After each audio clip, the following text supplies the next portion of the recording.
Belinda presents this unabridged recording of Private Monaco. Private, Book 19, written by James Patterson and Adam Hamdy, and read by Trevor White and Rachel Hanshaw.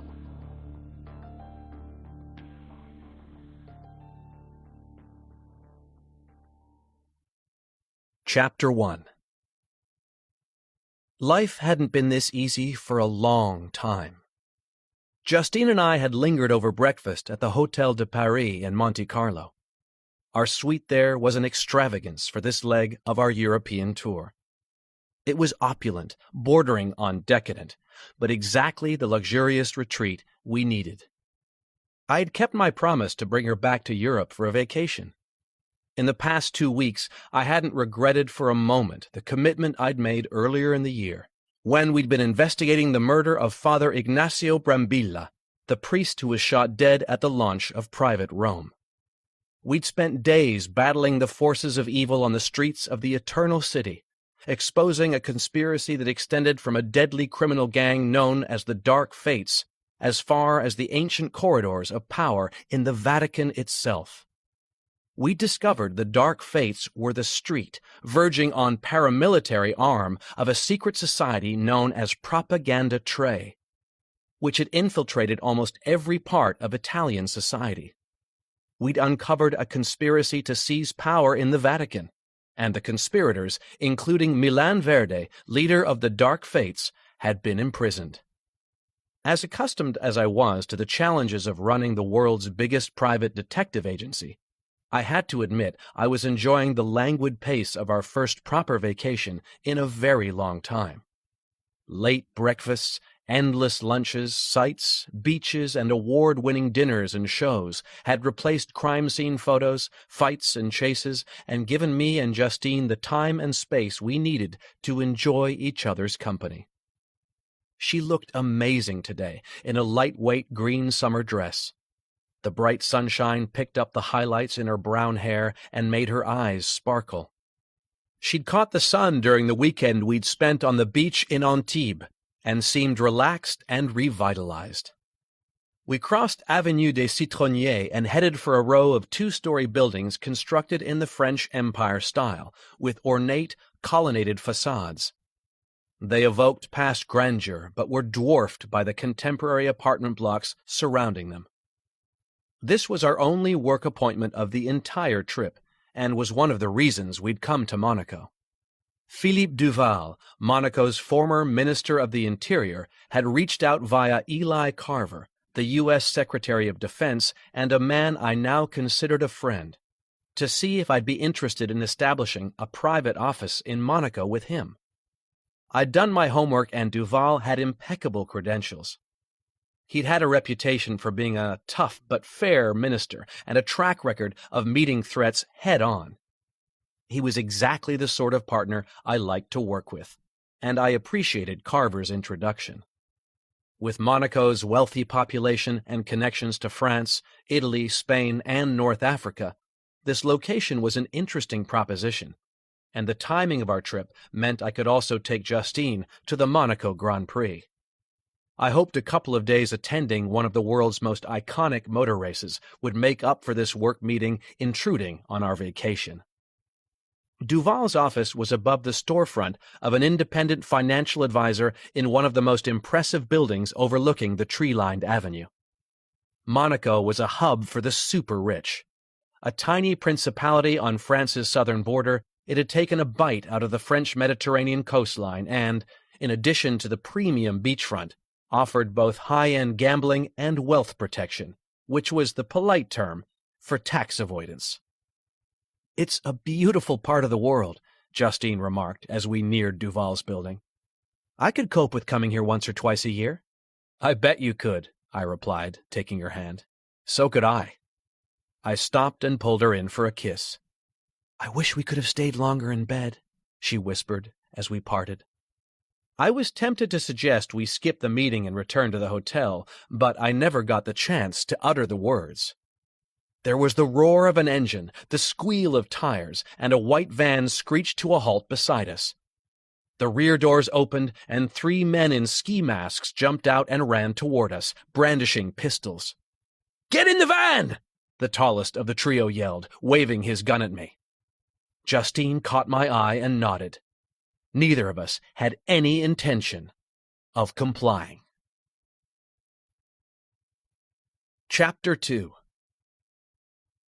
I rushed at the man training his gun on me and could tell from the way he froze that he was shocked by my split-second reaction. Years of facing danger and violence had trained me to respond to threats without hesitation. I acted decisively, barreling into him, grabbing his wrists and forcing his arms up before his first shot cracked from the muzzle and whipped into the air a few inches left of my head. I was no stranger to firefights, but no matter how familiar I was with the experience, I couldn't control my physical response. The volume and pressure of the gunshot caused a stabbing sensation in my ears, which started ringing. I didn't let that slow me down, but slammed the man's head hard against the side of the van. I saw his eyes roll back. In the instant it took him to recover his senses, I wrested the Glock 19 from his limp fingers. I turned the gun on his two startled accomplices, but they'd had a chance to regroup after the shock of seeing me go on the attack. They darted around the far side of the vehicle, taking cover as I tried to get a clear and safe shot. Sounds of panic filled the air. Pedestrians in the background were scattering into the boutiques and cafes that lined the avenue. I heard shouts and screams from every direction.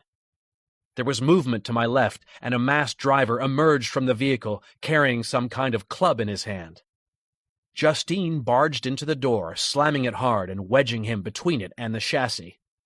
I took advantage of his confusion and pain to drive my fist into his nose through the open driver's window. Bone cracked, and he yelped and tried to stagger back, but was unable to move. He dropped the club, a police baton, and clutched his face. I grabbed the discarded weapon before it reached the sidewalk and drove it tip-first into his chin.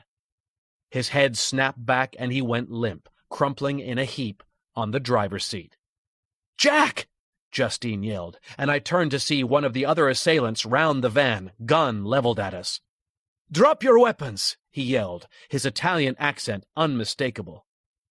But there was a hesitant note in his voice, and he hadn't opened fire, so I seized the chance to grab Justine's arm and spin her around. We started running. Chapter 3. We sprinted towards some raised flower beds in the median and jumped the low wall that separated them from a narrow sidewalk. "Stop!" the man with the gun yelled. When I glanced over my shoulder, I saw him fire twice, high and wide. My gamble had paid off. They wanted us alive. "Halt!" he shouted, before discharging another pair of shots. Justine and I raced through some shrubs and dwarf palms before jumping the wall on the far side of the bed. We turned right, veering away from a towering apartment block that loomed ahead of us on the opposite side of the street. A masked man ran down some steps next to the building's entrance, making it clear we faced more assailants. We sprinted left at a small roundabout and took a road that curled down toward the sea. To our right lay a park. Through the black and white railings surrounding it, I saw another van and a motorcycle on the far side racing in our direction, recognizable as hostiles by the ski masks worn by the rider and driver. The bike shot ahead of the slower-moving van as they reached the sweeping turn that would bring them level with us. Ahead, I could see an extremely sharp turn, the famous Fairmont hairpin curve that formed part of the Grand Prix course. There was a low wall to our left with, beyond it, a steep drop down a bare rock face to where the road bent back on itself, heading south some 15 feet further down the hillside. I heard the roar of the motorcycle behind us. "Come on!" I yelled, and grabbed Justine's wrist, urging her to the left. We hurdled the barrier and slid down the retaining wall onto the street below, landing on the sidewalk so heavily I almost rolled into the path of an oncoming car. Justine yanked me back, and the driver swerved clear. Above us, I heard the bike kick down a gear, with, behind it, the growl of the van's engine. Both vehicles sped down the sloping road to the sharp hairpin turn, which would bring them directly to us. I jumped to my feet, and Justine and I sprinted toward the sea, a couple of 100 yards away, beyond a busy overpass. My lungs burned, and I could hear Justine gasping for breath as we raced along the busy road toward the overpass. Here cars slowed to join a one-way system that took them round a tree-covered island, feeding branch roads in every direction. I glanced back to see the motorbike accelerate away from the hairpin, zipping down the median, weaving to avoid oncoming traffic. It would be on us imminently, and the van containing an unknown number of assailants would not be far behind. In fact, as the thought flashed through my mind, the large white vehicle fishtailed around the bend before the driver managed to bring it under control and stepped on the gas. I hated doing anything illegal, but our situation was desperate. I ran up to a silver saloon car at the end of the short line of slow-moving traffic idling around the tree-covered island. "Out!" I yelled at the startled driver, a middle-aged woman who froze instantly. She went pale, and I suspect her heart started thumping at 200 beats per minute. I felt sorry for her and guilty about involving an innocent civilian, but it was this or be captured by persons unknown. The motorcyclist started firing from a machine pistol. Bullets sprayed the trunk of the silver Mercedes E-Class. It was a clear attempt at intimidation. These people might not be trying to kill us, but that would not stop them from doing so by accident. I smashed the driver's window of the Mercedes with my gun and reached for the lock as the terrified woman finally reacted and stepped on the gas. I was dragged forward for a few yards before the vehicle crashed into the one in front. The impact seemed to bring the fearful driver to her senses. I managed to get the door open and pull her from the vehicle. I got behind the wheel, and Justine jumped in beside me. I put the Mercedes in reverse, accelerated, and swung the wheel, so the car whipped around to face the approaching biker. The riders sprayed bullets at the road ahead of us as I accelerated, heading straight for him. He stopped shooting when he realized I wasn't slowing down, making it abundantly clear these people wanted us alive. I was under no such constraint and fired back at him through the smashed window as we neared his bike. He reacted instinctively, swerving toward the sidewalk and crashing into the rear of a vehicle that had pulled over in response to the approaching mayhem. I floored the accelerator as the rider recovered his senses and fired off several rounds after us. The road ahead was clear as far as the hairpin turn, but the driver of the second pursuit vehicle wasn't about to let us get away so easily. The van swerved out of the flow of oncoming traffic and raced toward us on the wrong side of the road. I stepped on the gas, and the powerful E-Class leaped toward the van and its driver. In the distance, I could hear sirens, adding to the chaos that had engulfed our once peaceful day. When the van was a few meters away, I mounted the sidewalk, smashing through a bus stop and narrowly avoiding a collision. As we bounced off the curb and rejoined the road, I heard tires screech behind us and glanced in the rearview mirror to see the van's brake lights flare bright red, like a pair of angry suns. I accelerated into the hairpin, not realizing my mistake until it was too late. I heard the roar of an engine close by and felt the impact before I realized the first van had reappeared. It slammed into the rear wing of the Mercedes and sent Justine and me into a wild spin. I smashed my head against the windshield, and the world was swallowed up in a burst of blinding light. I must have blacked out momentarily, because the next thing I knew was the car was stationary, and masked men were dragging Justine out through the passenger door. Chapter 4. "Jack!" she cried, as she struggled against the men holding her. She looked unsteady, movements uncertain and poorly coordinated. I knew she'd been injured in the crash, but she still put up a good fight, scratching, punching, and trying to bite the men who were restraining her, until one of them slapped her face, dazing her. Seeing that, I felt anger course through my body like electricity.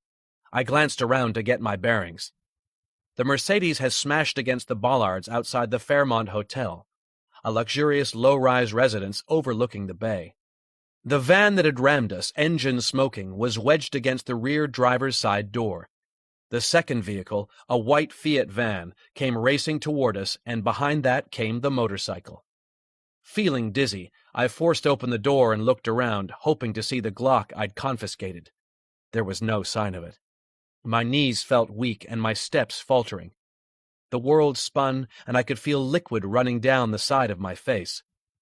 When I put up one hand, my sticky red fingers told me I was bleeding heavily, but I didn't care. My eyes were fixed on Justine, who was being dragged toward the approaching van. She was conscious, but looked stunned. I sucked in air, snapped out of my daze, and forced my feet one in front of the other until I was running toward the kidnappers. Justine's eyes met mine.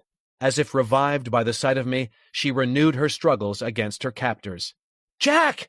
she cried, clawing at the face of the man closest to her. "Put her down!" I yelled, feeling my strength return as I dashed toward them. They ignored me, and the man who'd just been scratched by Justine punched her, knocking her unconscious. Fire burned within me at the sight of further violence against the woman I loved. No amount of pain or injury would deter me. I ran on, aware of the sound of sirens, as the Fiat van screeched to a halt. Another masked man slid open the side panel, and the gang manhandled Justine inside before jumping onto the flatbed beside her. They moved with speed and precision, not exchanging any words. I had no doubt they had trained for this. I was very close now, and the last man had the misfortune to face my fury when his accomplices sacrificed him. The van accelerated away before he could jump inside. I barreled into him, and his head glanced off the side of the vehicle as it sped past. Confused and knocked off balance, he stumbled. He tried to draw a pistol, but I parried his arm, and the gun discharged into the ground before I clapped my fist over his ears and headbutted him, my forehead cracking his nose. He crumpled. I grabbed the pistol from his limp hand and wheeled around to fire 2 shots into the motorcyclist's back as he slowed for the hairpin. He lost control of the bike and skidded wildly before toppling into a slide that came to a crashing halt when he collided with the wreckage of the Mercedes.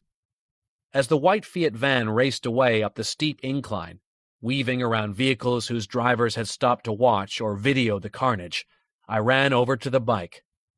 I removed the unconscious rider's mask and quickly searched him, finding a wallet and phone tucked into the inside of his jacket. I took both. I also discovered the guy was wearing a bulletproof vest, which had taken the impact of my shots and was already starting to stir. I punched him, knocking him out completely, then yanked him away from the bike and lifted it upright. I deactivated the emergency kill switch, turned the ignition, and was relieved when the Suzuki R600 roared to life. Chapter 5. The motorcycle engine snarled as I over-revved it to accelerate up the incline in pursuit of the van, already making a left turn near the flower beds where the men had originally tried to abduct us. The large vehicle slewed dangerously as it wove between slower-moving or stationary traffic. Roaring engines and burning rubber were regular features of the Monaco Grand Prix, but gunfire, crashes, and speeding vehicles were out of the ordinary for this quiet district, and the commotion had brought people out onto their apartment balconies and had stopped traffic.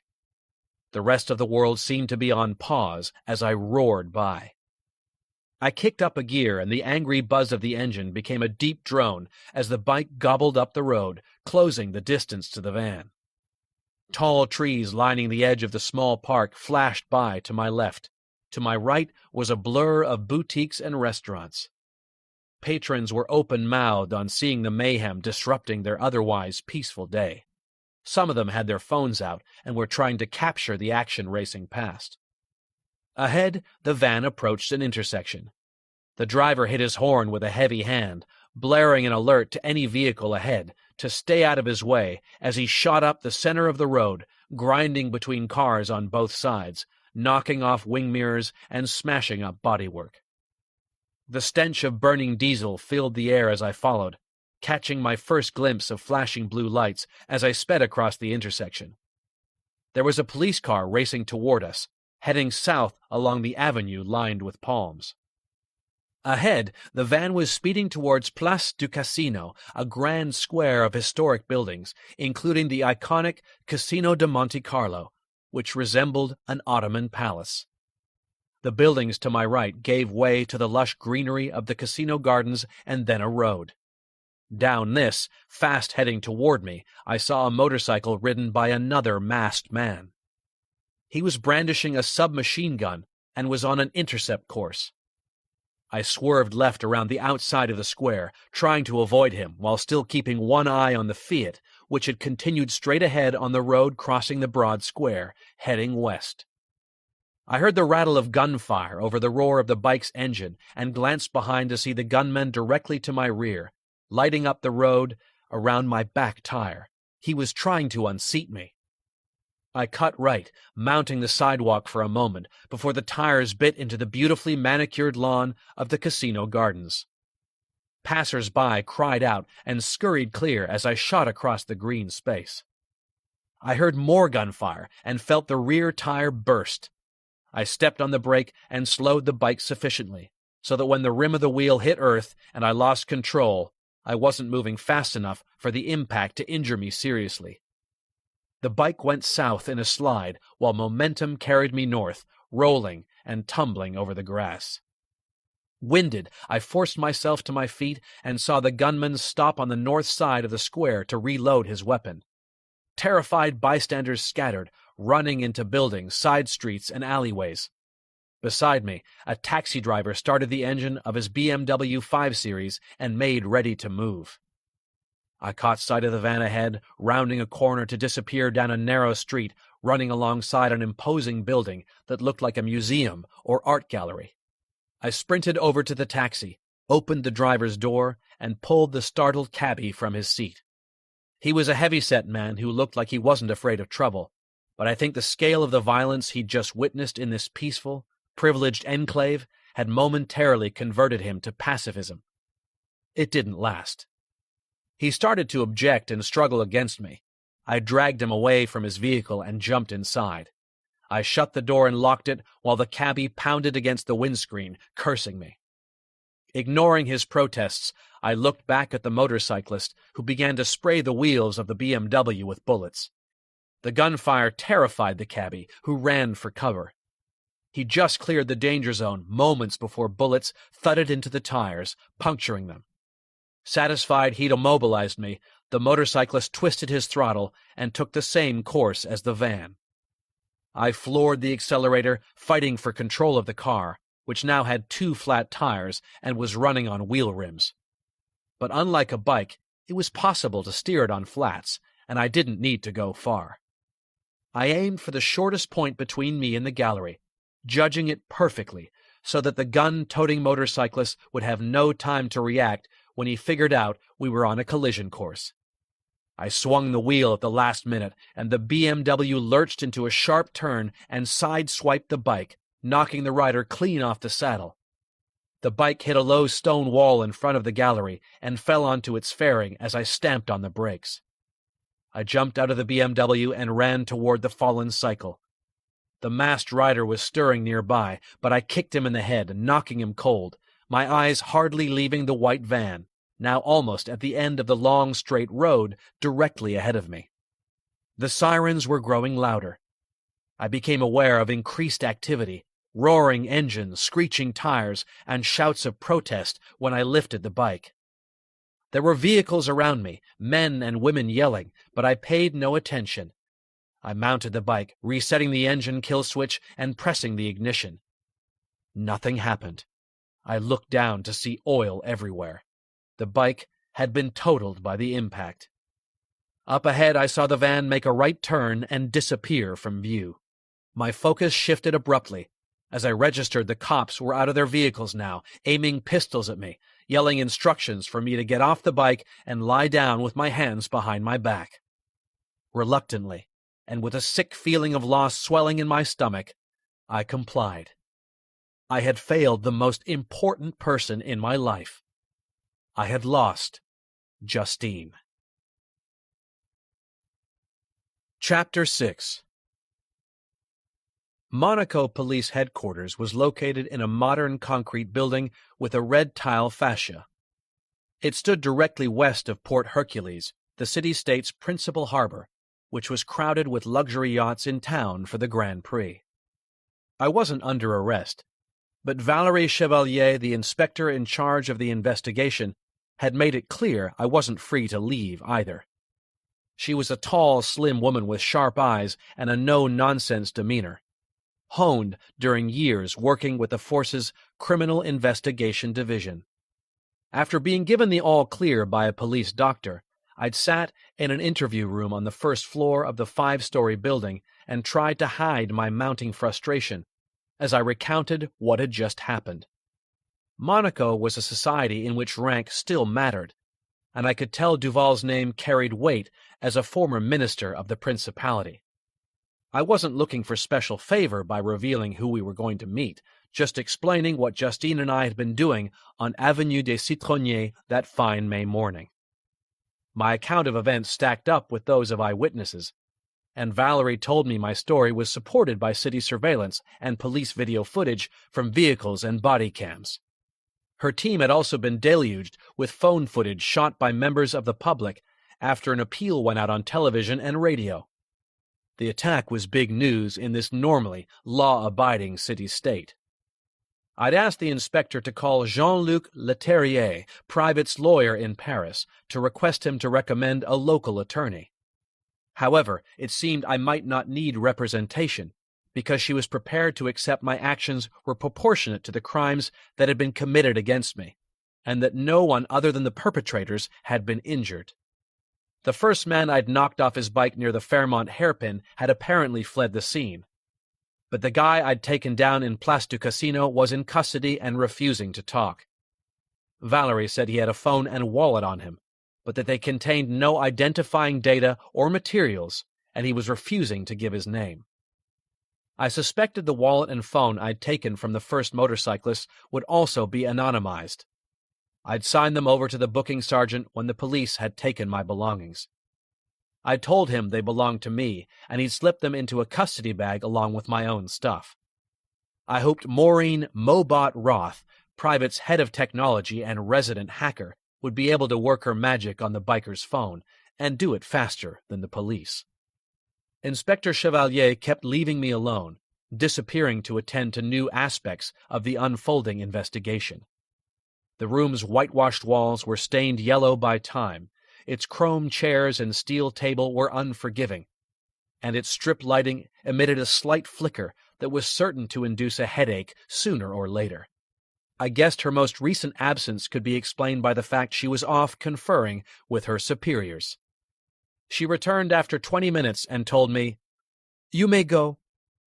And with those simple words, the ambiguity about my custody status ended. I was free. "I can't imagine you will leave Monaco without Miss Smith," the investigating officer said. "But please ensure you make yourself available to us for follow-up.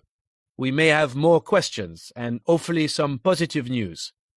We would like to put a tap on your phone in case the kidnappers make contact." I shook my head.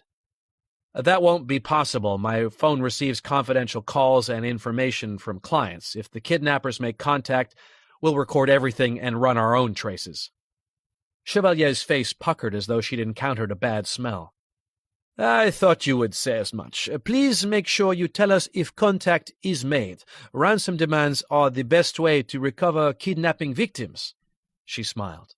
"But I probably don't need to tell you that, given your expertise in this area, Mr. Morgan." I stood. "Is there anything else?" She shook her head. "We will do everything we can to find Miss Smith." "Thank you," I replied. I appreciated her words, but knew I would do more.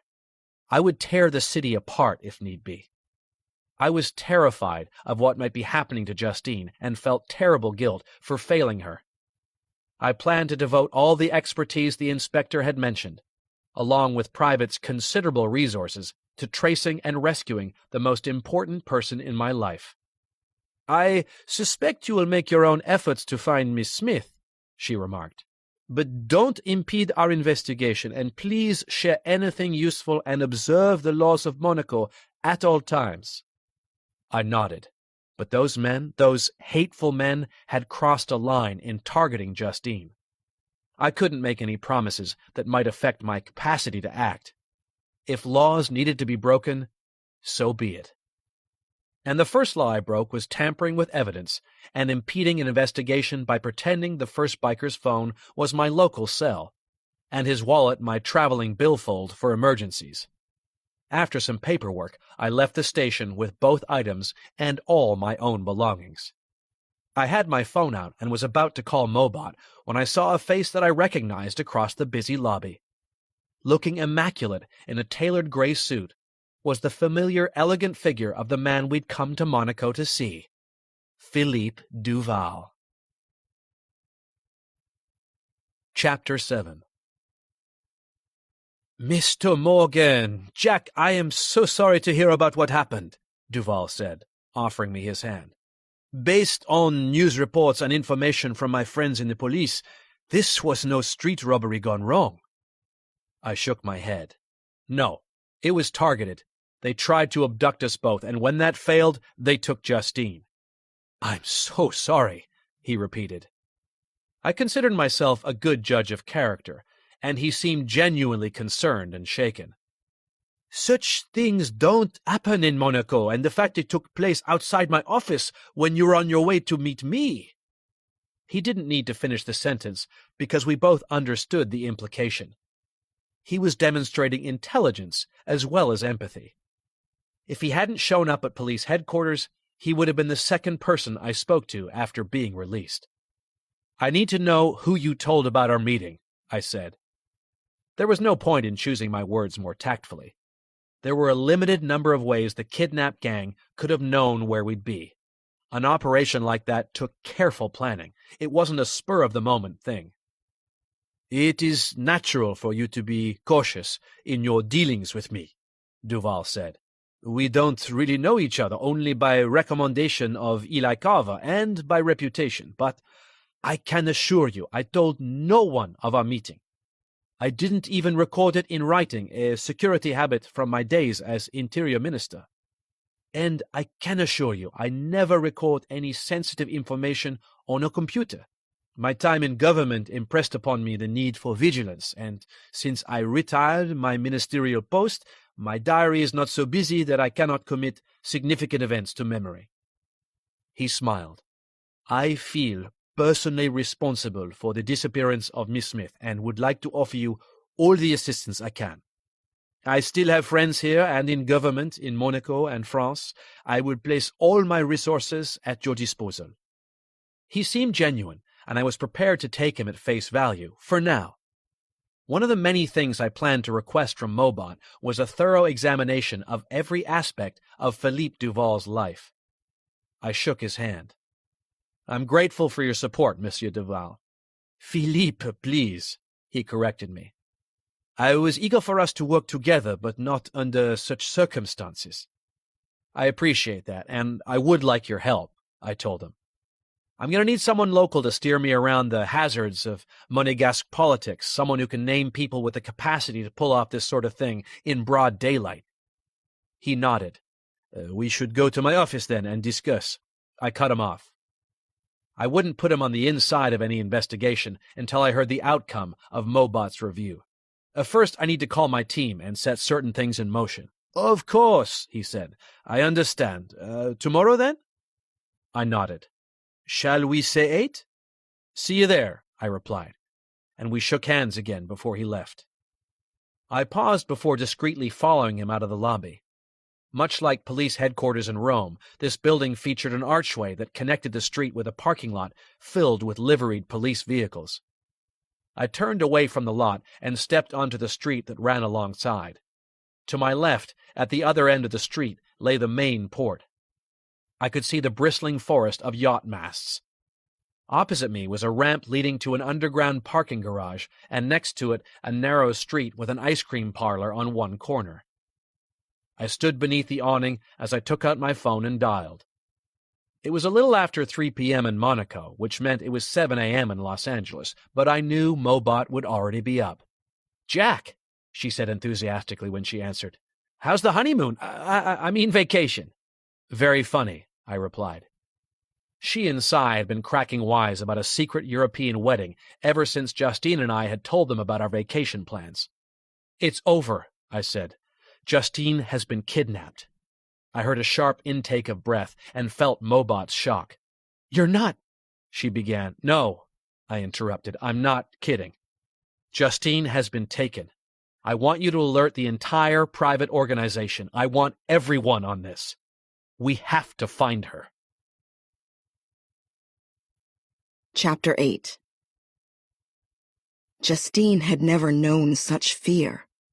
She lay trembling, her mind racing, aware of the masked men lying either side of her. A scent of stale, cheap aftershave wafted from one, while the other smelled like a musty, overused towel. The sound of their breathing was so close, so intimate, and so unwelcome. She could hardly stand to think about what had happened. Jack had tried his best to stop these evil men, but they'd taken her, forced her into the van, and then pushed her into a secret compartment beneath the flatbed. Almost the width of the vehicle, as deep as a coffin and long enough for a tall man to lie down, the smuggler's box held her and two of her captors, while the van made its escape through Monte Carlo. And escape was the right word, because she'd been tossed around early on, thrown against first one man and then the other, as the driver raced through the streets. She'd heard roaring engines, gunfire, sirens, and knew Jack hadn't given up on her. And even now that the engine had settled, the gunfire had stopped, and the sirens had faded to nothing, Justine knew Jack would never give up on her. There wasn't so much as a crack of light in the confined space. She drifted on a sea of darkness. The van slowed down, and she heard a man she assumed was a police officer quiz the driver in French. Justine was about to scream when a gloved hand forced itself over her mouth and pressed down so hard she could barely breathe. She wanted to fight these two men, to rebel and make them suffer. But there wasn't the space, and her captors were bigger and stronger than her. She was one of the world's leading forensic profilers and an expert in human psychology. But it was always easier to understand and analyze the emotions of another than to master one's own. She wanted to vent her anger, to sate her thirst for justice. But she couldn't, and so she tried to find a calmer center, reminding herself of her training, which reinforced action from a position of strength. She was in a position of weakness now, confined and outnumbered. There would be better opportunities to escape, and the very fact she was being held told her these people did not want her dead. They wanted something else, but that unknown quantity concerned Justine. It was sufficiently valuable to them that they would be prepared to use any leverage at their disposal to win it, and that might include hurting or eventually killing her. She pushed such dark thoughts from her mind. She had to stay positive. Justine heard the van's side panel open and footsteps above her as someone jumped in and checked the rear compartment. She felt the second man pin her arms and wrap a leg over hers to prevent her from flailing out to draw attention to herself. She felt violated by such intimate contact, but there was nothing she could do. And so she lay in impotent silence as the person above her completed their search, jumped out of the vehicle, and slid the side door shut. Moments later, the heavy hand and restraining limbs were removed as the van accelerated away. Justine was relieved to be able to breathe freely again. She lost track of time in the darkness. But it could not have been more than an hour later when she felt a shift in gravity toward her feet as the van began to climb a steep incline. Then there were a series of sharp turns that made her feel queasy in the confined space. The winding climb seemed to go on, which meant they were on a hill or mountain, probably somewhere in the southern ranges of France, north of Monaco. With each passing moment, Justine was drawing further and further away from Jack. She struggled to control mounting fear as she tried not to anticipate what lay ahead. Chapter 9. Our suite at the Hotel de Paris was alive with the buzz of activity, but in the most important way, it felt lifeless to me. Justine's empty suitcase was set on a stand at the foot of our king-size bed, the contents distributed between the closet, antique dresser, and shining ebonized chest of drawers. I couldn't believe she was gone, and still half expected her to come through the door, smiling. I was on a video call with Mobot, who had mobilized the Los Angeles office, and Seymour Kloppenberg, our resident forensics expert, who wore the same worried expression as I did. My landline kept ringing with calls from international offices who'd been alerted by the company-wide bulletin Mobot and I had drafted, giving details of Justine's abduction. I spoke briefly to each and every country manager and thanked them for their offers of practical or emotional support. My experience of running large teams was that people needed to feel invested in an idea, personally connected to it in some way. Each one of these leaders would convey that to their team, so I knew it was important for me to take the time to talk, listen, and instill in them the conviction that there was no higher priority than finding Justine Smith. I had no idea who had taken her or what I was up against, so I wanted everyone to be ready. Better to overreact and scale down as the nature of the crisis became clear than try and play catch-up when things were in motion. I answered my hotel line. "Morgan." "Jack, I'm so sorry to hear about Justine." It was Dinara Orlova, the head of Private Moscow. We'd become close after smashing a Russian intelligence operation that had almost claimed the life of Secretary of Defense Eli Carver and put U.S. geopolitical superiority at risk. "I know you are busy, but I just wanted to let you know we will do whatever you need from us to get Justine back. Our thoughts are with you, but we also stand ready to act," Dinara said. "I appreciate it. I'll keep you posted," I replied, before hanging up. "Busy," Mobot observed. "It's good to feel the love," her colleague remarked.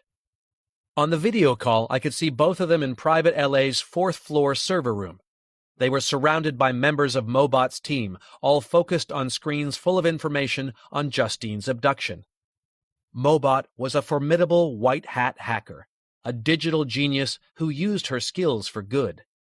50-something, she was the embodiment of the unexpected. Her tattoos and spiky hair suggested a cold, hard rebel, but she had the warmest heart and was thought of by many at Private as their second mom, someone they could go to with any problems. The only thing that hinted at a softer side were the bifocals she wore, which I always said looked as though she'd lifted them from a Boca Raton grandmother. Seymour Kloppenberg, nicknamed Dr. Science, Cy for short, ran a team of 12 forensic scientists who worked out of a lab in the basement of the Los Angeles building. He was an international expert on criminology, and when time allowed, would consult for law enforcement agencies all over the world, ensuring Private stayed current with the very latest scientific thinking. A slight man, Cy dressed like a Hell's Angel, which was where I think his heart lay because he was always restoring old muscle bikes. Diligent and brilliant, I'd known them both long enough to consider them good friends. But I wasn't about to tell them the other reason I was glad of all the calls. Distraction. By taking Justine from me, those men had torn out my heart. If I allowed myself a moment to reflect on what had happened, it might break me. The steady stream of people expressing concern and offering support was all that enabled me to keep my composure.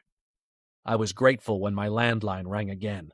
I picked up the receiver without hesitation. "Morgan," I said. "Jack, it's Eli Carver," the U.S. Defense Secretary said.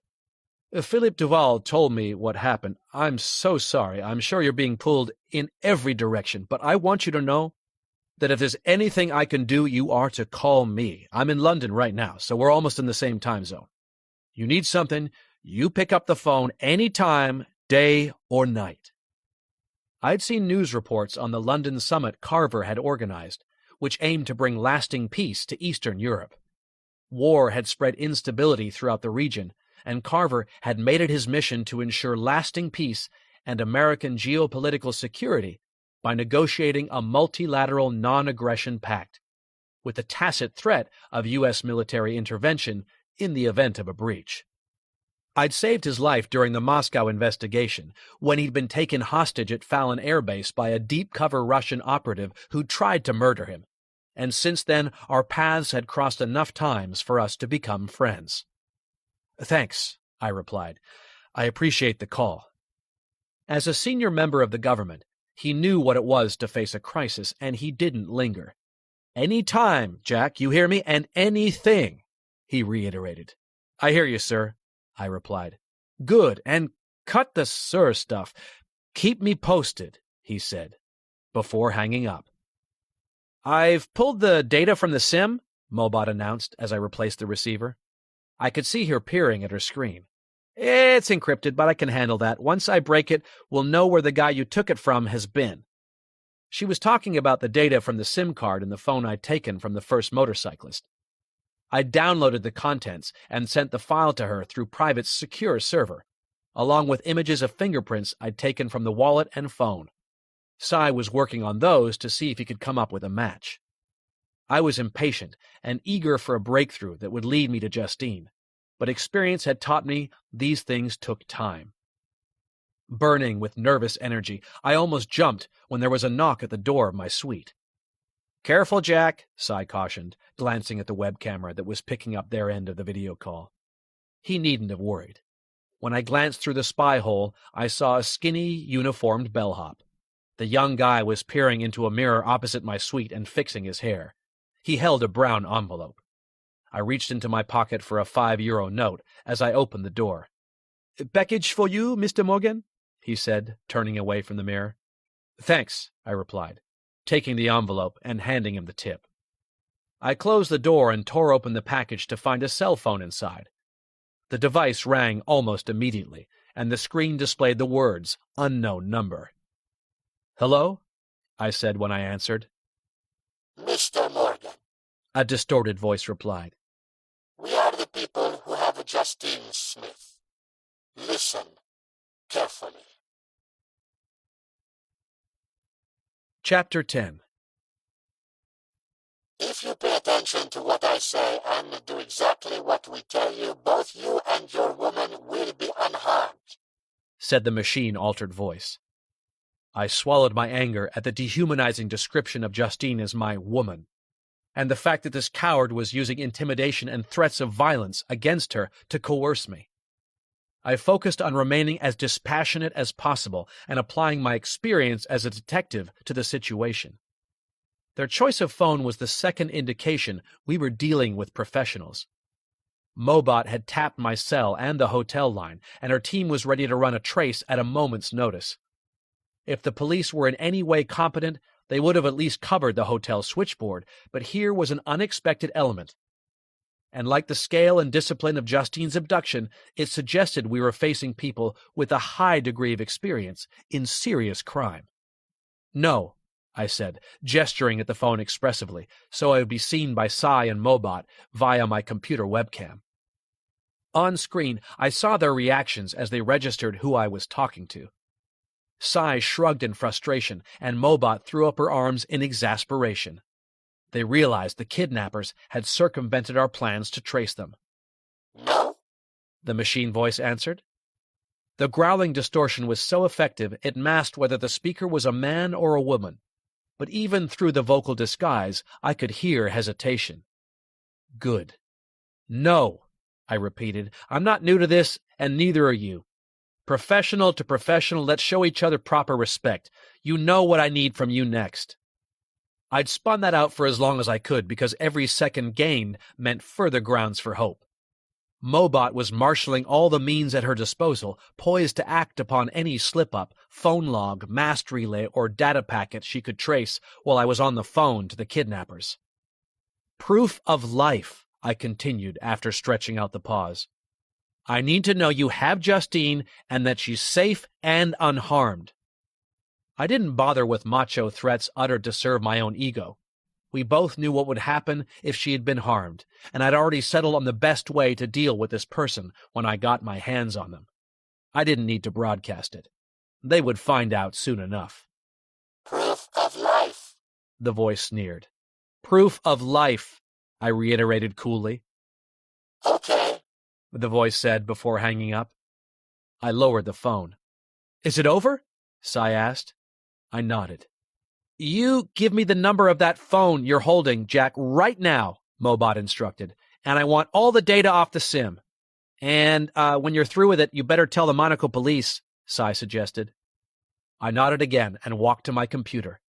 I picked up the SIM card reader and prayed Mobot would be able to work her magic. Chapter 11. Justine had found it increasingly difficult to breathe in the stuffy, cramped space, and was suppressing waves of panic at the idea that she might die next to these unknown, silent men. She tried to control her rising anxiety, telling herself the compartment had to be ventilated, otherwise she'd be dead already. But panic couldn't be reasoned away, and it was made worse by the combined body heat of 3 people squeezed into a metal coffin. Justine's legs tingled with the desire to kick out, and her stomach churned with the nausea that resulted from feeling out of control. She tried to focus on the journey, but it was hard to tune out the physical manifestations of stress. She'd been aware of the van continuing to climb, of more twists and turns, which exacerbated her queasy feeling, but kept being drawn back into the storm inside her mind, until she lost track of how long they drove or their direction of travel. When they finally stopped, Justine experienced a surge of relief. She heard the engine fall silent. Then came footsteps, and the sound of the rear doors being opened. More footsteps on the flatbed above her, and then a catch being drawn back, and the concealed panel opened to allow soft light to fill the compartment. Justine found it dazzling and squinted as her eyes took a moment to adjust. In that time, arms closed around her and she was lifted from the compartment and pushed out of the vehicle. Forcing her eyes open, Justine saw a red sun, partially obscured by a nearby mountain. The terrain, rustic architecture, and notices printed on sacks of grain leaning against an old barn told her they were in the south of France. She could see a stone building further down the mountainside, and bare brown fields either waiting to be sown or recently seeded. There were 6 men around her, all masked, wearing combat trousers and dark t-shirts, light jackets, and protective vests. The 2 men who'd been in the compartment with her were walking off their stiffness. Justine tried to record any distinctive features. 4 of the men were tattooed, but she couldn't see the full patterns, just the beginnings and ends rising from their collars or peeking from their cuffs. She focused on trying to remember their unique gaits, which was a reliable way of identifying people. There was a bulky man who lumbered, one who walked with a limp, another who moved fluidly, and one with a confident strut. The 2 who'd been with the van with her weren't sufficiently limber yet for her to receive any impression of them. She was pushed across a cobblestone yard, away from a large 2-story sandstone farmhouse, and taken to a small outbuilding made of the same stone. It looked as though it might have once been a stable or livestock pen, because there was an old stone trough by the steel door, which was secured with a padlock. Justine didn't resist, but allowed herself to be steered across the shiny cobblestones. One of the men, the lumberer, fiddled with the padlock and opened the door, and Justine saw her cell. 12 feet long, 20 wide. There was an army surplus cot, a simple table, and a single chair. A partially screened toilet and a wash basin beneath a barred window completed her new accommodation. Justine could feel the remains of the baking heat that had filled the space during the day. It was unventilated and would be extremely uncomfortable when the sun was high. But she could already see the advantages to this place. She was alive, and the cell they had prepared was a sign her captors intended to keep her that way. At least for now. Inside, Strutter said, giving her a shove. She didn't resist or complain, and allowed the momentum to carry her in. The door shut, and she heard the padlock being secured on the other side. As she stood in the center of her cell, surveying it in the fading light of the day, her mind turned to thoughts of escape. Chapter 12. I hardly slept. I couldn't. Every time I closed my eyes, I was haunted by the events of the day and returned to them over and over, torturing myself with what would have happened if I'd been a half-beat faster, a little stronger, more aggressive in my response. There were 100 ways I could have saved Justine, and I hadn't been able to deliver on a single one. I'd failed, and she was now in the hands of dangerous people who were going to use her to get something from me. Money would be the obvious option, but I'd made a lot of enemies over the years, all of whom had different ideas about their preferred means of retribution. Instead of sleep, I'd kept the LA team company on a video call and exchanged information and theories with them. Cy and Mobot were on a flight to Paris that was scheduled to arrive first thing. They would travel on to Monaco as soon as they landed. Mobot hadn't been able to pull anything useful from either of the SIM card packets I'd sent her. The phone I'd taken from the motorcyclist was proving hard to crack. Mobot believed the men who'd assaulted us and taken Justine had been using proxy servers and encryption that spoofed data sources to stop anyone identifying which cell towers their phones had connected to, preventing us from tracking where the motorcyclist had been. Mobot was working on ways around the problem, but said it would take time. The phone the bellhop had delivered had never been used prior to the call I'd received. Mobot had traced the device to a consignment stolen from a container that had gone missing soon after leaving the factory in China. It could have been bought on the street anywhere in the world. It hadn't been switched on until it had been given to me, and when I went to reception to quiz the bellhop on how it had come into his possession, he said the package had been delivered by a DHL courier. Once he'd given me the original plastic bag it had come in, Mobot had used the tracking number to learn it had been sent from a drop-off point the previous day, a convenience store in Toulouse, deposited by someone who'd paid cash and given the French Ministry of the Interior as their contact address and phone number, which suggested a dark sense of humor, if nothing else. Mobot messaged me from somewhere over the Atlantic. She was working on tracing the incoming call, but had encountered the same digital subterfuge. So, we hadn't had any breakthroughs yet, but I'd bought us some time by refusing to cooperate with Justine's captors until I had proof of life. When morning finally came and the May sun rose over the city, making everything blush, I forced myself to eat the continental breakfast I'd ordered to my room. Without proper sleep, I'd need to gain energy from somewhere. The last thing I wanted was to let Justine down again by being unable to perform at my best. I showered and dressed, choosing the lightweight blue suit and white shirt I'd bought in Rome. I walked across the city, taking in the early morning sea breeze, the cawing of the gulls, the building traffic, and all the pre-race activity. The Grand Prix was organized by the Automobile Club of Monaco, which had staged the event so many times it was now a well-oiled operation. The city became a giant racecourse every May, and to make that happen, there were rigging teams and cranes everywhere, preparing barriers, stands, pedestrian walkways, and other crowd control measures. The prefabricated buildings and elevated bridge tunnels had been installed weeks previously, bringing a contemporary touch to the waterfront and other spots around the city. I avoided the Fairmont hairpin and approached Avenue des Citronniers from the east. I didn't want to revisit the scene of yesterday's struggle, though couldn't help but spy it from a distance as I neared Philippe Duval's building. There was a team of people setting up race barriers, hoardings, and stands at the bend, making it almost unrecognizable as the place Justine had been taken the previous day. I tried to suppress the memory of seeing her being hauled into the van, but couldn't shake off the desperation I'd felt when she was taken from me. I hoped she was okay.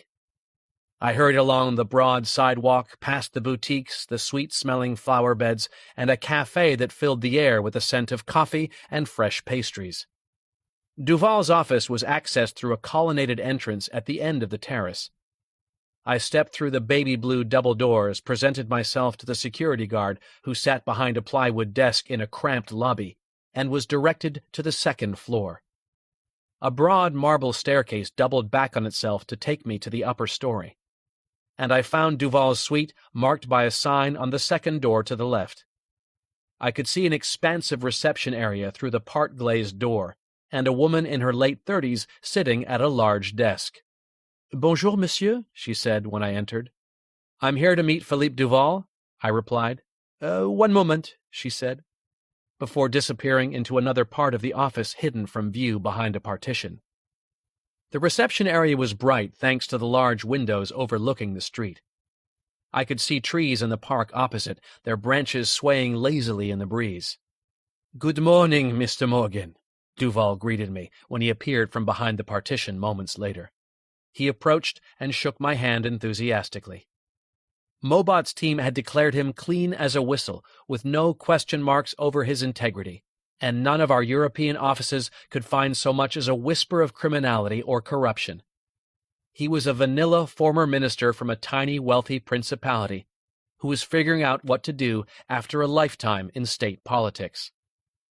Any news? He asked, but before I could answer, my phone rang. Excuse me, I said, glancing at the screen and seeing Mobot's name.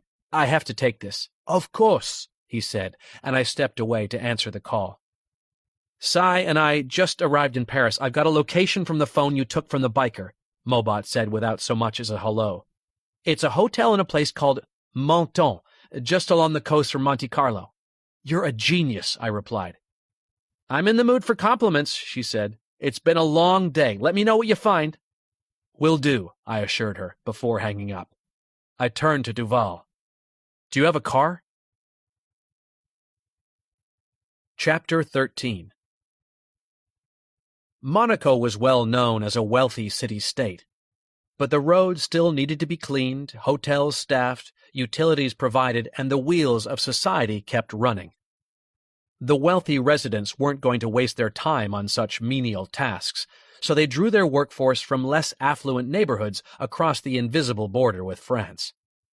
Known for its pastel-colored medieval buildings, Menton was a few miles from Monte Carlo. Away from the beaches and gardens, the bell tower and museums, back toward the northern reaches of the town where the sea breeze was rarely felt and fewer tourists ventured. There were post-war apartment blocks and social housing that spoke of poverty. The Hotel Athos was a 2-star dive located in one of these poorer neighborhoods. Duval's classic black Mercedes G-Wagon looked completely out of place, and he parked it a short way down the street from the hotel, at the end of a line of rusted, dented, and tired old automobiles that couldn't have cost more than a couple thousand each. Duval didn't speak much during the drive, focused on getting us to the address as quickly as possible.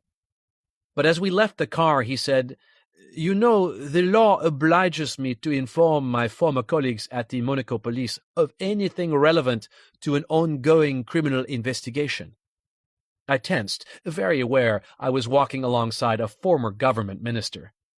However, if I do, there will be administrative delays notifying the French authorities, and anyone who knows anything about kidnapping realizes time is of the essence, so we will pretend you didn't tell me why we came here and that I thought you were looking up an old friend. I smiled. Thank you. With pleasure. I can't imagine what I would do if my wife or children were taken from me. I looked at Duval with new eyes and saw a loving father, a human being trying to do his best. How old are your kids? I asked as we neared the entrance to the hotel. 10 and 12, Monique and Charles. They are terrors, he said. Amazing terrors, whom I love with all my heart. I smiled, touched by his sentiment. The metal canopy outside the Athos was rusting, and letters were missing from the hotel's name. One of the double doors had been boarded up, making it look like the kind of place that rented out misery and bedbugs by the hour. Inside, the lobby did nothing to counter that impression. The floor tiles were cracked and filthy, 2 leather couches were brittle and worn through to the Hessian webbing, and the walls were grimy. A large man in a straining white shirt and limp black tie stood in a reception kiosk. He took a sip from a large mug as we approached, and foamy liquid collected on his thick mustache and beard.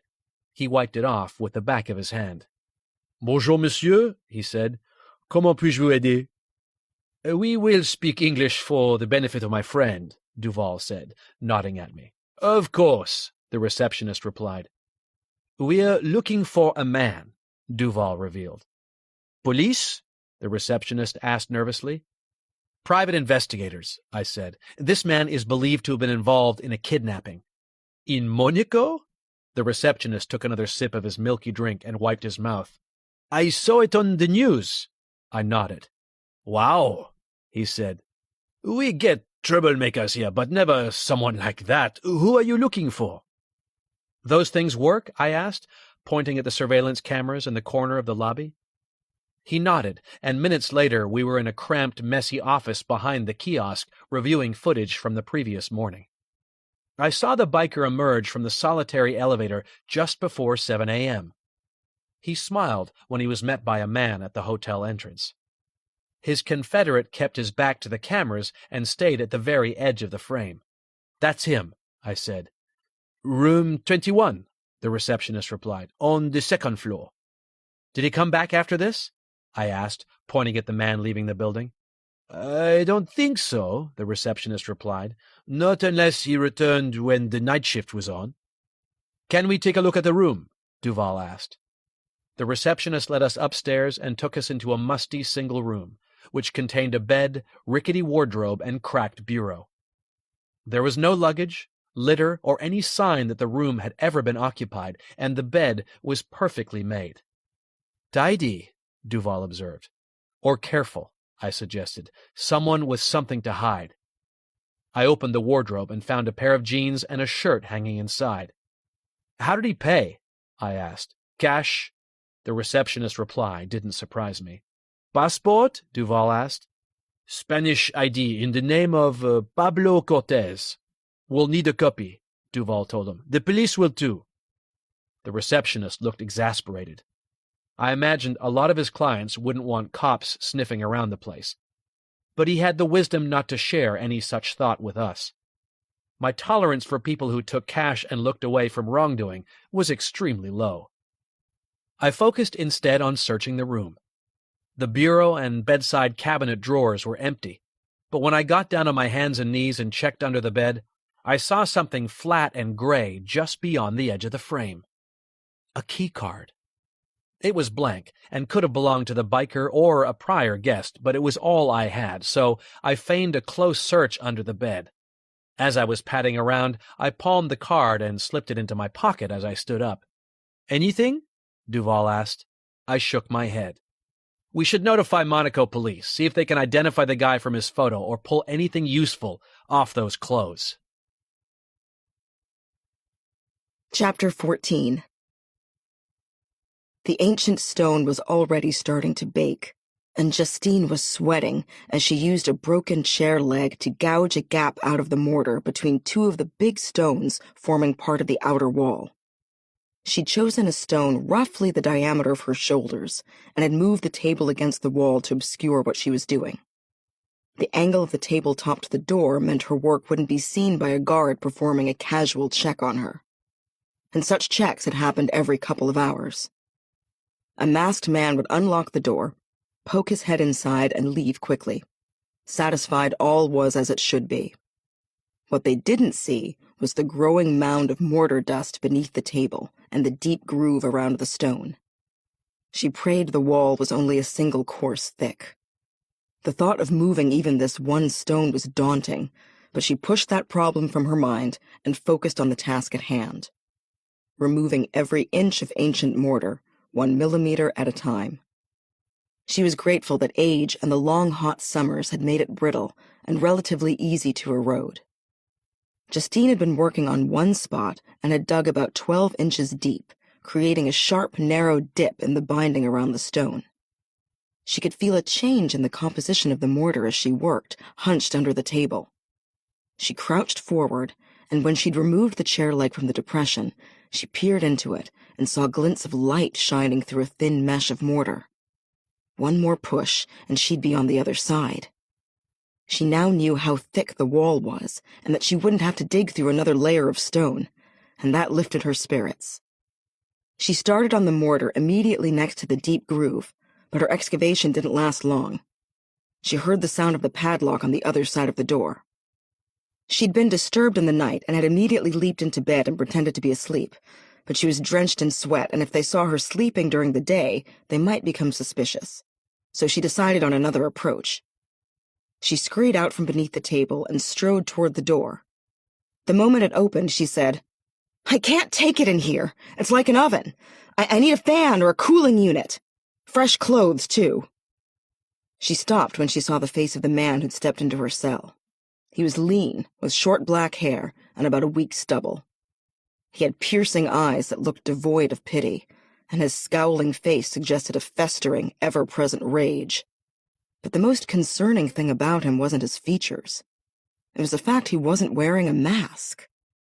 She'd seen his face, and she knew from experience working abduction cases that being able to identify the perpetrator wasn't a good thing. Her chances of survival had just dropped. The need to escape was now even more pressing. "I will see what I can do, Miss Smith," the man said, glancing around. Justine noticed he was carrying a newspaper. The chair was propped against the wall on the far side of the table. The missing leg would not have been immediately apparent, but he was walking closer to it. "What do I call you?" she asked, trying to distract him. "Roman," he replied, casting his eyes over her. "You may call me Roman. We shall get you clothes and washing supplies. The fan may be more challenging, but we will see what we can do. In the meantime, I need something from you." "What?" she asked, trying to conceal her anxiety. "Proof of life," he replied. He tossed the newspaper at her feet and pulled a phone from his pocket. "Mr. Morgan wants to know you are alive and unharmed." Justine's heart leaped at the mention of Jack's name. She stooped to pick up the paper, and Roman held the phone in front of him.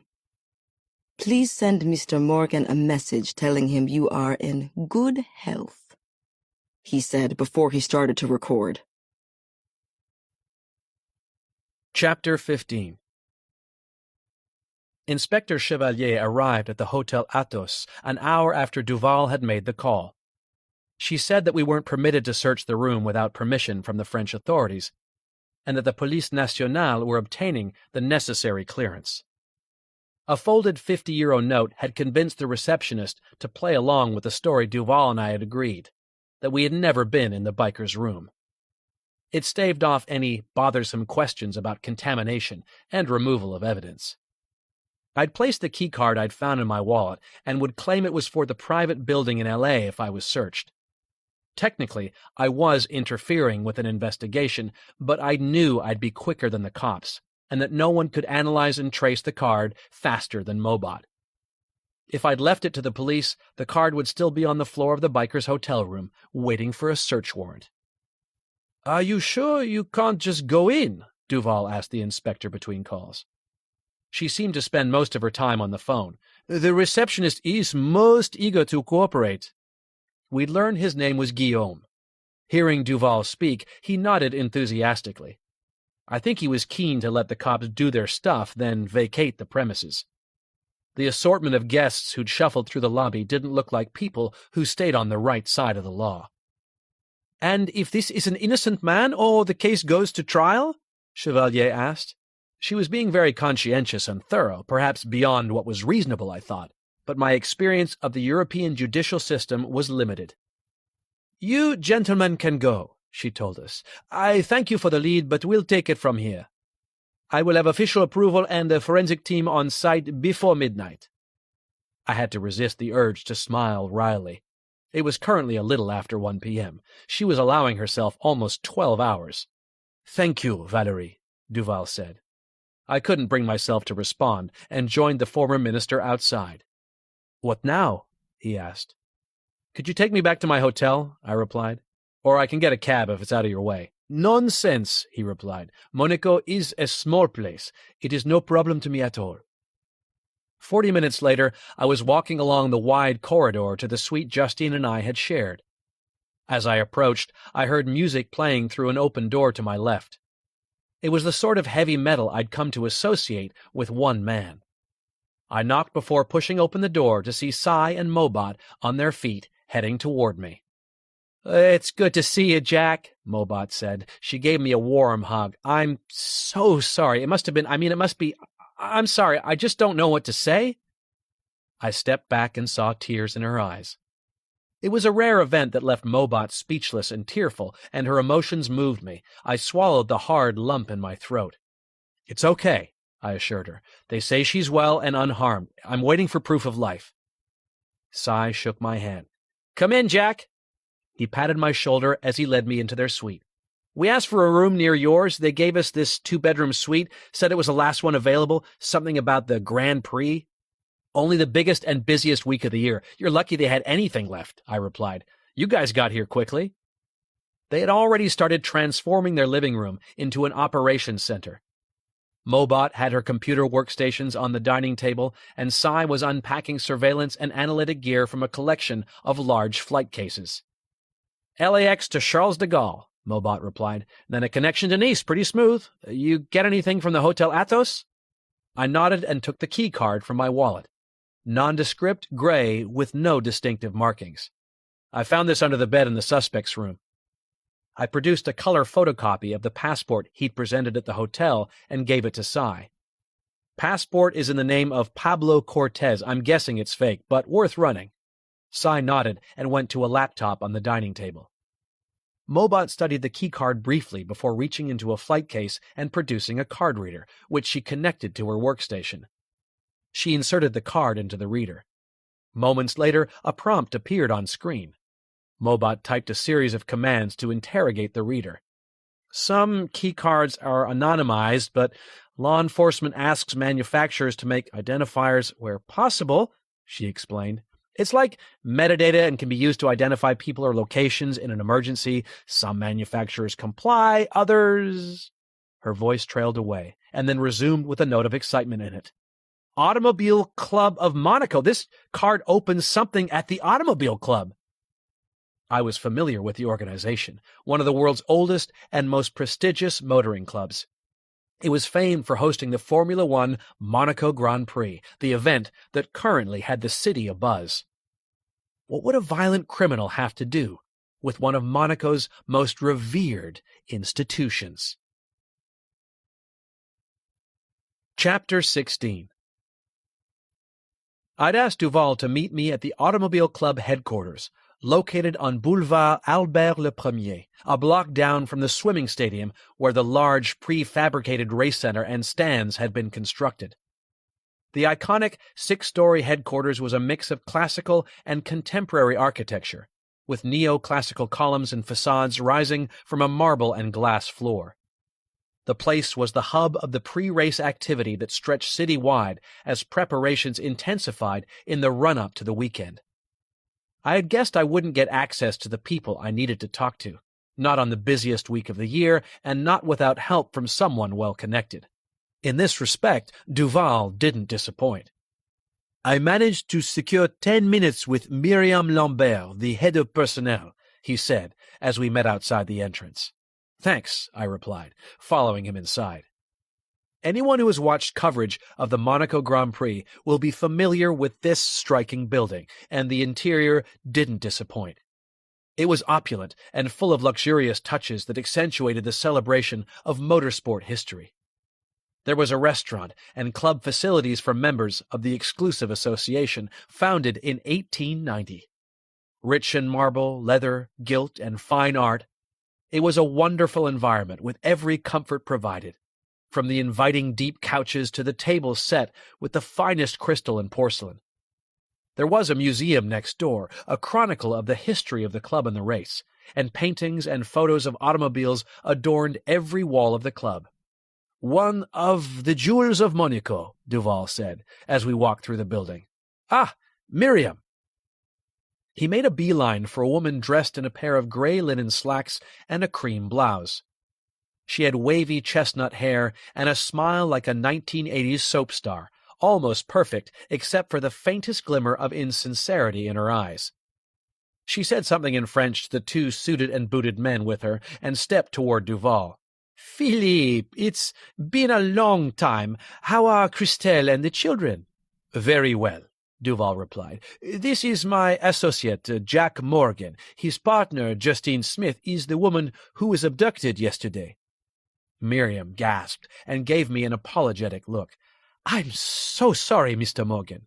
"Thank you," I replied. We'd like to ask you about this man. I produced a copy of the photo we'd obtained from the Hotel Athos. Mobot had established the passport was false. The real passport had belonged to a man who had died 5 years ago. Miriam studied the image and shook her head slowly. "I've never seen him," she said. "Or if I have, I don't recall. Why do you think he has something to do with the club?" "We found one of your keycards in his hotel room," I replied. There didn't seem to be any point in concealing the truth. "I see. Come with me." She led us outside, and we walked a short distance down the street to a staging area near the race center. A group of riggers were being briefed by a man who wore a high-visibility vest over his black suit jacket. He had the air of someone who is carrying the world on his shoulders. After a minute or so, he dismissed the rigging team, and Miriam led us toward him, saying, "Marc Leroy is our operations director. Marc," she called to him. He turned and tried to conceal his preoccupation beneath a forced smile. "Miriam," he replied, walking over. He looked to be about 45, with a neatly groomed black beard and wearing a suit that was tailored to his athletic frame. He nodded to Duval, who responded in kind with a familiar, if not particularly warm greeting. "Marc supports the opposition," Duval remarked. "We're consorting with my political enemy." "Monaco is too small to have real enemies," Marc scoffed. "What can I do for you?" "This gentleman is a friend of Philippe's. He wants to know about someone who may work for the race," Miriam explained. "We think he could be connected to the automobile club in some way," I replied, holding out the photo of the biker. "He was involved in the kidnapping yesterday." "Mr. Mark began. "Morgan." "Mr. Morgan, we employ hundreds of riggers and marshals for the race," he went on, "and I make sure I meet them all." "Mark is very thorough," Miriam put in. I was grateful the world was blessed with people like this man. Those with a natural attention to detail, whose work ethic meant exceptional wasn't just a dream, but on their watch, became a reality. "He is one of our marshals," Leroy said decisively. "We hired them a few weeks before the event to help with crowd control during the race and qualifying day. I can't recall his name, but we will have his records on file." I suspected we'd find the same fake passport used as ID and a fraudulent address and employment history, but it was a real lead. "Would a marshal have access to secure areas?" I asked, producing the keycard. "Not legitimately," he replied. "May I?" I gave him the card. "Can you help us understand why this card would be in his possession?" Duval asked. "Of course, Minister," Leroy replied. I detected a hint of sarcasm in his tone. These two really were political adversaries, and despite what Mark had said, experience told me rivalries ran deep in a small place like Monaco. "I can find out who this keycard belonged to, what it opens, and arrange for you to access this man's personal records," Mark told us.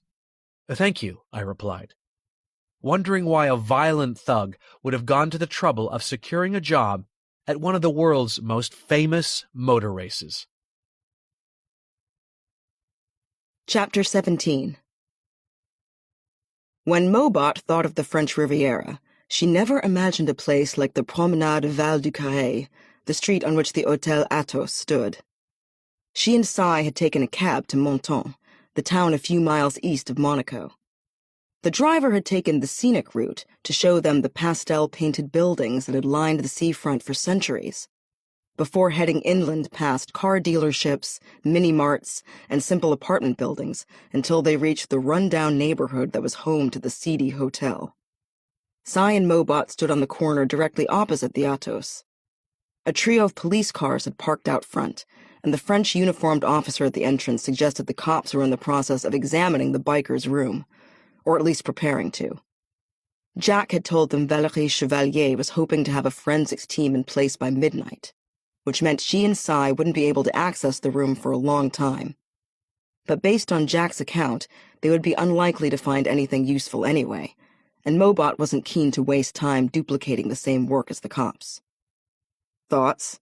she asked Cy, who shrugged as he looked around. They were off the beaten track here. The only tourists who would visit a place like this would either be passing through on their way to someplace else, or they'd be in search of the less salubrious goods and services the neighborhood offered. Mobot's attention was drawn to a couple of young guys in jeans and t-shirts who loitered outside a convenience store a short way down the street. They were watching her and Cy furtively. Pimps? Drug dealers? Or maybe a couple of grad students on a day off, Mobot thought, challenging herself to overcome her inclination to put everyone into a criminal pigeonhole. A moment later, an emaciated woman in a short, dirty sundress emerged from the store and approached the men. She had bruises, scrapes, and lesions on her arms and legs, and looked in need of medical attention. She gave one of the men a fold of cash, and the other slipped something into her hand. Drug dealers, Mobot thought, and she watched the pitiful woman stagger away, wishing there was something she could do to steer her off such a self-destructive path. As she considered the bleak future that awaited the poor addict, Mobot noticed a camera rigged to the exterior of the store. It looked like a cheap, self-installed unit and was pointed away from the two dealers and aimed across the street toward the hotel. "Come on," Mobot said, nudging Cy and nodding to the camera. "We might get lucky." As they walked along the street, the two dealers shuffled away, keeping their eyes on the strangers as they moved on. The convenience store was piled high with discount brands, and a bin near the store was full of yellow-stickered cans near their expiry dates. Mobot spied a grubby man emerging from a stockroom at the rear of the store. She shuddered when she saw him zip up his fly and adjust his pants. "Gross," she remarked to Cy, who was oblivious. "What?" he asked.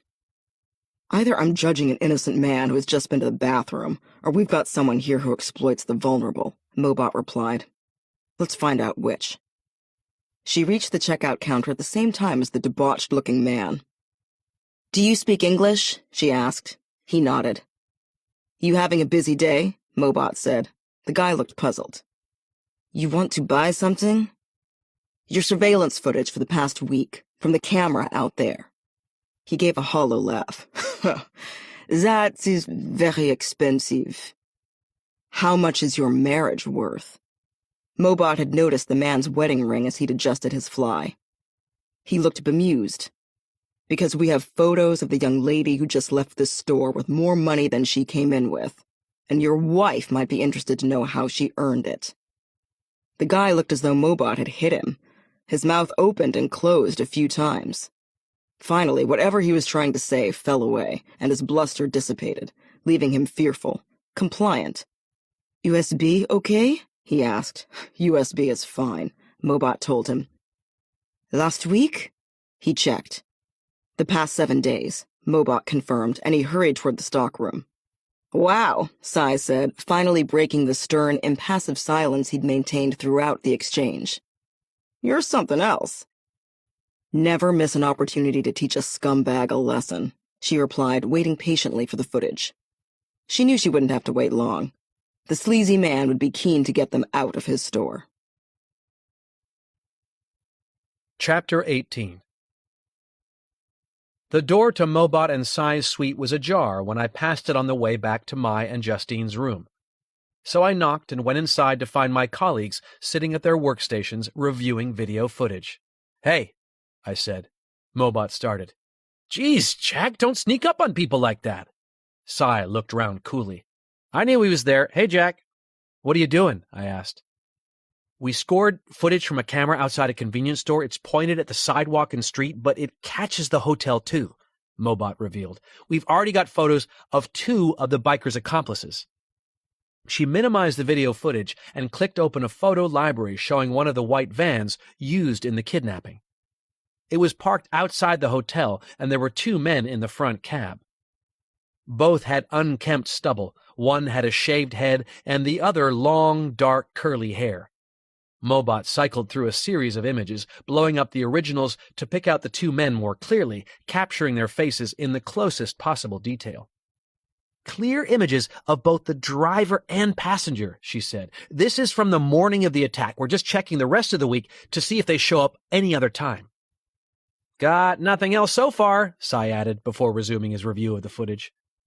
"We need to get these photos to Chevalier," I said. Mobot nodded.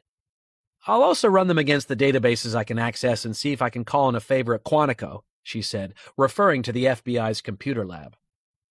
Just then, the cell phone the bellhop had delivered from the kidnappers rang. Mobot had wired it to one of her laptops.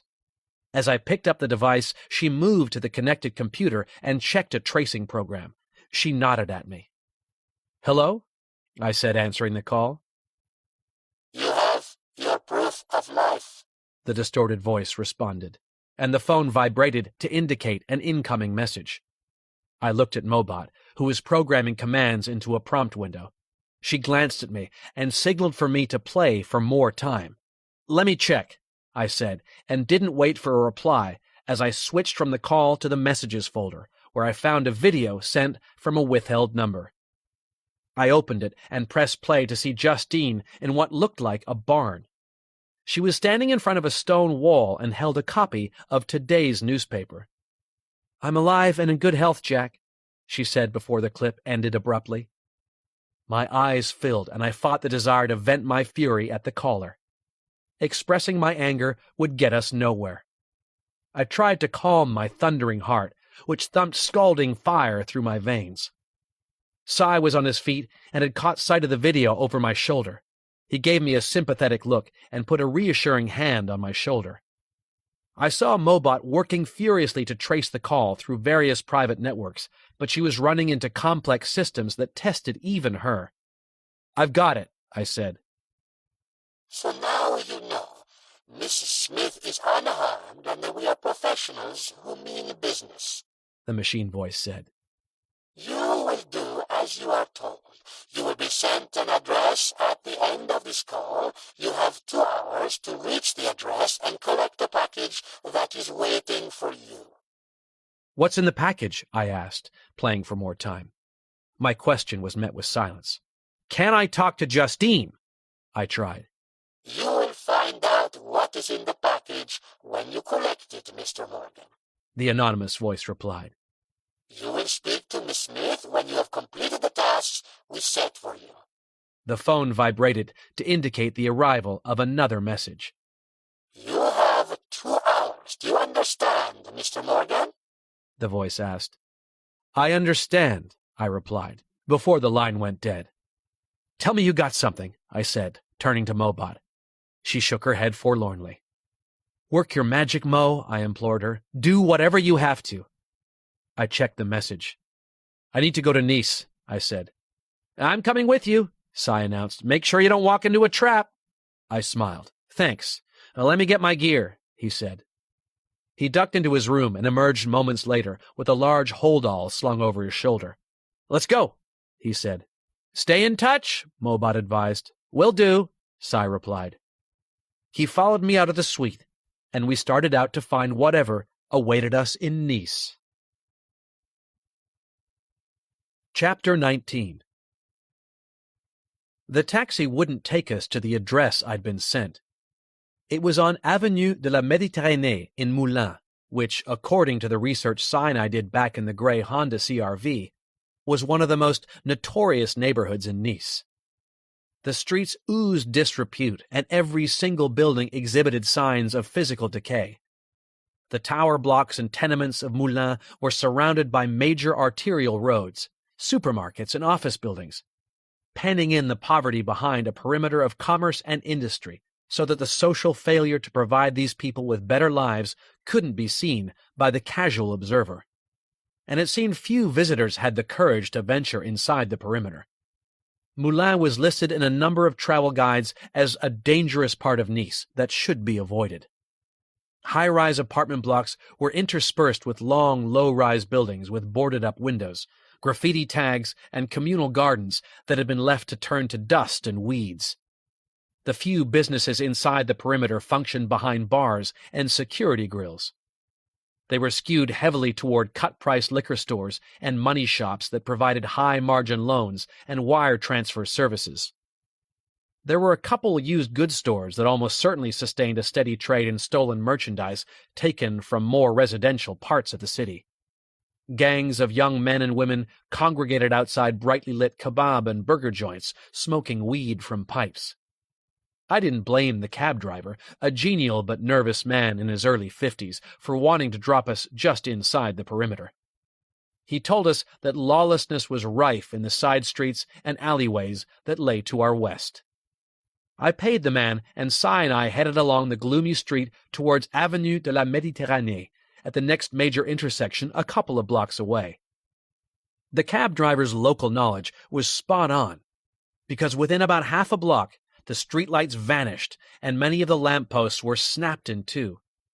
There were a couple of burnt-out cars on bricks in the courtyard of the adjacent tower block, and the building was dilapidated, with many broken windows. "You're not worried they want to kill you?" Cy asked. He was grinning, but it was a forced smile designed to hide his nerves. To be fair to the guy, he looked more at home here than me, with his biker boots, jeans, Metallica t-shirt, and black leather biker jacket. I was in my blue suit and might have been mistaken for Cy's parole officer. "They could have killed me when they took Justine, or at the hotel," I replied.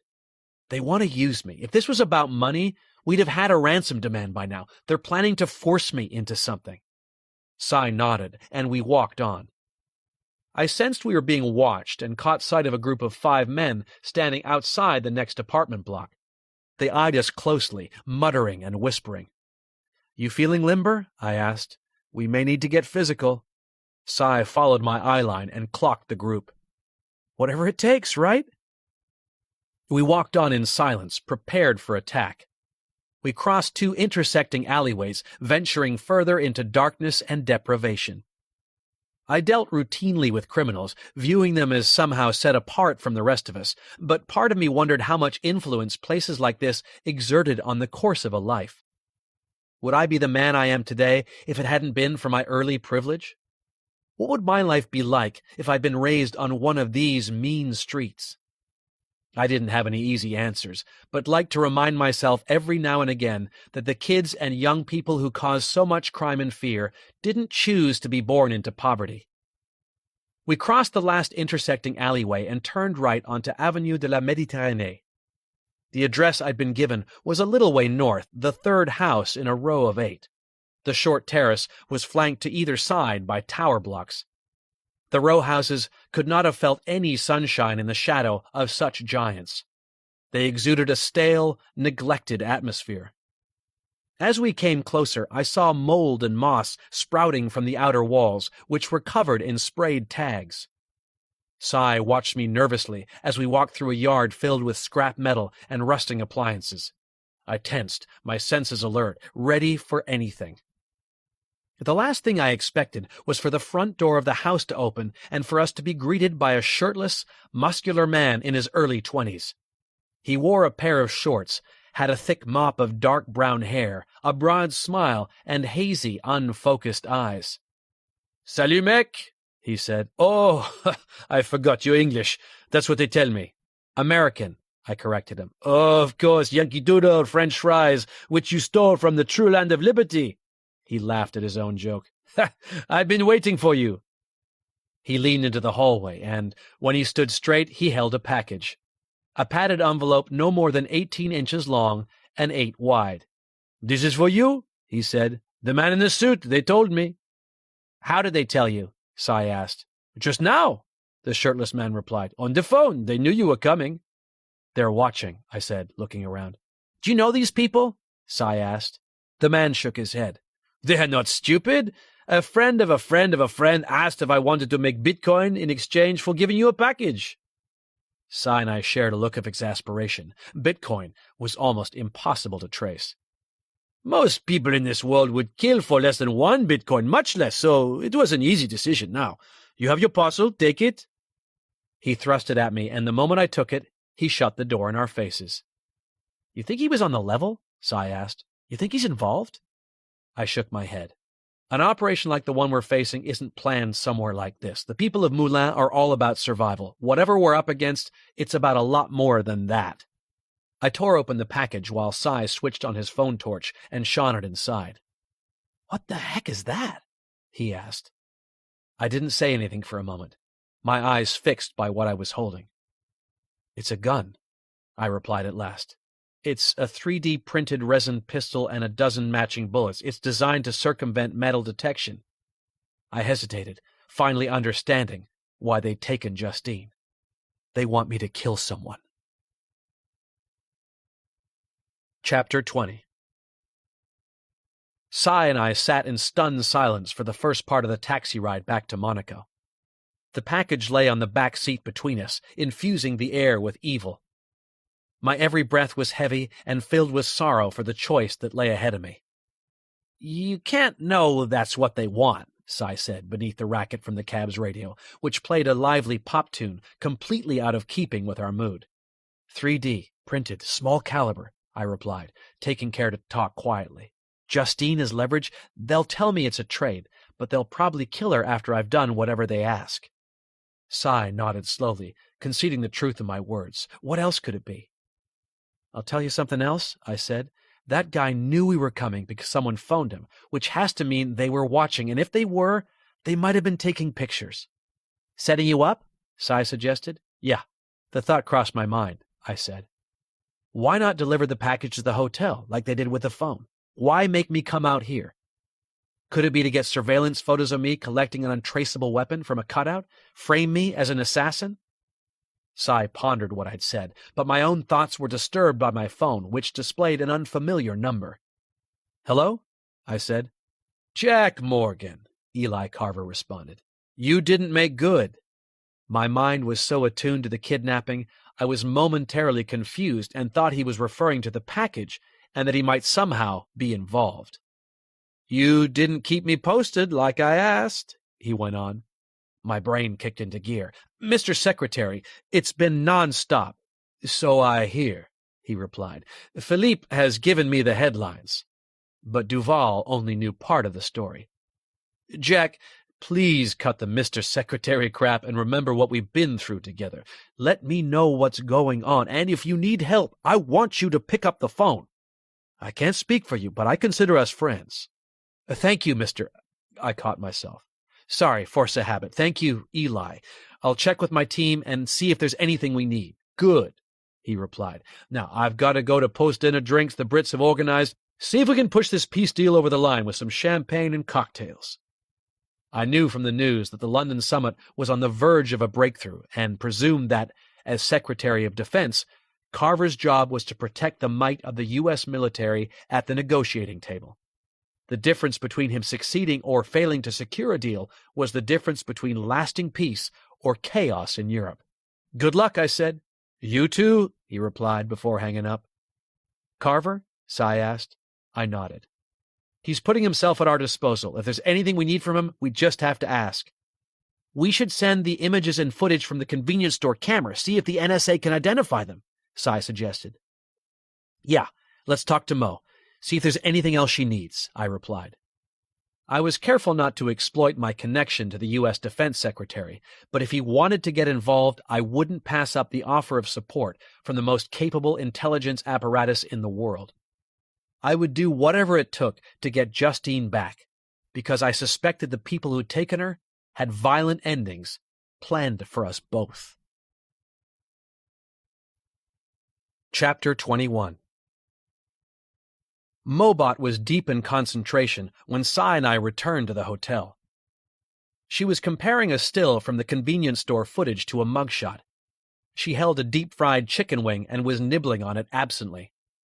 When she realized we'd entered the suite, she used the wing to gesture at a room service tray laden with food. "I wasn't sure how long you'd be, so I went ahead and ordered for you," she said. "It should still be warm." Cy put down his holdall and went to the bathroom to wash his hands.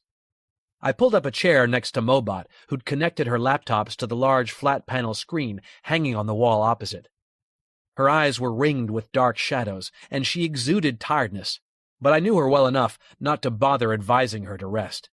She was obstinate and pushed through exhaustion whenever she was working a case.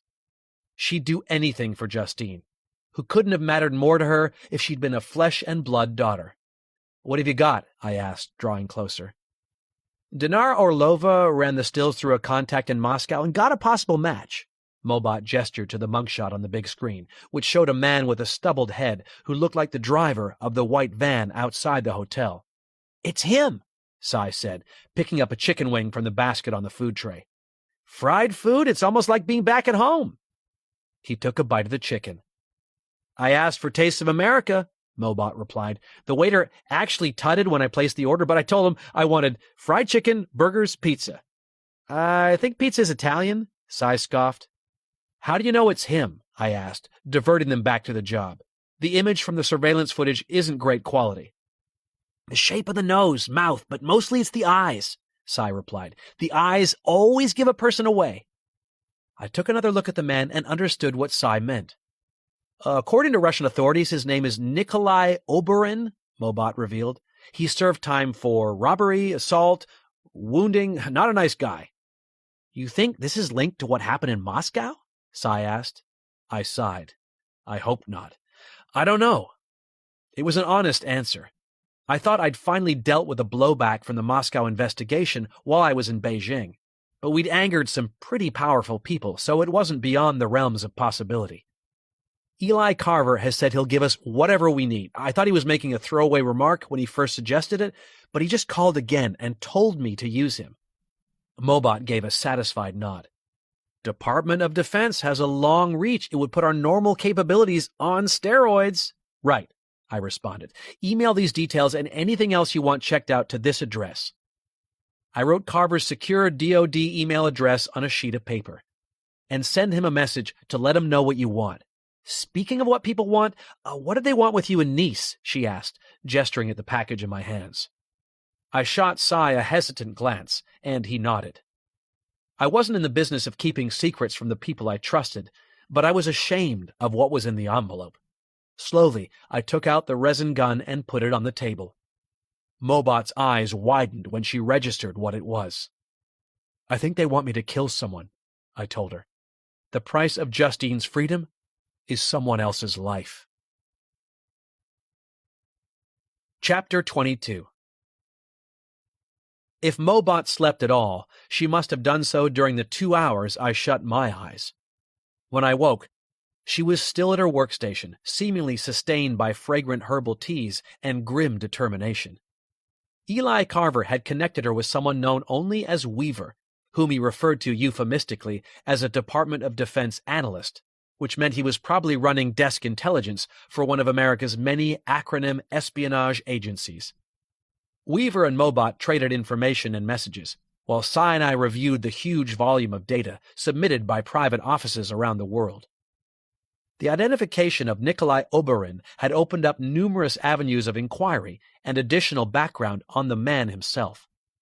Our offices were digging through anything and everything on the Kutsenko Brigade and the Semyon Gang, two criminal organizations Oberin had previously been associated with. They were implicated in arms dealing, people smuggling, and the international drugs trade, with tentacles on every continent, so we had our work cut out for us. I'd finally fallen asleep on the couch in their suite a little after 4 a.m. and woke at 6:15 when my alarm sounded. I think we might have something, Mobot said, glancing round as I stirred. Our friend Weaver has access to some pretty neat stuff. He's got an AI, artificial intelligence. I cut her off. I know what AI is, thinking computers. Well done, she said mockingly. Whoever he works for has access to an AI that can review video footage and lock onto an object or face. I sat up and stretched. The AI is reviewing traffic camera footage throughout Monaco on the day of the abduction, Mobot revealed. How did we get the footage? I asked. Monaco police? She shook her head. Assume the NSA can dip into any machine or network anywhere in the world. If they haven't purchased a backdoor encryption key from the manufacturer or got access through the root chipset, they'll hack the system. I rubbed my face, wondering what would happen when that kind of access was combined with the power of artificial intelligence. I suspected it would mean entire populations could be kept under constant surveillance with AI running real-time threat analysis. But the technology was currently working in my favor and being used to help us find the most important person in my life, so I wasn't about to complain. He sent something, Mobot said, clicking on a message that had just arrived on our secure server. She opened the attachment and the screen filled with a map of Monaco, showing the route of a vehicle, the white van that had transported Justine with timestamps of different locations in the city. There were inset photos of the van taken from traffic cameras and other municipal surveillance sources.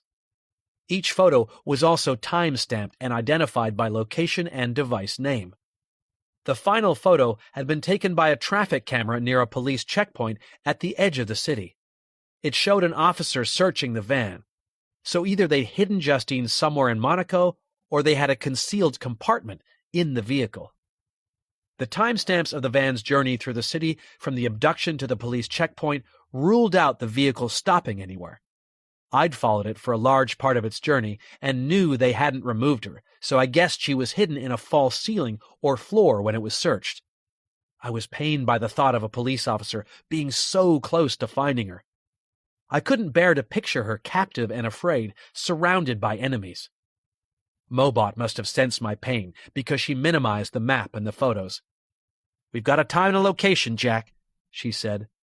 I knew she was deliberately being optimistic and trying to give me reason to hope. "We can hit the streets and find out if anyone saw where the van went from there.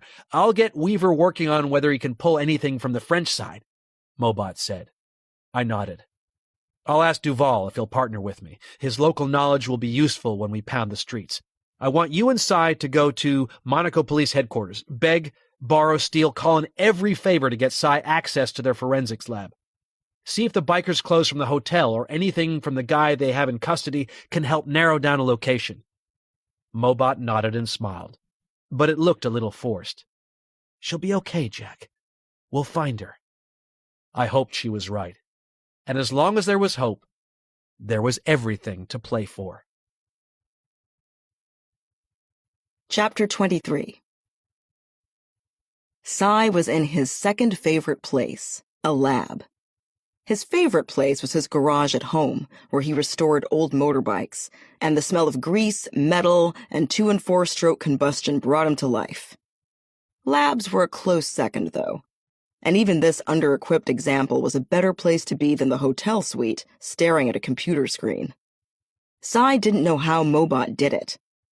She never seemed to tire of her machines, and didn't even have the outlet of a hobby like his bikes to restore her. Mobot's entire existence was devoted to the digital world. Cy was pretty sure that when Silicon Valley started to offer implanted computer chips, Mobot would be first in line to have one hooked up to her brain. But he was happy for her. She had a vocation, and like him, had established herself as a world leader in her field. It was Cy's notoriety as a forensic specialist that had got him in the lab. Jack had phoned Valérie Chevalier and offered her Cy's services as a consultant. He'd pressed hard, and Valérie had agreed to ask her head of forensics, Pascal Garnier. She'd called back minutes later, accepting the offer. Cy had written books, published papers, and lectured on crime scene investigations. He didn't recall Garnier, but the man said they'd met briefly at a conference in Las Vegas. He was mid-50s, quiet, thoughtful, and so eager to please that he treated Cy like a celebrity, offering him free reign of the lab at Monaco Police Headquarters. Cy wished he could have added some real value, but the lab was rudimentary, and any specialist work had to be sent to France, so he and Garnier were limited to reviewing the basics. "Nothing off the guy's prints?" Cy asked about the man they were holding in custody. Garnier shook his head. "If he's been arrested, we can't find a record, and we're not getting any results from his photo, either." "Send it to me," Cy replied. "We might be able to ID him." He was thinking about Weaver and the capabilities of the NSA, which would far outperform the resources of the Monaco police and Interpol.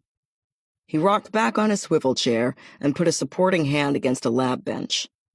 They were surrounded by microscopes, chromatographs, and spectroscopes, but the place was missing things like fuming chambers, and Cy felt sad for Garnier because he would always be limited by his lab. "Did you scope the guy's clothes?" Cy asked. Garnier hesitated before shaking his head. "I didn't," he confessed. "I would only do that to place a murder victim or a—" "Criminal at a crime scene," Cy interrupted. "And where is the scene of an abduction, right?" Cy understood why Garnier hadn't examined the suspect's clothes properly. Conventional thinking said they knew where the crime had taken place, over a relatively expansive area of the heart of Monaco. But Cy couldn't rely on conventional thinking to find his colleague and friend. Garnier hesitated again. "Is it where the kidnapped victim is taken? Or where they are held?" Sai smiled at him, like a professor trying to encourage a student to think outside the box. Clothes could reveal as much of a story as fingerprints. A kidnapping is an ongoing crime. Scoping the perpetrator's clothes might give us a clue as to the victim's current location. Sai felt a little strange referring to Justine as a victim, because she was one of the last people he ever thought of in those terms. But it was an accurate word, and it kept his language from becoming personal and emotive in the company of another law enforcement professional. For now, Justine was the victim of a crime, but hopefully not for much longer. "You got some gloves?" Sai asked. "And a mask? Let's gear up, get the suspect's clothes, and see what we can find." Chapter 24.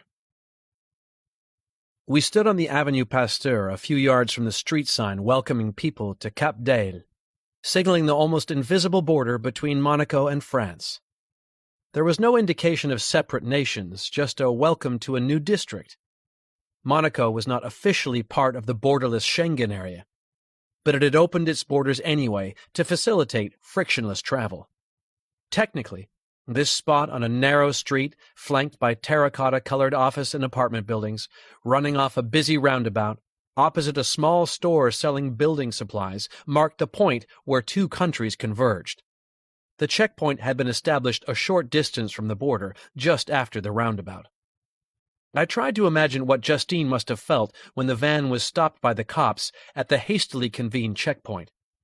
Video footage from a traffic camera mounted on a post on the corner of the street showed a Monaco police car blocking the narrow route and two officers checking vehicles leaving the city-state. Had Justine attempted to signal the cops? Had she even been conscious? I'd watched the moment over and over again. One young police officer had approached the van and spoken to the driver. Like a football fan who thinks their hopes and prayers might alter the outcome of a slow-motion replay, I longed for the man to discover Justine when he opened the door to search inside. But the van had seemed to be empty. I knew from my own experiences in Moscow that it was relatively easy to conceal someone in a disguised compartment, and I'd put money on there having been a false bed in the van's floor to circumvent any visual inspection. Looking around the road and roundabout, which was now busy with morning traffic, I saw no immediate clues as to the van's ultimate destination. "They went west into France," Duval said, sauntering over. He was somber and apologetic, as though he was ashamed his city had caused me so much pain. "We can start a canvass along the route," Duval suggested. "Petrol, gas stations, and convenience stores. See if anyone remembers the vehicle. Local post offices. Talk to the delivery drivers. See if they've spotted the van along their routes." I nodded. These were good suggestions, but my heart wasn't in it.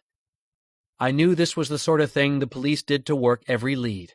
But they could throw resources at a search like this, have maybe a couple of dozen officers out working the places Duval had suggested. With just a few of us, it felt too much like looking for a needle in a haystack, a very large haystack. My phone rang, and I stepped away from Duval to take the call from Sai. "Jack, we may have something," he said without wasting time on a greeting.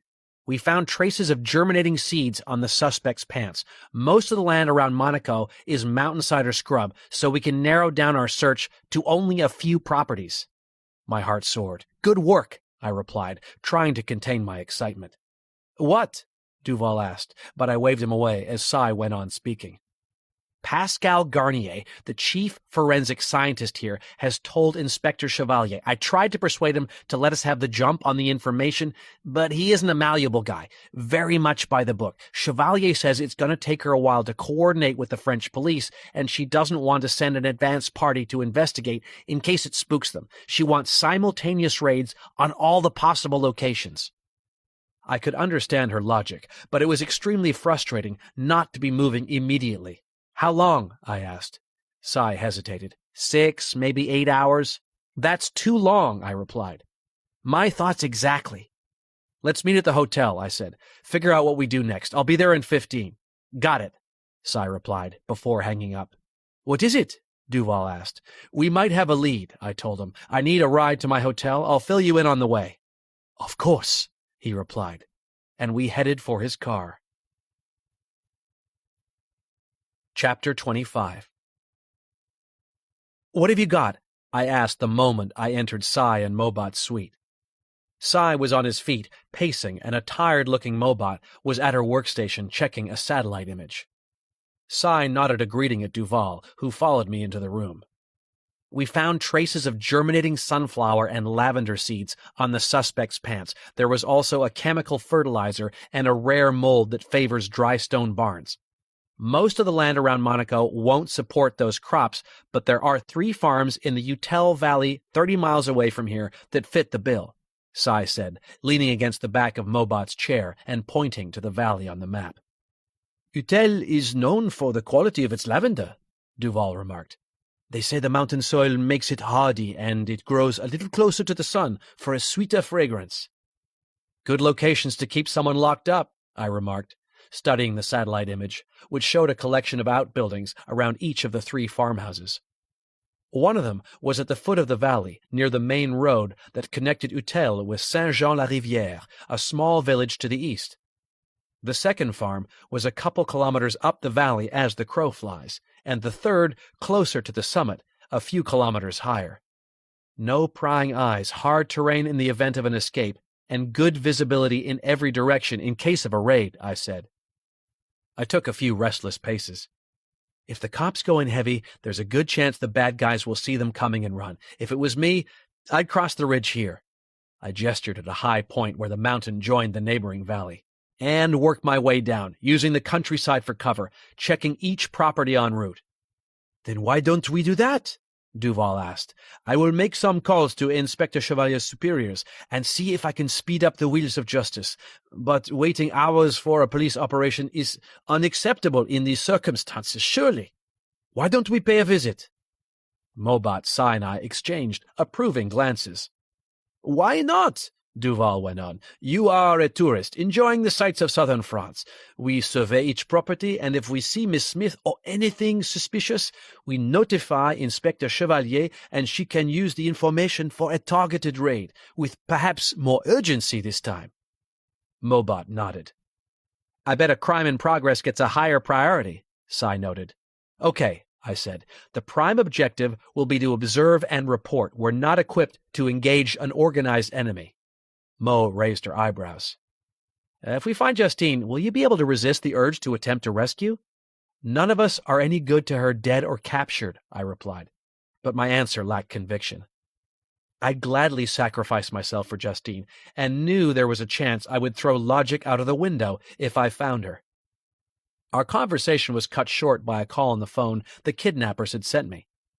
I answered after 5 rings, once Mobot had signaled she'd activated her tracking software. "Mr. Morgan," the machine voice said. "you have the parcel." It was a statement rather than a question, so I remained silent. "You will be given instructions soon. You have killed before," the voice remarked. "so this will not be a difficult exchange. 1 life for Miss Smith." The distorted voice confirmed my worst fears about the 3D gun. They wanted me to use it to murder someone. "You understand what will happen to Miss Smith if you don't do exactly as we say?"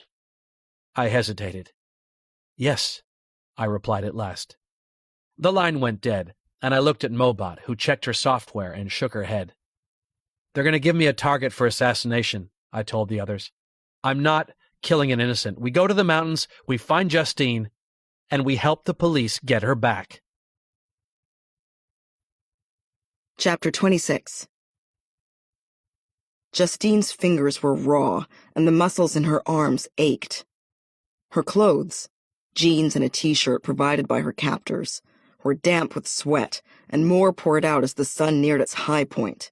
But she pushed on, driving the chair leg into the gap she'd gouged around the large stone. It had taken hours and hours of near-constant labor, with brief breaks to throw the guards off her trail when they checked her cell, or to sleep when she was near to collapse.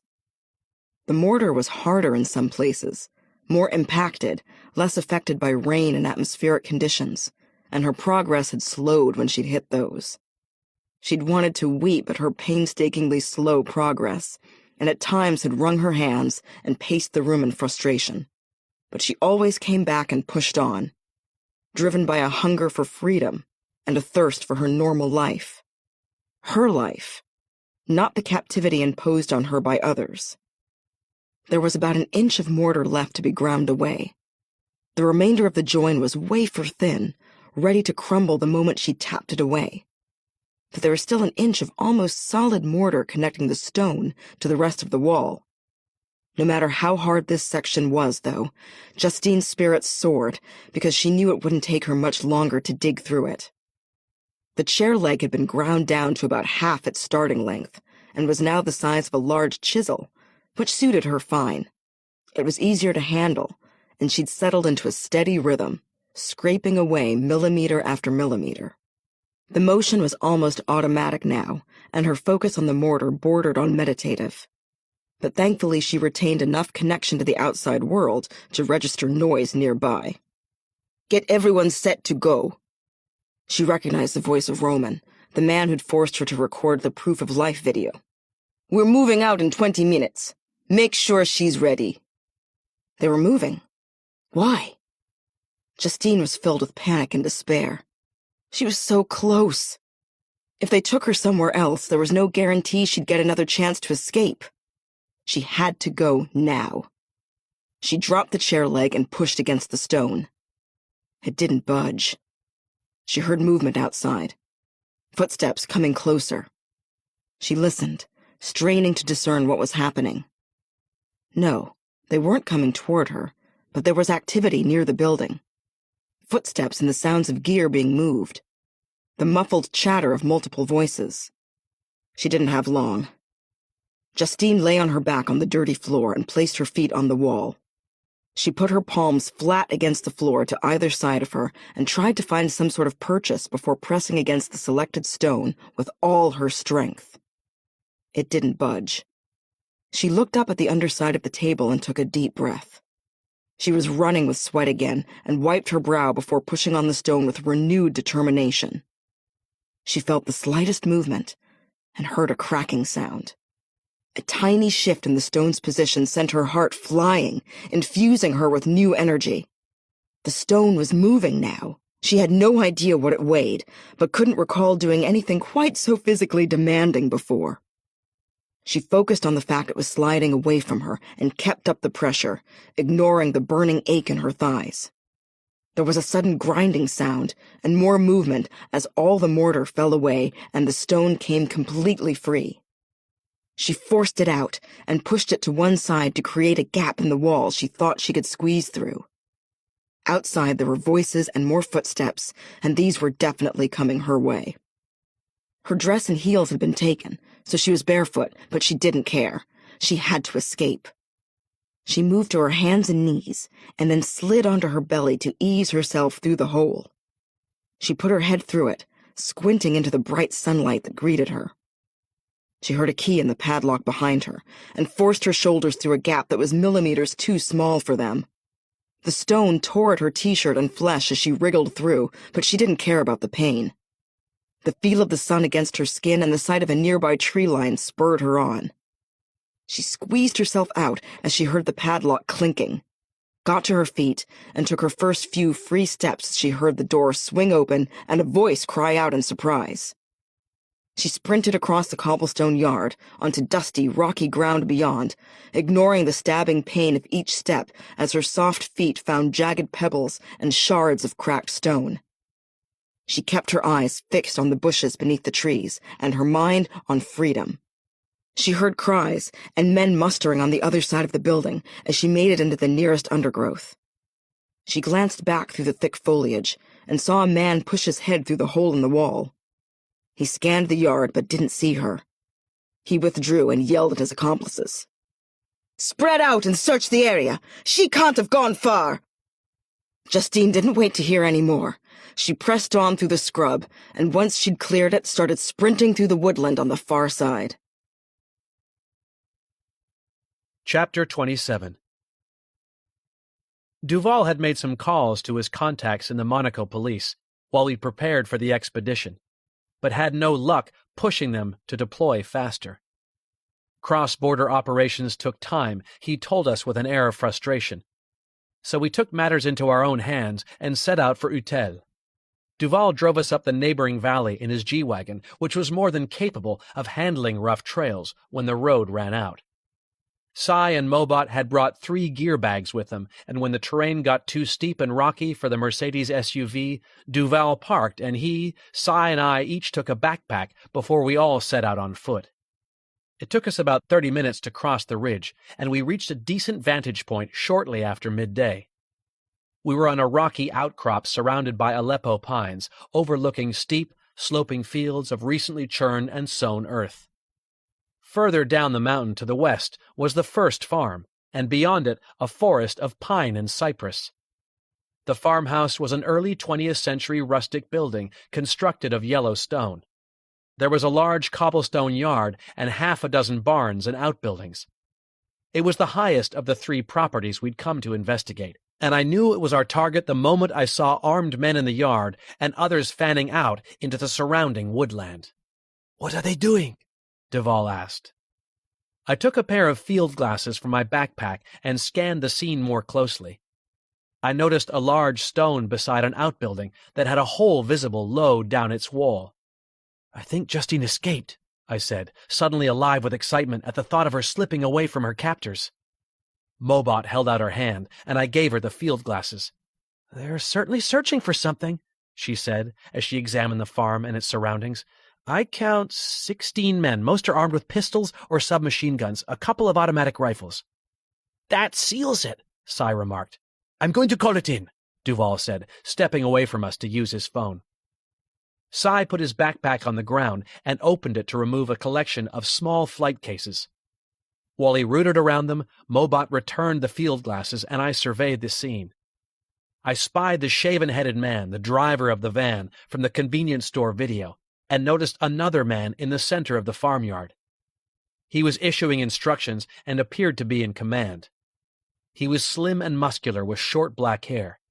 He had a down-turned mouth and sharp, pitiless eyes in a scowling face. I couldn't shake the feeling that we'd met before, or that he was somehow familiar to me. There was a great deal of anger about him and a slight air of panic, which supported my theory that Justine had escaped. "Let's see what this baby can find," Cy said, and I turned to see him standing over a small drone. He used a remote control to launch it, and I moved to get a better view of the footage being broadcast by the drone's video camera, which was displayed on the screen of the controller. He swept round the farmyard at high altitude, and I went over the outbuilding with the hole in the wall. The large stone looked like a perfect fit for the hole in the wall, and there were scuff marks that suggested it had been pushed from the outbuilding. I was thrilled at the possibility Justine had forced her way out, but now we had to find her before her captors did. I scanned the mountainside with the field glasses, trying to figure out where she would have gone. The other farms weren't visible from up here, but they might have been from further down the mountain. She could have headed southwest toward them, or maybe she'd opted for the more difficult task of going northeast toward the summit toward us. There was plenty of cover in the woods that spread across the mountainside in all directions. Justine was tough and resourceful, but I also knew she'd be frightened. Who wouldn't be? These men looked like killers, and they were heavily armed. At a guess, we had 15 square miles to search, unless she had made it to a vehicle, which seemed unlikely given the response of her abductors.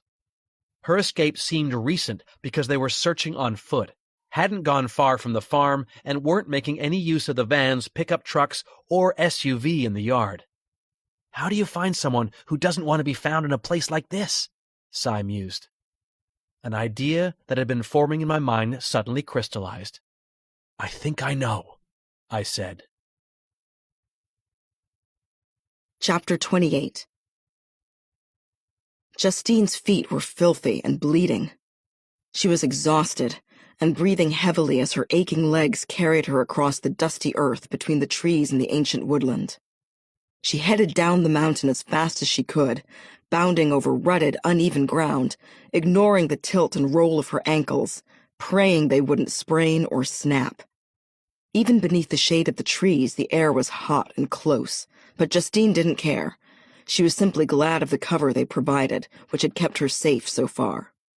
She had decided to head downhill because there was guaranteed to be a road further down the valley, the one she'd felt the van climb when she was trapped in the tiny compartment. She thought it was her best chance of getting help. She moved toward a break in the tree line, some 600 feet directly beneath her. She had no real idea what lay ahead, but it had to be better than remaining a prisoner of the gang. She couldn't see them, but she could hear the cries and shouts of the men trying to find her. They were speaking in French, German, Spanish, and Italian, but the commands were issued in English, which was probably their common language. They had been ordered to spread out and search the woodland methodically, checking every hiding place. This would force them to move more slowly than her, which made speed her only advantage. She intended to make the most of it and sprinted on.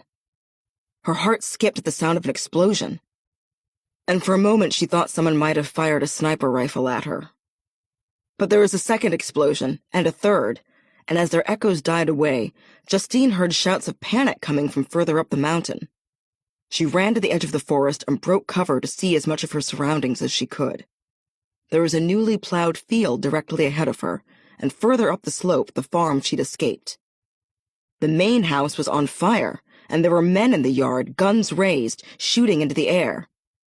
Justine's eyes were drawn to the target, a tiny drone, which dropped from the sky and exploded when it hit the farmhouse roof.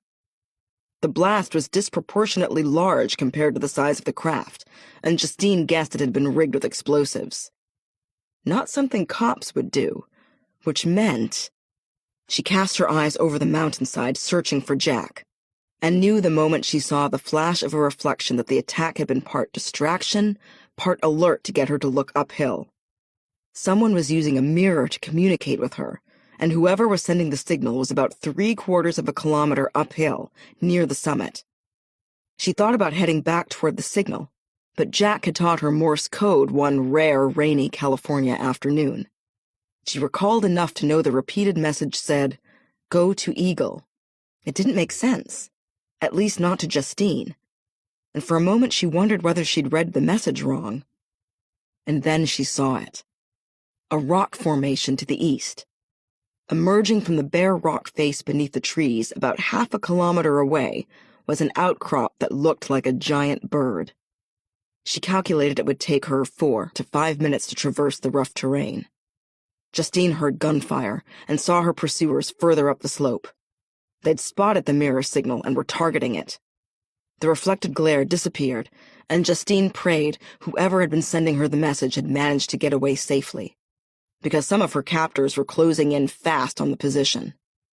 She took advantage of the distraction to break cover and cross the open ground before jumping into the cover of a ravine that led to the rock formation where she hoped to find help. Chapter 29. I was moving at full tilt, covering the ground between our vantage point and the rock formation I'd spotted a few hundred meters east of the farmhouse. I dubbed it the Eagle because wind and rain had carved it into the shape of the majestic bird of prey. I just hoped it looked the same from Justine's perspective and that she saw and understood the Morse code message. One of the benefits of having a leading forensic scientist on the team was his ability to improvise explosive devices from the gear we'd brought with us. Cy had rigged an IED from the spare lithium batteries and electrical gear he'd scavenged from the drones and surveillance electronics we carried with us in backpacks. He had rigged 4 flying bombs to drones, and they caused the distractions that allowed me to break cover and get down into the valley unobserved. Mobot had already gone back to the car with Duval. The moment there was any shooting, Cy was under strict instructions to stop sending the Morse code message with the mirror of an SLR camera and to join them. I could hear shooting directed at the outcrop where I had left him, and prayed Cy had the good sense to stick to the plan and make a run back for the car. According to the map, the Eagle was almost halfway between the highest farm and the second one further down the valley. My plan was to take Justine to the lower one and wait for Valerie Chevalier and the cops who, according to Duval, were on their way.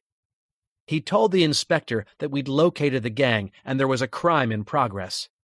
That information had been the impetus she needed to take immediate action. She'd assured him she would cut through any remaining red tape and arrive imminently with French police in serious numbers. I sprinted through the trees, heading downhill, taking great care to keep my footing as I gathered momentum. I hoped Justine had seen the message. She would be casting about, looking for a way clear of this situation, and I had to believe the explosions would have caught her attention. The roof of the highest farmhouse was on fire, and the flames were visible from some distance away. The sounds of the gang struggling to bring it under control filled the woods. I ran on, lungs raw, legs aching, and after another few minutes moving at a speed that took me close to tumbling, I broke the tree line and encountered rocky ground around the Eagle Formation. I slowed to a walk and crouched down to avoid being seen by the men shooting up the mountainside. I surveyed the rocky terrain around the Eagle, looking for any sign of Justine. After a moment, I saw flashes of movement between the rocks to my right, and my heart leaped. But joy rapidly turned to horror as I realized it was a man heading in my direction. It was the guy I'd seen in the farmyard issuing commands to the rest of the abductors. He wore a black t-shirt, jeans, and heavy boots, but the most notable thing about him was the submachine gun he carried in his hands. He was about 100 feet away from me, coming at an angle, but distance and the rock formation separating us didn't impede him. He spotted me and fired wildly in my direction, bullets rattling out of the gun and zinging against the rocks nearby. "Stop!" he yelled, but I ignored his command and sprinted downhill. Justine burst from behind some rocks about 20 yards ahead of me, and my momentary joy turned to dismay as I realized I'd led her into harm's way. She had a similar realization when she registered me and then saw the man on my tail. "Run!" I yelled, and she ducked back under cover. I did likewise, following her into a narrow gully that twisted and turned across the mountainside. I ran fast, closing the gap between us, until I was only a few feet behind her. She stopped and embraced me. "Oh, Jack, it's so good to see you," she whispered breathlessly. "You too," I replied, my heart thundering with a strange mix of fear and relief. "You think I don't know Morse code?" the man yelled behind us, his Italian accent unmistakable. I couldn't see him, but he didn't sound too far away, somewhere along the gully. I signaled Justine to climb a small stretch of scree that would take us onto the mountainside and followed her up. "That's their leader," she revealed. "He says his name is Roman." "I bet you're thinking you're safe, Mr. Morgan," yelled our pursuer, "that I won't kill you because I need you, but a good general never relies on one plan." Justine and I reached the top of the gully and exchanged fearful glances. Our pursuer had just revealed we were inessential, that he had an alternative method of accomplishing his objective, and we were disposable. We had to get to safety, but there was no obvious sanctuary. There was about 50 feet of open field ahead before a patch of dry scrub and then thick woodland. I could hear Roman scrabbling along the gully behind us. We were in a tight spot and would have to gamble. Chapter 30. "There's a farm half a mile southwest of here," I whispered. "If you make those trees, I think you'll have cover all the way. I want you to run as fast as you can. Don't stop for anything." "No," Justine replied. "I'm not leaving you. You have to come with me." I shook my head. "He'll catch us eventually. We can't outrun bullets. He's going to chase you, and that might give me a chance."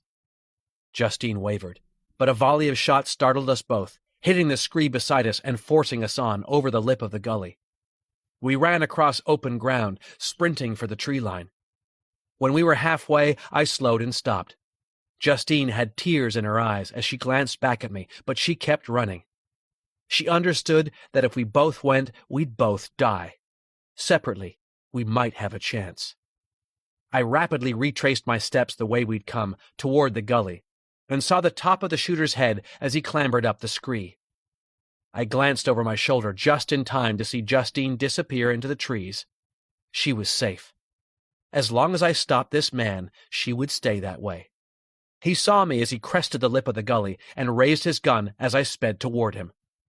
I fell onto my side as the first shots rang around the valley and bullets cut through the air where my head had been. Momentum carried me on. My feet hit Roman's chest, knocking him back down the slope. The last of his shots went high and wide as his arms flailed. He tumbled to the floor of the gully, hit the rocks on the other side, and the impact knocked the wind from his lungs and the gun from his hand. It clattered away to my right, bouncing across the rocky ground. He made a dive for it, but I wasn't going to give up my advantage. I launched myself at him with a cry of pure hatred. This was the man who'd attacked us in the street, who'd taken Justine and held her, and was now trying to kill us. He meant me and the woman I loved the greatest possible harm. He was the embodiment of everything I stood against. Rage filled me as we collided. I drove my fists into his gut, his chest, his face. He tried to block my blows, to fight back, but I was determined to protect Justine, to save myself, to make sure we'd be together again and he would pay. I don't know how he managed to stay upright. Maybe he was driven by a passion that matched my own. Whatever the reason, he didn't go down. His eyes rolled back momentarily, but he recovered and kicked me in the shin before elbowing me in the face. I saw a flash of white and then stars and put my arms up to defend against the flurry of punches he aimed at my head. I stepped back and almost stumbled, but thankfully I fell against the steep rock face on the other side of the gully. The stones jabbing against my spine were painful, but they kept me upright. I dodged and ducked, sidestepping away from his ferocious assault, and as I moved, I swung a left hook at his ear. He cried out when the blow connected, and his right hand went up instinctively, leaving his side undefended. I aimed a couple of short, sharp jabs at his ribs, and then hooked in for his kidney. As he buckled and lost his protective stance, I threw a right cross at his face, catching him on the nose. He staggered back, dazed, and I pushed forward, landing punch after punch, wondering what kept him on his feet. Finally, a powerful trio of jabs and a right hook sent his eyes rolling back in his skull. He went limp and collapsed on the floor of the gully. I stood for a moment, trying to catch my breath as I looked at my fallen opponent. I remembered the gun, but as I turned toward it, the sounds of dozens of shots filled the air, and I realized I was under fire. There were two men further down the gully. One was targeting me with an assault rifle, and the other was spraying the air with submachine gun fire, taking care not to go anywhere near his prone leader. There were other men now, coming from further along the gully, running in our direction. I turned and scrambled up the scree slope, leaped clear of the lip, and sprinted toward the trees as though death himself was chasing me. I was almost at the protective cover when the air around me erupted with gunfire, and I glanced over my shoulder to see the man with the assault rifle leaning against the lip of the gully, targeting me, while his accomplices ran up the slope to either side of him. He stopped shooting as they neared the line of fire and joined them in their pursuit. I pushed into the shadow beneath the dry Aleppo pines and quickly cleared the undergrowth to find myself in heavy woodland. I ran south, heading for the next farm down the valley, weaving between the trees, hoping to get enough cover between me and my pursuers. I could hear them barking at each other, their anger and eagerness palpable. I caught flashes of someone in the forest ahead of me and pushed myself ever faster until it felt as though I was flying over the twisted roots, fallen branches, and bed of tinder-dry needles that covered the ground. My lungs were burning once I finally caught up to Justine, and when she looked back, her relief was clear. We raced on and crested a rise. A short distance away, the trees came to an abrupt halt. As we neared the edge of the forest, we saw a plowed field beyond, then a fence, another field, and the next farmhouse about 300 meters away. My heart sank, because I didn't see how we could cover such a distance over open ground without giving our pursuers clear targets.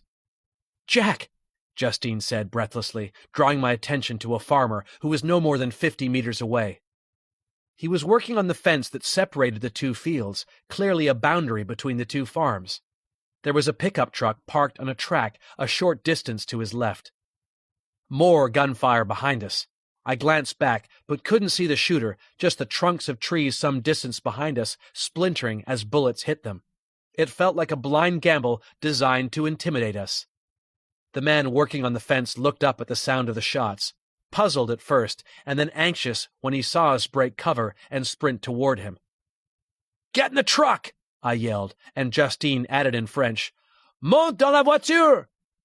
He hesitated momentarily before heading toward the pickup, a red Toyota. Justine and I sprinted across the open ground and collided with a wooden fence.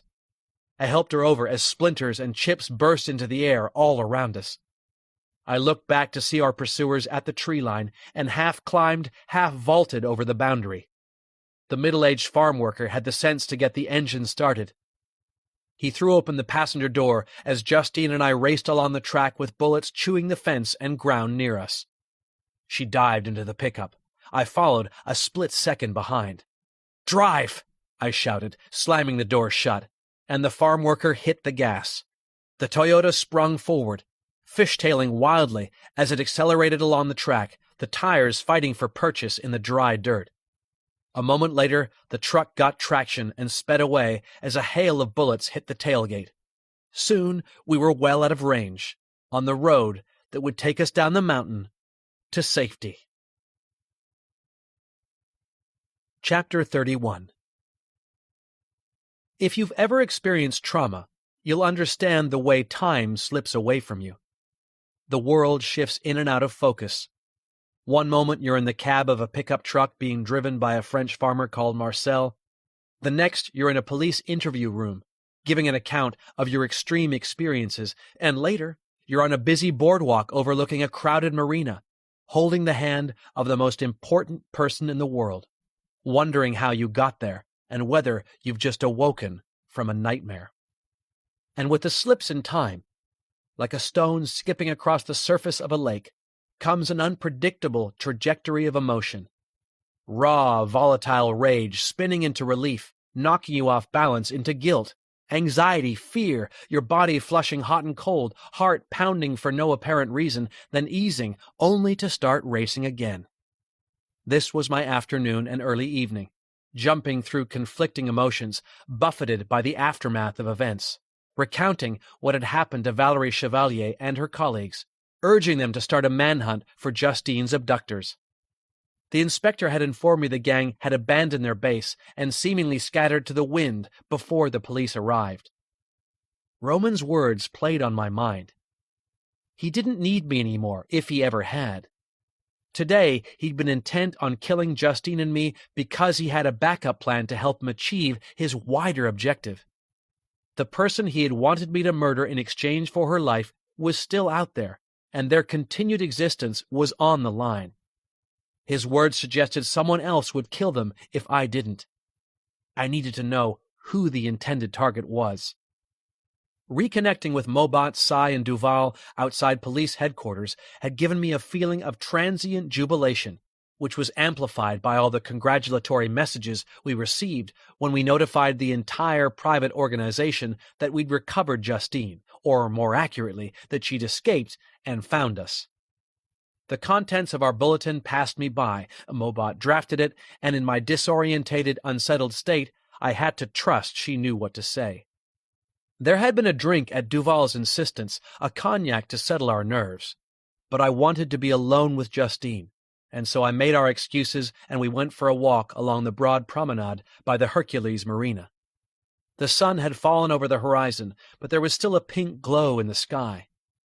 Reflected port lights danced on the water around the flotilla of boats moored in the harbor. Prefabricated buildings truncated the wide boardwalk here and there, all decorated with the advertising hoardings and the team insignias of the Grand Prix. I held Justine's hand, and we strolled wordlessly, finding our center as the heat of the day dissipated on the evening breeze. The hubbub of distant bars, the lick and splash of magnificent boats bobbing on the tide, and the hum of traffic flowing through the city, formed a bed of sound that soothed and reassured me as I eased back into reality. "I love you," I said, stopping to embrace her. "I was afraid I'd lost you." "You'll never lose me," she replied. "I'll always fight for you and me." We kissed. "I love you too," she said. When we parted, I saw Mobot and Sai approaching from the bar we'd left. "I used a fake Airbnb account to get us a last-minute deal," Mobot informed us. She'd got us alternative accommodation because we couldn't risk Roman and his gang turning up at the hotel. "It's an apartment on the Boulevard de Belgique, about 20 minutes walk from here." "What about our stuff?" Sai asked. We go back to the hotel in the early hours, I replied. In and out quickly, take only what we can easily carry. We don't need much, Justine remarked. Just enough to get home. I exchanged glances with Mobot and Sai. Tell me we're leaving, Justine said. Jack, tell me we're getting the first flight home tomorrow. They wanted me to kill someone, I replied. This wasn't random. They were using you to coerce me, and they chose us for a reason. You've told the cops, right? She countered. I nodded. Then we can go home, she said desperately. We can leave this place and go somewhere we'll be safe. This was personal, Justine, I responded, sliding my arms around her. I have to find out why and stop whatever they've planned. She pushed me away. No, you don't. You can leave it to the cops and we can go and be safe. We don't have to chase danger, Jack. Danger finds us. Please don't go looking for it. She looked to Mobot and Sai for backup, but they didn't give her any. They knew that if we didn't find answers, this would remain an unresolved threat. There's no guarantee Roman and his people wouldn't come to Los Angeles, I told Justine. This is personal. He wanted us dead on that mountain when he realized he couldn't coerce us anymore. There was hate in his eyes. We need to know why. It's the only way we'll ever truly be safe. Justine hesitated and tears filled her eyes. I knew she was afraid, but she was also a professional, and she recognized the truth of my words. Finally, she nodded. Okay, we find out why they came for us, and if we get the chance to hit them, we hit them hard. Chapter 32. The apartment Mobot had rented on the Boulevard de Belgique was on the 9th floor of a block near the intersection with the Boulevard du Jardin Exotique, one of the main roads out of Monaco. We picked up essential supplies from a convenience store a couple blocks from the property and accessed the apartment using keys collected from the building concierge. The 5-bedroom penthouse was furnished like a contemporary hotel suite. The tan hide-covered furniture and light beech cabinets and tables were spotless. Huge windows opened onto large balconies and offered a view of the city and marina beyond. This must have cost a bundle, Sai remarked as we walked in and surveyed the place. Last minute on Grand Prix week? The owner said they had a cancellation. It's the only reason we got it, Mobot replied. But yes, the nightly rental stings. It doesn't matter, I assured her. We need to find out who these guys are and why they targeted us. We put the bags of groceries on a counter in the large chef's kitchen, which opened onto the living room. I'll fix us something, I said. It won't be gourmet, but we've got bread and cheese and cold cuts. I'll do it, Mobot responded. You two should go and get yourself cleaned up and relax a little. You've been through hell. Justine smiled wanly. What about me? Sai asked. I got shot at doing that Morse code. You were well on your way back to the car before anyone got anywhere near you, Mobot told him. But you go and have a cleansing bath if you like, maybe with some scented candles and whale song playing. That sounds lovely, Sai said with a grin. Could you run it for me? Justine's smile broadened, and I chuckled. It was good to be around friends who were acting normal. Shut up and help me, Mobot said, rifling through the bags. Sai smiled and joined her, and Justine and I went exploring. We walked along a corridor that connected the living room with the bedrooms, and went into one at the front of the building. Like the rest of the apartment, it was decorated in neutral tan and white tones. Unobtrusive abstract prints lined the walls, and a king-size bed faced floor-to-ceiling windows. Beyond the balcony lay the twinkling lights of 4 city blocks, and then came the marina with all the boats rising and falling on the gentle waves. Justine put her arms around me, and we kissed. We held each other in silence for a long while. I'm going to have a shower, she said at last. Want to join me? She stepped away and took off her dirty T-shirt, and in that moment I wanted nothing more than to join her. But my phone rang, and when I saw it was Duval, I felt compelled to answer. He might have news on the investigation, or could be trying to give us a warning. Philippe, I said. He cut me off instantly. Jack, I'm scared. They're going to come for me and my wife and children. They will kill them if I call the police. I don't know what to do.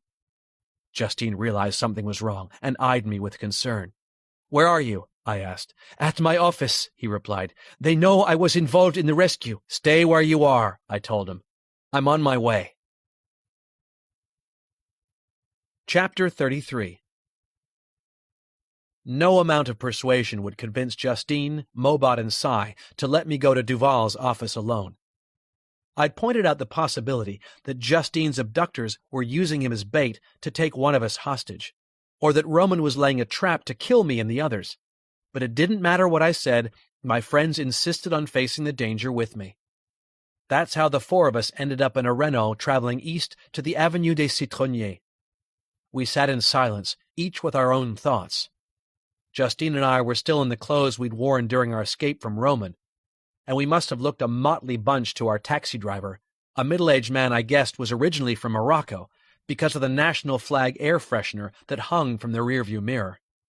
He was too polite, professional, or had simply seen too much to comment on his disheveled passengers. It took 20 minutes instead of the usual 5 because of diversions, restrictions, and the sheer weight of traffic in advance of the Grand Prix. But we finally made it to the broad avenue where Duval had his office. The street was crowded with nighttime window shoppers and people sitting outside cafes and restaurants. The city was really starting to fill up, and the air of pre-race anticipation was palpable. Just here?" I said to the driver, indicating a space in front of a cafe almost directly opposite Duval's building.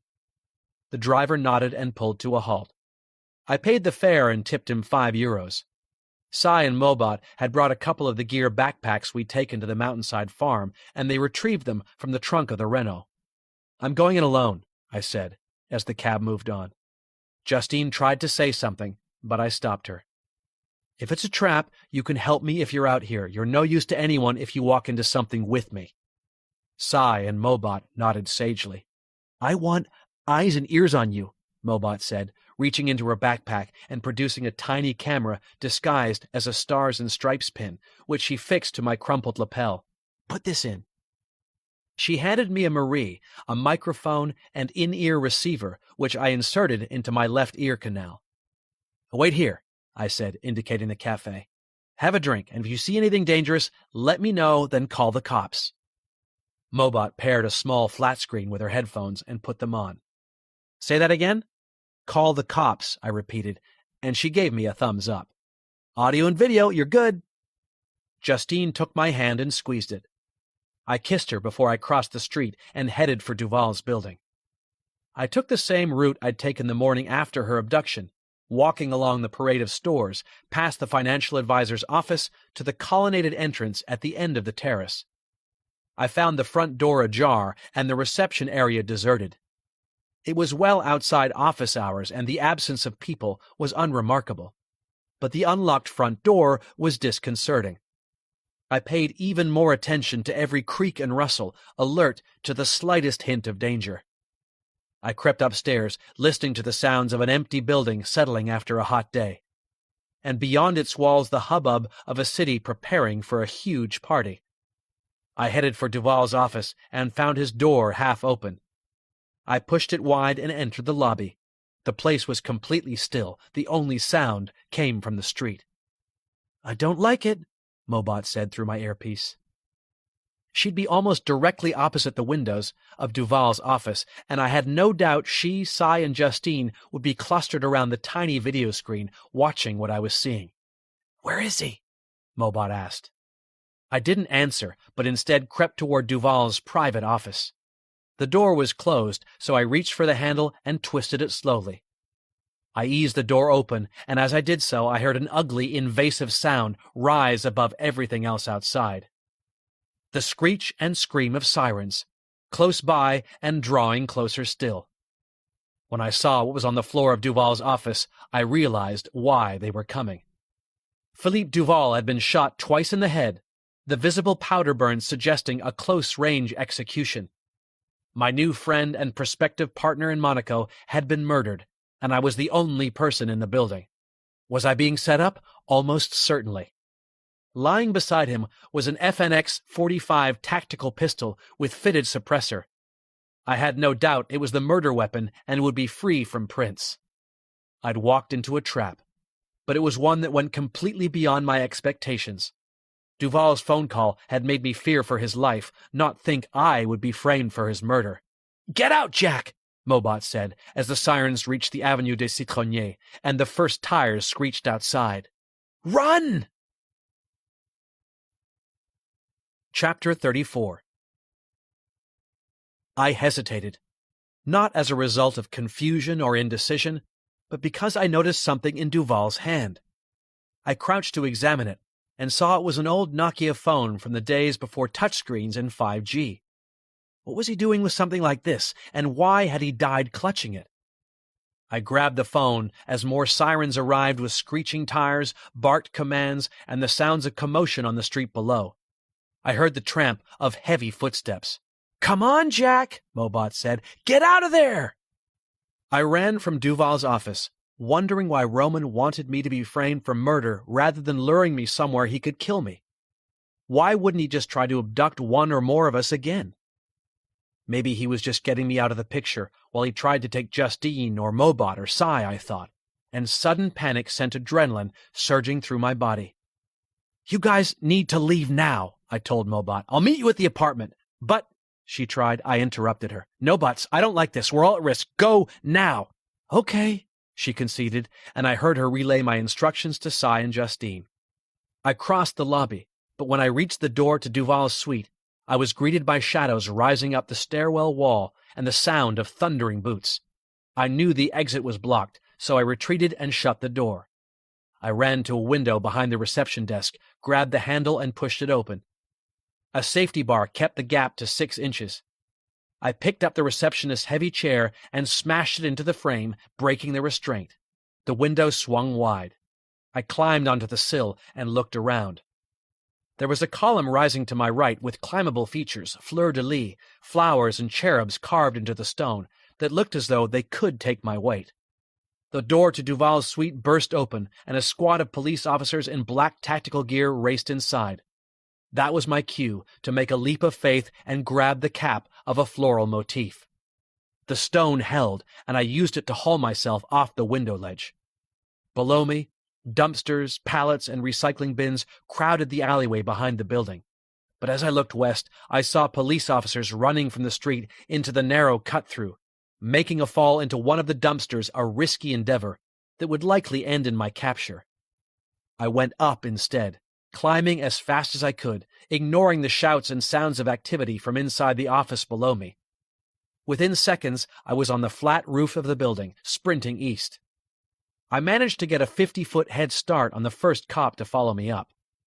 As we ran across the rooftop, with him yelling commands, he was joined by 2 of his colleagues.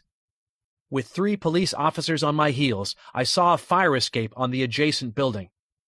But it was only as I closed in on it that I realized there was a 15-foot gap between the 2 structures. I couldn't risk getting arrested and thrown in jail, where I'd be a sitting target, and I couldn't see an alternative to gambling. I accelerated toward the edge of the roof, my legs pounding out an increasingly rapid beat, my heart thumping in my ears.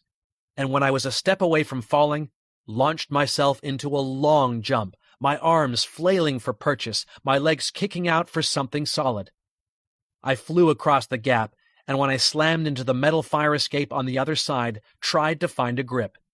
My hands weren't quick enough, and I dropped, plummeting a story down before I managed to catch hold of a railing and arrest my fall. I cried out as an arm was almost pulled from a shoulder socket, but I held fast for a moment before dropping the remaining 15 feet to the ground. I sprinted along the driveway onto Avenue des Citronniers and glanced both ways. A crowd had gathered around the police vehicles outside the cafe where I'd left Justine, Mobot, and Sai. There was no sign of them, but I did spy a man on a motorbike at the very edge of the gathering. He was straining to peer over the heads of the onlookers to see what was going on. I sprinted into the street, jumped the flower beds, and raced toward him. He was distracted by the lights and cops in tactical gear, holding his phone high above his head to capture the action. He didn't notice me until it was too late. I pushed him off his bike, caught it before it fell, pressed the starter button, and as he came to his senses and realized what was happening, I raced away, leaving behind his cries of outrage, the flashing lights and angry cops as quickly as the little bike would carry me. Chapter 35.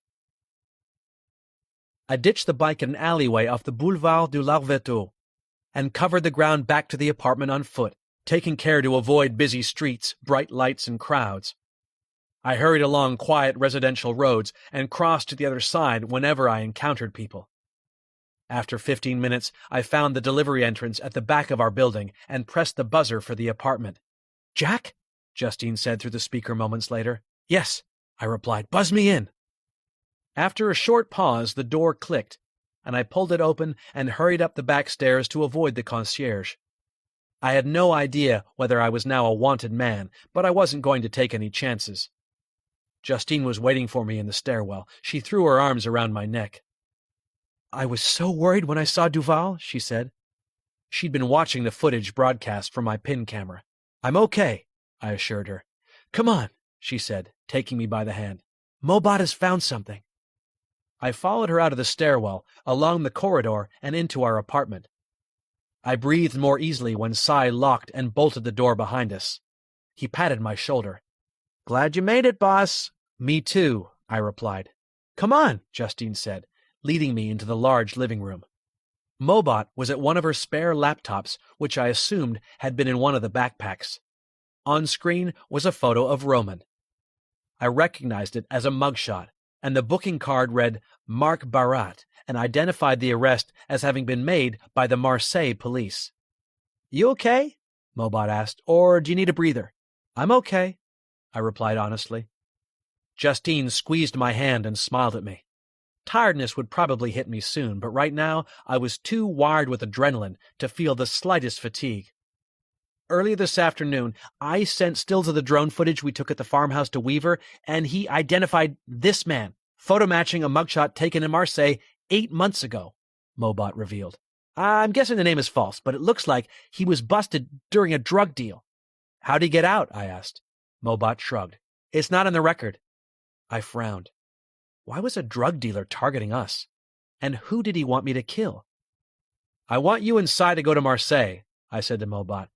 "See if you can talk to the arresting officer. Find out whatever you can about this guy." Mobot and Cy nodded. I turned to Justine. "Tomorrow we'll go back to the automobile club and find out what the biker who was chasing me was doing there." "What if the cops put out a warrant for you?" Cy asked.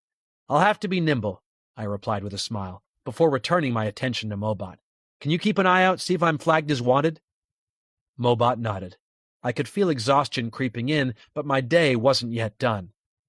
I took out my phone and called Eli Carver's private number. It rang through. "Hello," a voice said. "The Secretary Carver, please," I replied. "Who's calling?" "Jack Morgan." "Mr. Morgan, I've heard a lot about you. My name is Henry Wilson. I'm one of the Secretary's aides. He's in a meeting right now. Can I give him a message?" "Have him call me as soon as he can," I replied. "Of course," Wilson replied. "I'll let him know the moment I see him." He hung up, and I slipped my phone in my pocket. "We still bouncing these things?" I asked, referring to the relay technology Mobot used to make our phones hard to track. She nodded. "Good. I don't want to give Roman any easy wins." "We won't," she assured me. "Nothing is foolproof, but this is darn close." The phone call reminded me of the device I'd taken from Duval. I pulled it out of my pocket and gave it to her. "Duval was holding this when he died?" "I know," she replied. "We were watching." "Sorry, I'm starting to feel the day catching up with me," I said. "See what you can get out of it?" Mobot nodded. "Will do. You need to get some rest." "Come on," Justine said, taking me by the hand. "You're done." I didn't resist as she led me toward the bedroom. Chapter 36. Mobot was tired, but she'd never needed much sleep, which was how she kept going while others rested. When she was younger, people had assumed she used drugs, stimulants, vast amounts of coffee. But the truth was she could function perfectly well on 3 to 4 hours sleep per night. She felt drained now, though, and needed to recharge her batteries, which was why Cy was driving.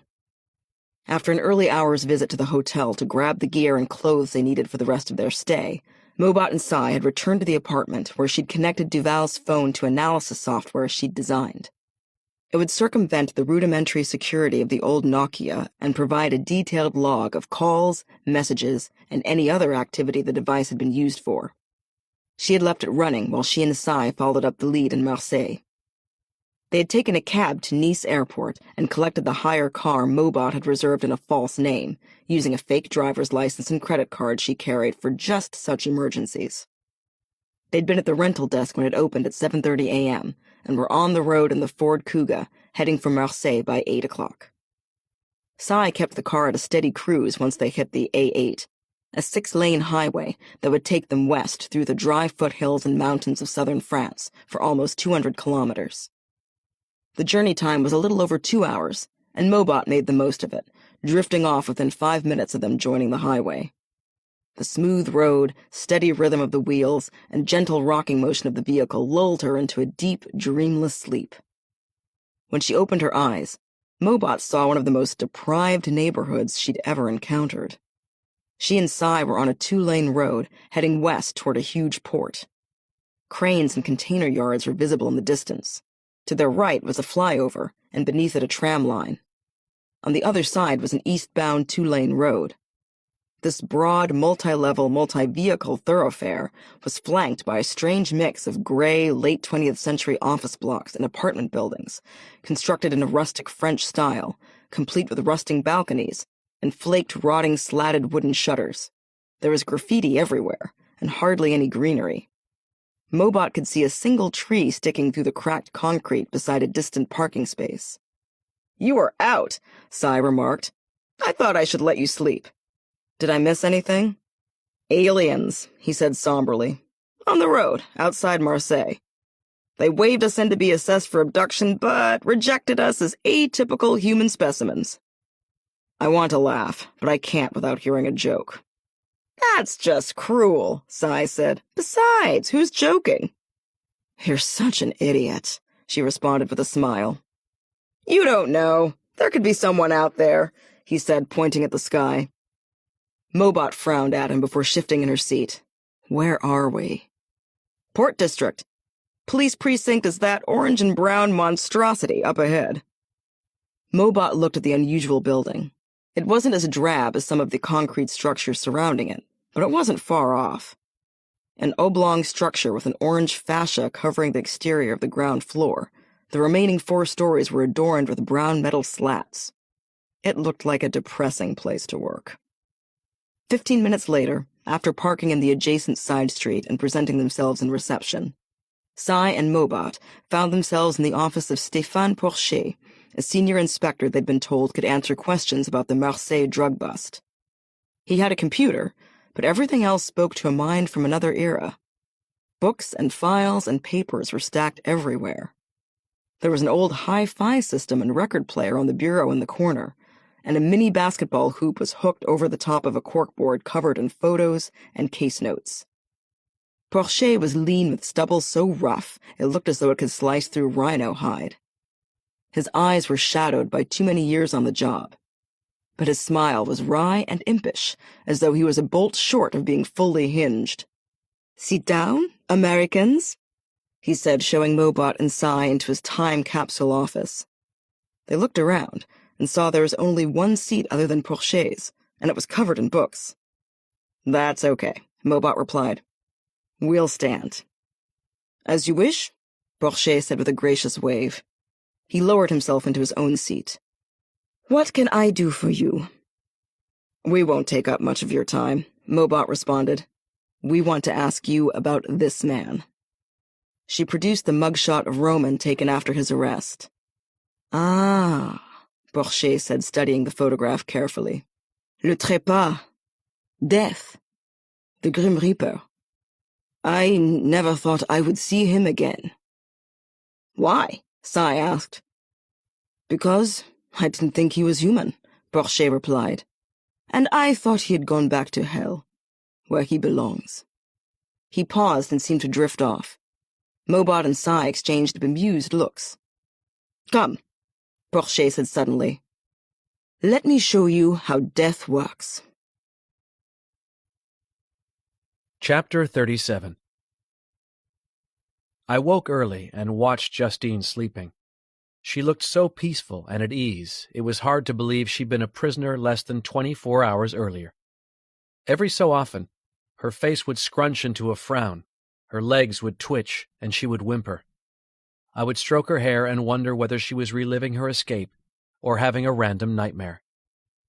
A little before 7 a.m., I heard Sai and Mobot leave for the airport, where they would collect a hire car for their drive to Marseille. I checked my phone and responded to a message from Mobot, telling me they'd been to get our gear from the hotel with a simple thanks. I replied to other texts from Dinara Orlova in Moscow and Matteo Ricci in Rome, who congratulated me and Justine on our escape. I didn't feel I deserved any congratulations. Justine had freed herself. I'd happened to be in the right place around the right time, and now a good man was dead. Had Duval been killed in retaliation for the escape? Or was he simply a pawn sacrificed in an attempt to frame me for murder? I used my phone to check the local news, which was leading with Duval's death. There were photos of him with his family, his wife so elegant and warm-looking, and his children happy and contented. It pained me to imagine what state they'd be in now, with their father's murder the talk of the city. To lose a former minister and prominent citizen in such violent circumstances was a shock to the tiny principality.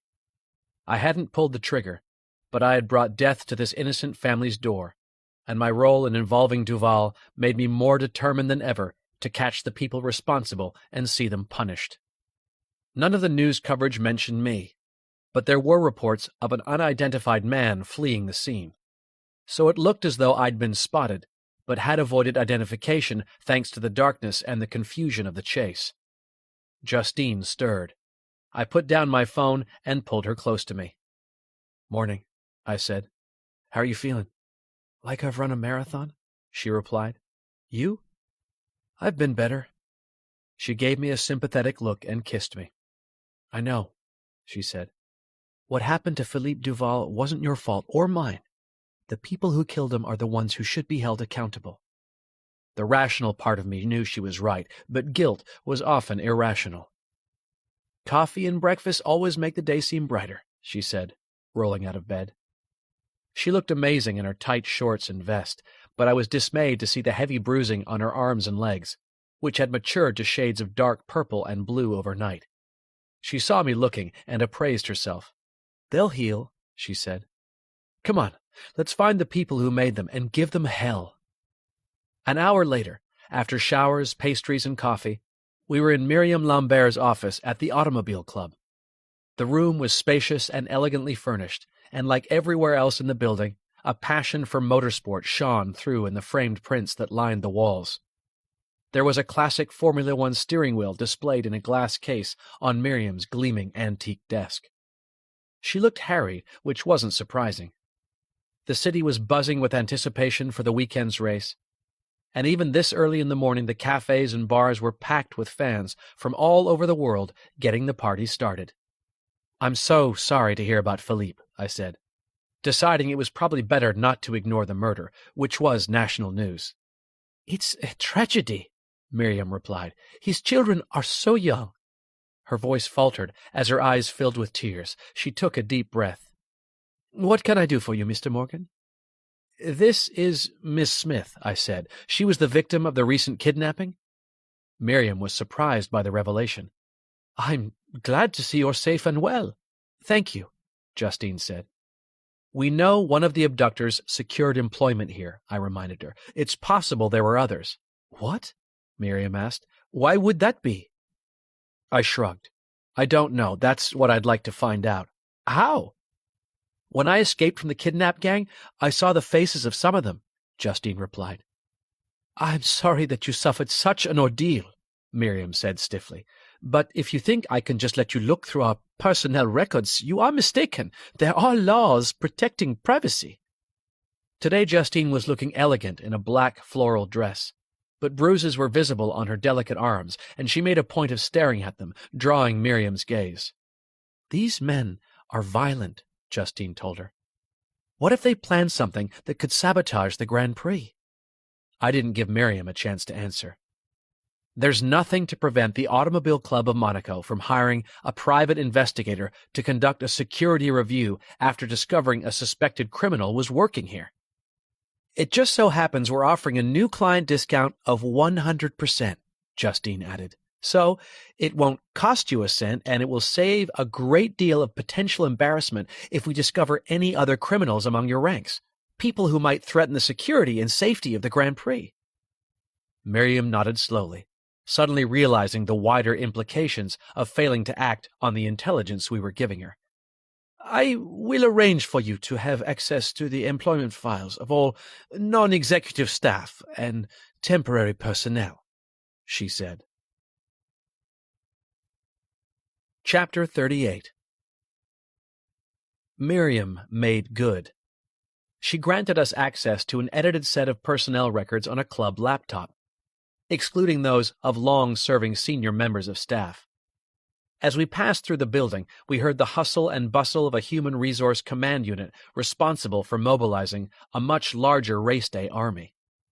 People who experienced the glamour of watching the Grand Prix in Monaco would have little idea that delivering such a prestigious experience involved hundreds of staff with a near-obsessive focus on the mundane and practical details.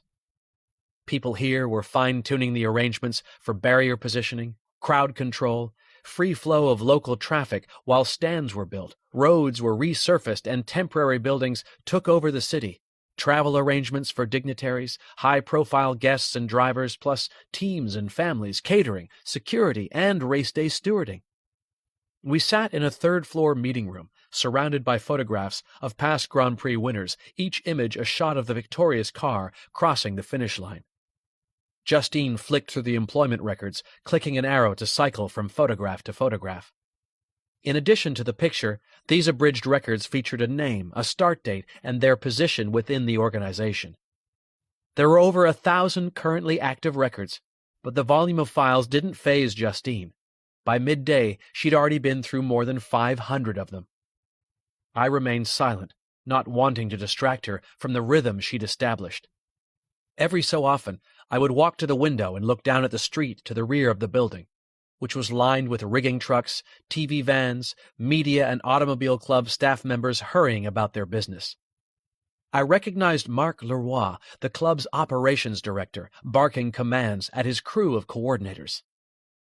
"This is one of them," Justine said, and I turned to see her pointing to the photo of a man with short black hair and matching stubble. He was smiling in the photograph, but there was an air of unease about it, unfamiliar and forced. I recognized him as one of the men who'd opened fire on me in the gully after I'd knocked out their leader, Roman.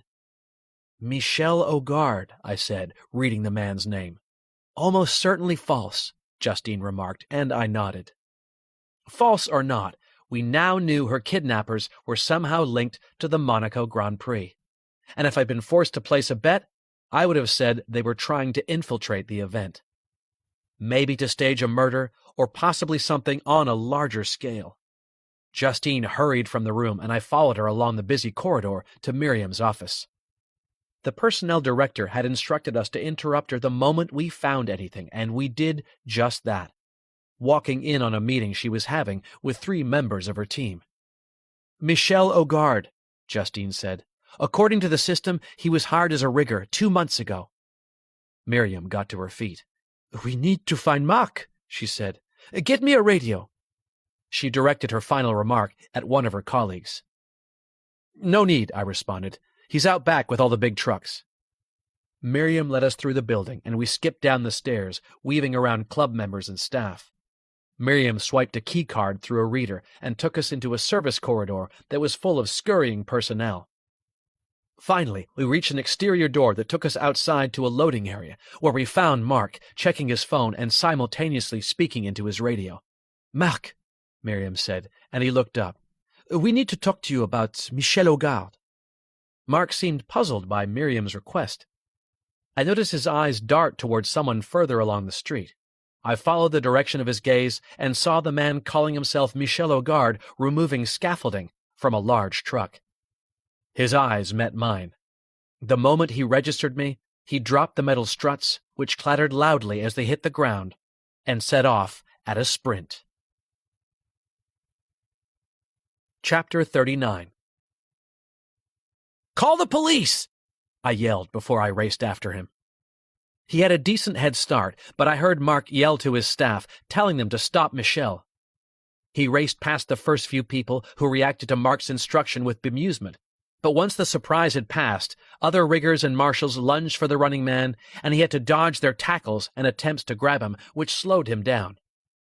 The memory of him shooting at me on the mountainside propelled me on.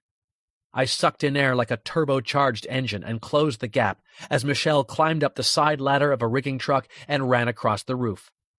From there, he leaped onto the metal canopy of a cafe, startling staff and customers below as he thumped across the swaying structure and bounded through an open second-floor window. I followed, clambering up the ladder, racing across the truck and sprinting over the canopy. I jumped through the window, and my instinct saved me when I sensed movement to my right. I ducked and rolled as Michel swung a metal floor lamp at me. The heavy base hit the window and shattered the glass. As I got to my feet, he tried to swing it the other way, but I tackled him, and he dropped the lamp as we grappled with each other. We traded blows and ended up on the floor. I blocked his efforts and hit him in the face a couple of times. He rolled away, dazed, and staggered to his feet. I pursued him as he rushed for the door. He flung it open and set off through an open-plan office full of people who were surprised to see two men engaged in a chase through their previously peaceful workspace. Michel was bleeding from a cut above his eye, and his face looked a mess, adding to people's unease. They rose from their desks and backed away from him as he darted around the office furniture and headed for the exit. There were cries and shouts, but no one tackled either of us. I followed the fugitive as he barreled through a green fire door and chased him into a concrete stairwell, bounding after him as we both leaped down multiple steps at a time. He reached the landing above the ground floor, and I took a gamble, jumping directly from the flight above. My bet paid off when I landed on him, sending him crashing into a wall. He lashed out instinctively with a vicious elbow to my chin, and I saw stars. Dizzy, I backed off and he punched me in the gut before bolting down the last flight. I caught my breath and ran after him, racing through the open door which led into a large reception area.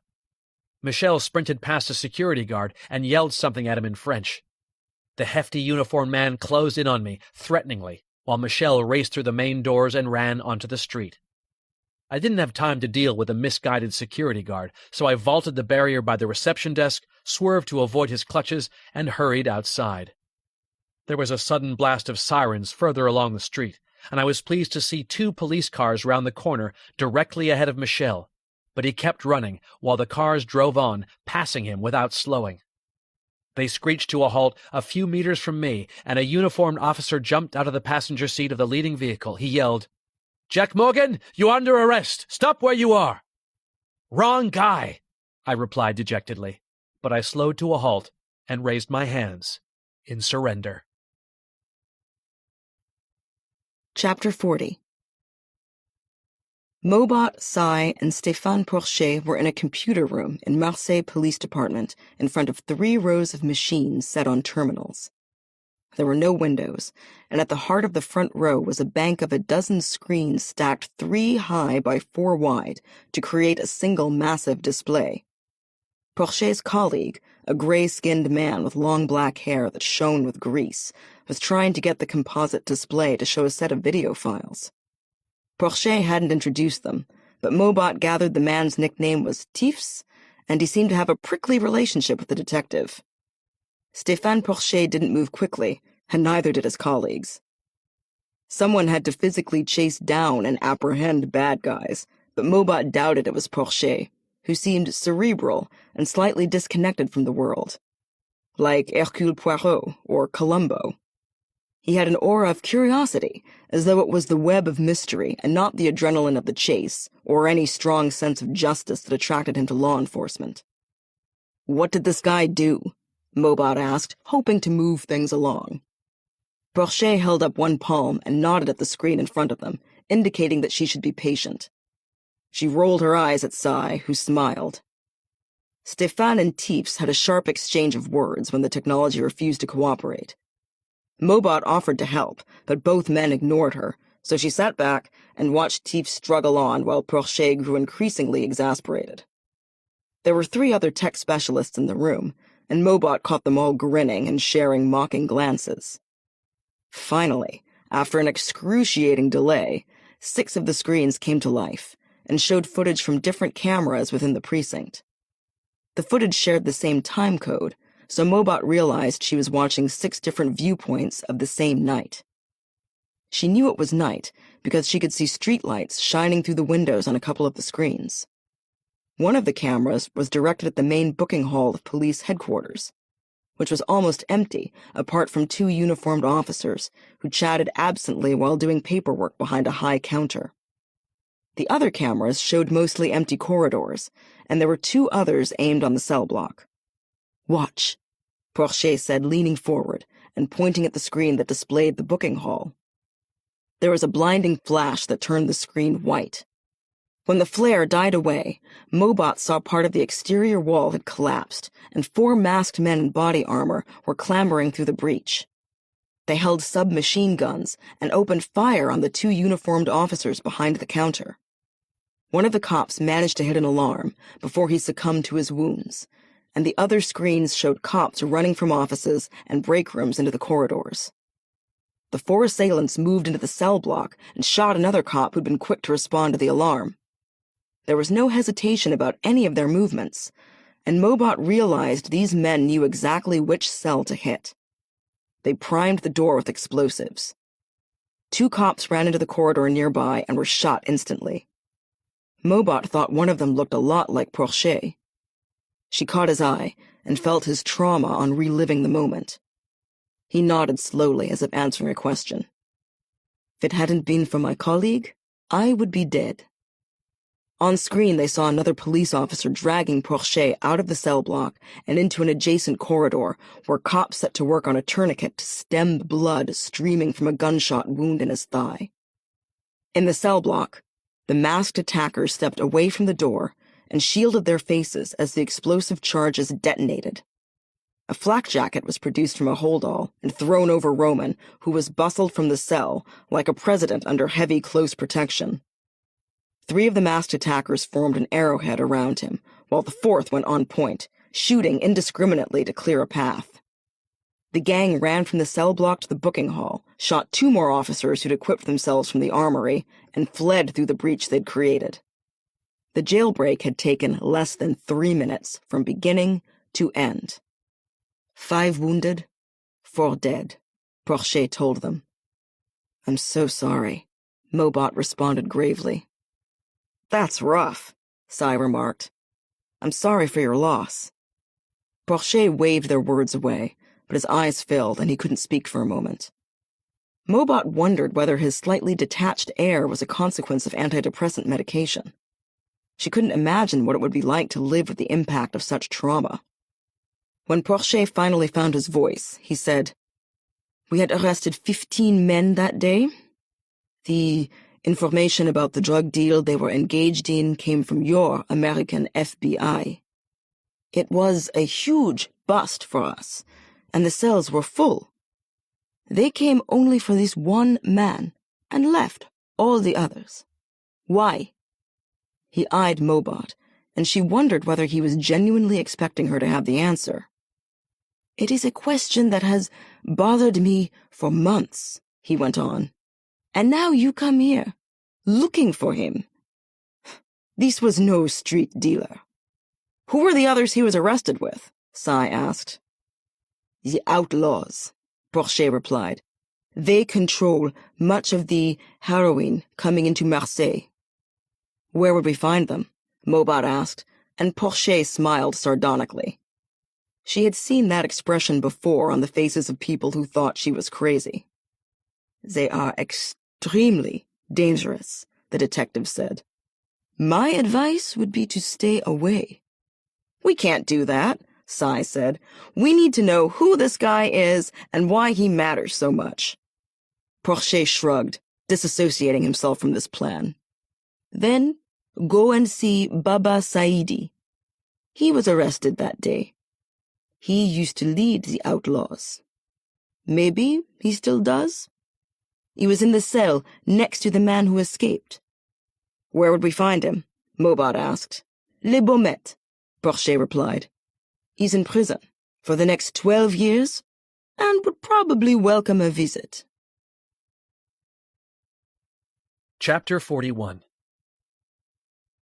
The police had taken my phone, watch, wallet, keys, belt, shoes, and laces, and put me in the interview room in my suit and shirt. The floor felt cold through my socks, but I was glad of the sensation. My mind was flying through several possible scenarios, the most perturbing of which was that Roman and his people had friends in the Monaco force who would be willing to stage a suicide or accidental death in custody. Every time someone walked past the interview room, I tensed. I wouldn't be able to do much against an armed attacker, but I wouldn't go down without a fight. So far, though, the door had remained closed. I'd been left to stew. The other scenario troubling me was that I was about to be charged with the murder of Philippe Duval based on circumstantial evidence, which might not be enough to convict me, but could be sufficient to keep me locked up and out of the way until Roman and his people had achieved their objective. They would now need to kill the target they had wanted me to eliminate for them. It might also give them more time to reach me in custody. I shifted on the metal chair, which was bolted to the floor like the matching table and chairs opposite. The walls were an uninspiring white and looked to be recently painted, so I didn't even have old graffiti to distract me. Without my watch or phone, I had no idea how long I'd been held in custody, but it must have been well over an hour, so I was twitchy and frustrated when the door finally opened and Valerie Chevalier entered together with a woman I didn't recognize. "Mr. Morgan, I'm sorry to have kept you waiting. I was attending to another matter," the inspector said, closing the door behind her. "Mr. Morgan, my name is Hanan Benyamina," the other woman introduced herself. She offered me her hand, and I stood up to shake it. She was about 5'10" and exuded confidence. She wore a black trouser suit and a pastel pink blouse. "I'm your attorney. One of your colleagues instructed me in this matter." I guessed Justine had moved to engage someone to represent me as soon as I was arrested. "I specialize in complex criminal cases," Hanan said. "Here are my credentials." She reached into a satchel and produced her resume. I glanced at it, but took it on faith Justine would have done her homework. "Thank you, Miss Benyamina," I said, offering her the seat next to mine. "There's no need to sit," Valerie Chevalier said. "This won't take long." Hanan seemed almost as surprised as me. "Philippe Duval had a concealed surveillance camera system installed in his office. It recorded his murder at the hands of 4 masked men," the inspector revealed, "and later your entry and flight from the scene, Mr. Morgan. Why did you go there?" "Philippe called me," I replied, "said he was in danger and asked to see me." "And why did you run?" "Because I thought you'd suspect me of murder," I replied. "And if it hadn't been for the secret video footage—" I let the implication hang for a moment. "I'm guessing the perps tried to frame me." Valerie nodded. "They called the police as they were leaving the office after killing Monsieur Duval. We've matched when one of them uses a phone on the video to the time of the anonymous emergency call." "So you have no grounds to hold my client," Hanan said. "He had previously agreed to cooperate and share information with us," Chevalier responded. "And he'd been warned he would need to make himself available to us to assist with our investigation." She looked me square in the eye. "We had a deal, Mr. Morgan." "We do," I replied, but couldn't force conviction into my delivery. Roman and his men had known we were coming for Justine. They'd been planning to move location when she'd escaped, and that suggested a leak in the Monaco or French police force. But I couldn't tell Valerie Chevalier what I thought, in case she was the mole. "Where is Monsieur Duval's phone?" she asked. I grimaced. "Yes, the one you are seen taking from him on the video." She turned to Hanan. "If we get the phone within an hour of your client's release, we won't charge him with interfering with a police investigation." Hanan looked at me searchingly, and I nodded sheepishly. "I'll make sure it's here within 60 minutes. "Well, then you can go," Chevalier said. "But our information-sharing agreement is at an end, Mr. Morgan, and I'd suggest you stay away from this case. Too many people close to you are getting hurt or killed." Her last line stung me, but I knew better than to react. She opened the door, and I got to my feet, eager for freedom. Chapter 42. Beaumet Prison was a huge complex south of Marseille. 6-story cell blocks rose from the ground like monuments to misery. some a dirty brown, aged by years of Mediterranean sun. Others new, boxy and soulless, painted white and green, the colors doubtless chosen for their neutral, calming quality. The old buildings came from an era of retribution, when criminal justice had been primarily motivated by the concept of punishment, and it was evident in their severe architecture. The new buildings were about rehabilitation, an effort that went beyond the colors chosen. There were more plants and green spaces around them, larger windows, sports courts, and a general air of comfort lacking from the older iterations. There were just under 2,000 prisoners on site, according to Mobot's cursory research, and she wondered how many of them were truly capable of rehabilitation, and how many simply deserved retribution. Baba Saidi was facing a 12-year sentence, so he'd get plenty of both. Mobot had checked him out while Sai had driven them to the sprawling prison. Baba had been head of the outlaws, who controlled much of the flow of heroin into southern France from North Africa. He'd been arrested along with 13 members of his gang and Roman, who, according to Baba's testimony, had been the instigator of a deal to purchase 30 kilos of heroin. Baba had pleaded innocent, claiming Roman had been working with French police to entrap him. Baba was just an entrepreneur. The judge hadn't believed him and had given him a higher sentence than the 8 years he'd been offered as part of a pre-trial deal. Mobot didn't feel sorry for the guy because Marseille now had one ruthless criminal fewer on its streets. But as she read snippets of his testimony via Google Translate, she couldn't help feeling this was an egotistical man who'd had no idea how hard and fast he was about to fall. And he'd fallen a long way.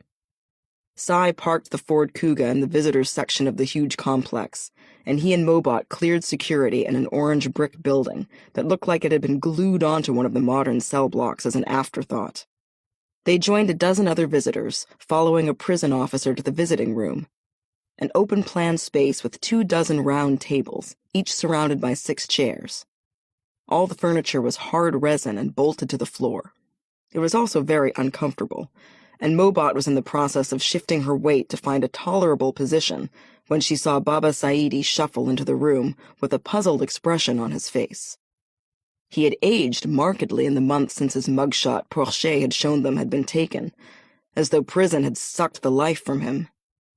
His puzzlement was plain when one of the prison officers directed him toward Mobot and Sai. According to his police record, he was 44, but his short afro was completely gray. The black hair in his mugshot must have come from a bottle, which might explain some of his loss of youth. But Mobot sensed it was more than that. He was thinner, gaunt even, and there was a slight stoop to his frame, which made him seem humble and hesitant. Had prison broken him? He sat down opposite them without saying a word. "Mr. Saidi," Mobot said, "my name is Maureen, and this is my colleague, Seymour. Do you speak English?" Baba sat stony-faced and said nothing. "We work for a detective agency called Private." His stare hardened, and he got to his feet. "Mr. Saidi," Mobot went on as he turned his back on them, "we'd like to ask you about Roman." It was as though she'd slapped Baba. He froze, and then turned back slowly, a look of disgust on his face.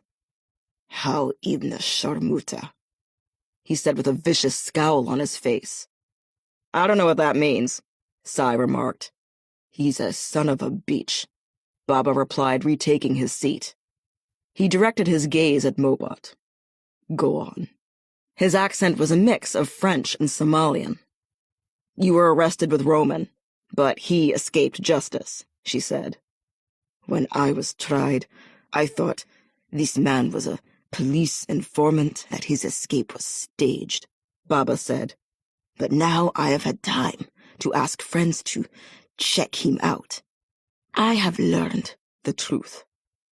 He fell silent and drifted away in thought. Mobot got the sense he was deeply conflicted. "What truth?" she asked. "They say he is no police informant, but the devil himself. The tip-off came from the American FBI. That's why the Marseille police raided us." Baba replied, "It was just bad luck." but the devil makes the most of bad luck. How? Mobot asked. He could have helped me escape that night, but he saw an opportunity, Baba replied. His organization is too well-resourced to allow him to face justice. They rescued him and used my incarceration to take over my business. I don't have powerful friends like he does. What organization does Roman work for? Sai asked. The Dark Fates, Baba replied. My sources tell me his real name is Roman Verdi. Mobot and Sai exchanged looks of disbelief. The Dark Fates was a motorcycle gang they'd encountered in Rome, and Jack had shot the group's leader, Milan Verdi, who is currently serving life in a Roman prison for his involvement in the Vatican murders. Roman Verdi must be related to Milan, Mobot said to Sai, suddenly registering the physical resemblance between the two men. That's why they targeted Justine and Jack. This is personal. Chapter 43. When I was finally processed and released, I found Justine waiting for me in the lobby of police headquarters. "Jack," she said, throwing her arms around me. I pulled her close. It felt good to hold her and smell the vanilla in her hair and her jasmine perfume. "Thank you," she said to Hanan, who'd supervised my release and walked out with me. "You're welcome, but I really didn't do anything," the lawyer replied. "They had footage of the murder all along. They knew Mr. Morgan wasn't responsible." Justine stepped away, irritated on my behalf. "Then why hold you?" "To make a point," I guessed. We'd had a deal to share information which is apparently over because I've been holding out. Justine frowned while Hanan moved to go. "Well, if that's all, I should get back to the office." "Thank you," I said. "You're welcome. Call me if you need anything else," she replied. "Thank you for trusting me, Miss Smith." Justine nodded, and Hanan walked toward the main doors, leaving the two of us in the middle of the busy lobby, surrounded by cops and civilians going about their business.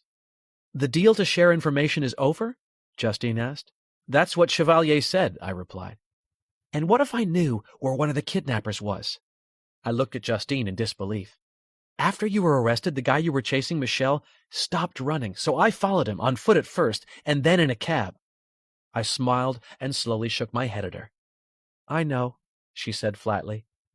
"He's staying in a small apartment building in a neighborhood called La Turbie. It's just across the border in France. I rented a car. We could take a drive and talk to him." Much as I relished the prospect of having a private encounter with the man, there was clearly a broader conspiracy at work that might involve the Grand Prix and put many lives potentially at risk. We knew at least one person would be targeted by this group, but they might have other plans. A terror attack at the race would send shockwaves around the world. "I think we should share the intel," I said to Justine, whose mouth curled at the corners. "After what the cops have done to you?" she asked, then thought better of it. "I thought you might." My phone rang. When I took it from my pocket, I saw the incoming call was from Mobot. "Mo," I answered. "Jack, you'd better be sitting down for this. The guy who took Justine is Roman Verdi, brother of Milan Verdi, leader of the Dark Fates." I shook my head in disbelief. "This is personal for him, revenge for what we did to his brother," Mobot said. "We're on our way back to Monaco." "We'll see you at the apartment," I told her calmly, but inside I was reeling. The Dark Fates was the formidable criminal gang I'd encountered while investigating the Vatican murders. I thought it had been broken up by Italian authorities after its leader, Milan Verdi, was imprisoned. "See you there," Mobot replied before hanging up. Justine looked at me expectantly. "The man who abducted you is Milan Verdi's brother," I told her. While she reacted to the revelation with shocked disbelief, I reached a decision. This is no street organization. There's a bigger play at work here, which means we can't keep any useful intelligence to ourselves. There's a chance the French or Monaco police deliberately blew the operation to rescue you, but we can't tackle something on this scale without trusting someone. We need to inform Chevalier about the suspect in La Turbie and see how she wants to handle him. Chapter 44. Justine and I drove to La Tourbie, a pretty town northwest of Monaco. Even though it was only 3 kilometers away, the drive from Monaco Police Headquarters took 25 minutes, thanks to the heavy traffic caused by diversions on the roads in preparation for the race. Justine had followed the man calling himself Michel Augarde to an apartment building on Avenue du Général de Gaulle in the heart of the small town. I had thought about informing Chevalier of our intention while we were still at police headquarters, but prior experience had taught me the cops moved slowly when there was any question of cross-jurisdiction. I had an idea how to ensure a rapid response if we found Michel at the apartment, one that would ensure he was taken into custody swiftly. There was a line of parking spaces opposite his building, and I pulled into one beneath the shade of an Aleppo pine. I studied the 4-story block, trying to figure out how we could tell if our target was inside. There was a convenience store in the bottom left corner, a realtor on the first floor, but the rest of the building looked to be residential with large windows overlooking the broad avenue running through the heart of town. "Come on," I said to Justine. "Let's kill 2 birds with 1 stone." She gave me a puzzled look, but nodded. We left the car and headed for the opposite side of the street. I saw a pink-washed building 3 stories set above a bakery that would be perfect for our needs. I glanced back at Michel's building and could see the flicker of TVs in a couple of windows and dancing shadows that signified movement in others. I took Justine to a recessed doorway beside the pink building. "Stand here," I said, leading her behind a column that concealed her from the street. "When your phone rings, I want you to scream for help as loud as you can. Stay hidden, but keep hollering."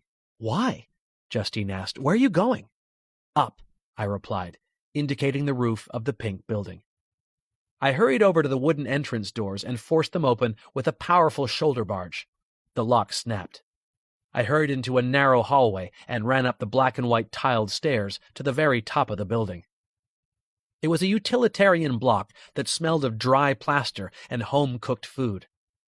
When I reached the top of the stairs, I pushed the bar on the fire door to gain access to the roof and went to the balustrade facing our target's building.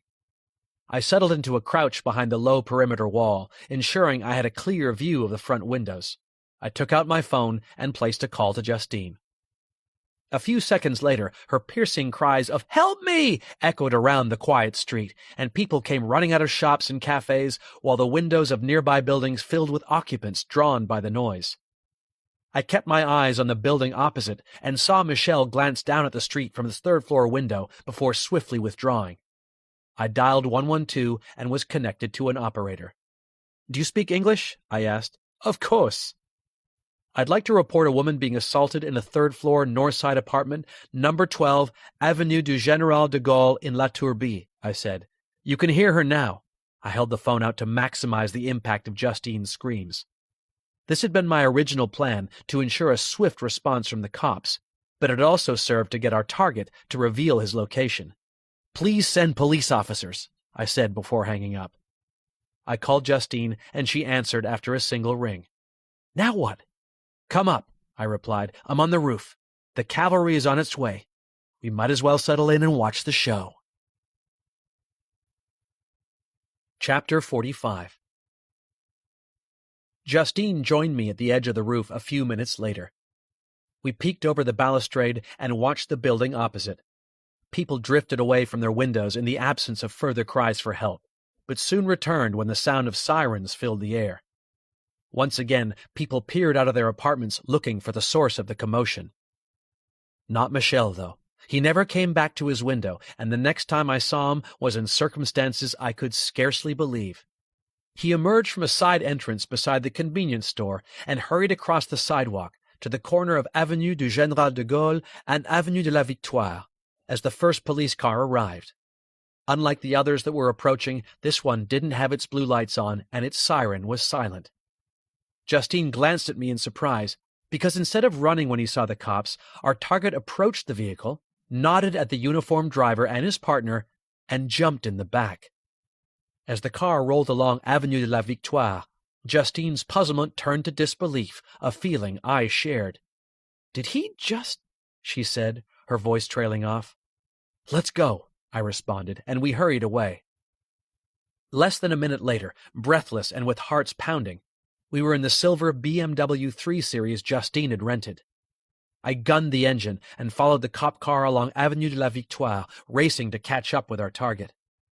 The main convoy of police vehicles screeched to a halt outside Michel's building as we sped away, a blaze of sirens, flashing lights, and loud, purposeful officers who had no idea they'd been betrayed by a couple of colleagues. Or maybe they did know. I had no idea how far the corruption went. "So, they have connections to the cops?" Justine remarked. I nodded. "Looks like it. More than connections, protection." The BMW roared along the broad avenue. When we reached Place d'État, I took a gamble and went west along the Route de Nice, following signs for the bus station. I guessed the cops wouldn't want a potential suspect in their car for long and would take him to a public transport hub. We raced past slow-moving traffic, weaving onto the opposite side of the road and swerving to avoid oncoming vehicles. I ignored the shocked reactions of pedestrians on the sidewalks and the shouted curses of drivers enraged by what I was doing. It paid off. About 50 meters ahead, I saw the cop car make a right turn onto a narrow side street. "There," I told Justine. "Get video." The BMW's engine growled as I dropped into second gear and hit the gas. We shot forward, darting around an old Renault Clio which pulled abruptly to a halt. Justine used her phone to film through the windshield. As we turned into the narrow side street, I saw the man calling himself Michel Augarde glancing back at us through the police car's rear window. He turned to speak to the driver. Moments later, the Peugeot's lights and sirens came on, and it accelerated as it sped north. Civic-minded drivers cleared a path, and pedestrians hurried across the street. None of them could have known they were giving way to two corrupt cops who were spiriting a wanted criminal away from arrest. But the cleared path worked for us, too. I pushed the BMW until we were on the cop's tail. I could see the driver glancing in the rearview mirror as both vehicles bounced and swerved along the narrow, winding street. A hairpin bend took us back on ourselves, and soon we were heading south, back toward the Route de Nice. I accelerated, driving so close our bumpers were almost touching. "Make sure you get Michel on camera," I said to Justine above the roar of the chase, and she directed her phone at the man, who looked back again before ducking behind the seat. I caught the police driver's eyes as our cars shimmied around the street, moving at speed. I fixed him with a glare. Corruption was an insidious form of injustice. I would make sure he and his partner answered for what they were doing. Chapter 46. The 3 Series surged forward, and I touched the bumper of the cop car as we neared the intersection with the Route de Nice. Ahead of us, traffic paused on both sides of the main road, and the cop car swung a hard left turn, heading east, back the way it had come, toward our target's apartment building. I followed, staying close to the renegade cops, and the BMW's engine roared as I demanded more from it. When we straightened up on the Route de Nice, there was a sudden screech of tires, and the cop car swerved left, slowing as the driver used the handbrake to put the vehicle into a controlled drift. I stepped on the brakes and matched the maneuver, but as I turned, the tail of the cop car caught the front of ours and sent both vehicles into a spin. We collided again, and the BMW was flung into the fruit and vegetable display of a mini-mart. Produce scattered everywhere, and we came to a crashing halt in the doorway of the store. "Are you okay?" I asked Justine, who nodded. I waved apologetically at the shocked man behind the checkout counter and reversed the BMW out of the entrance. We backed across the sidewalk, and when we bounced off the curb and straightened up, I saw Michel jump out of the cop car, which had collided with a street lamp up ahead. "He's making a run for it!" I accelerated, and the car devoured the distance between us.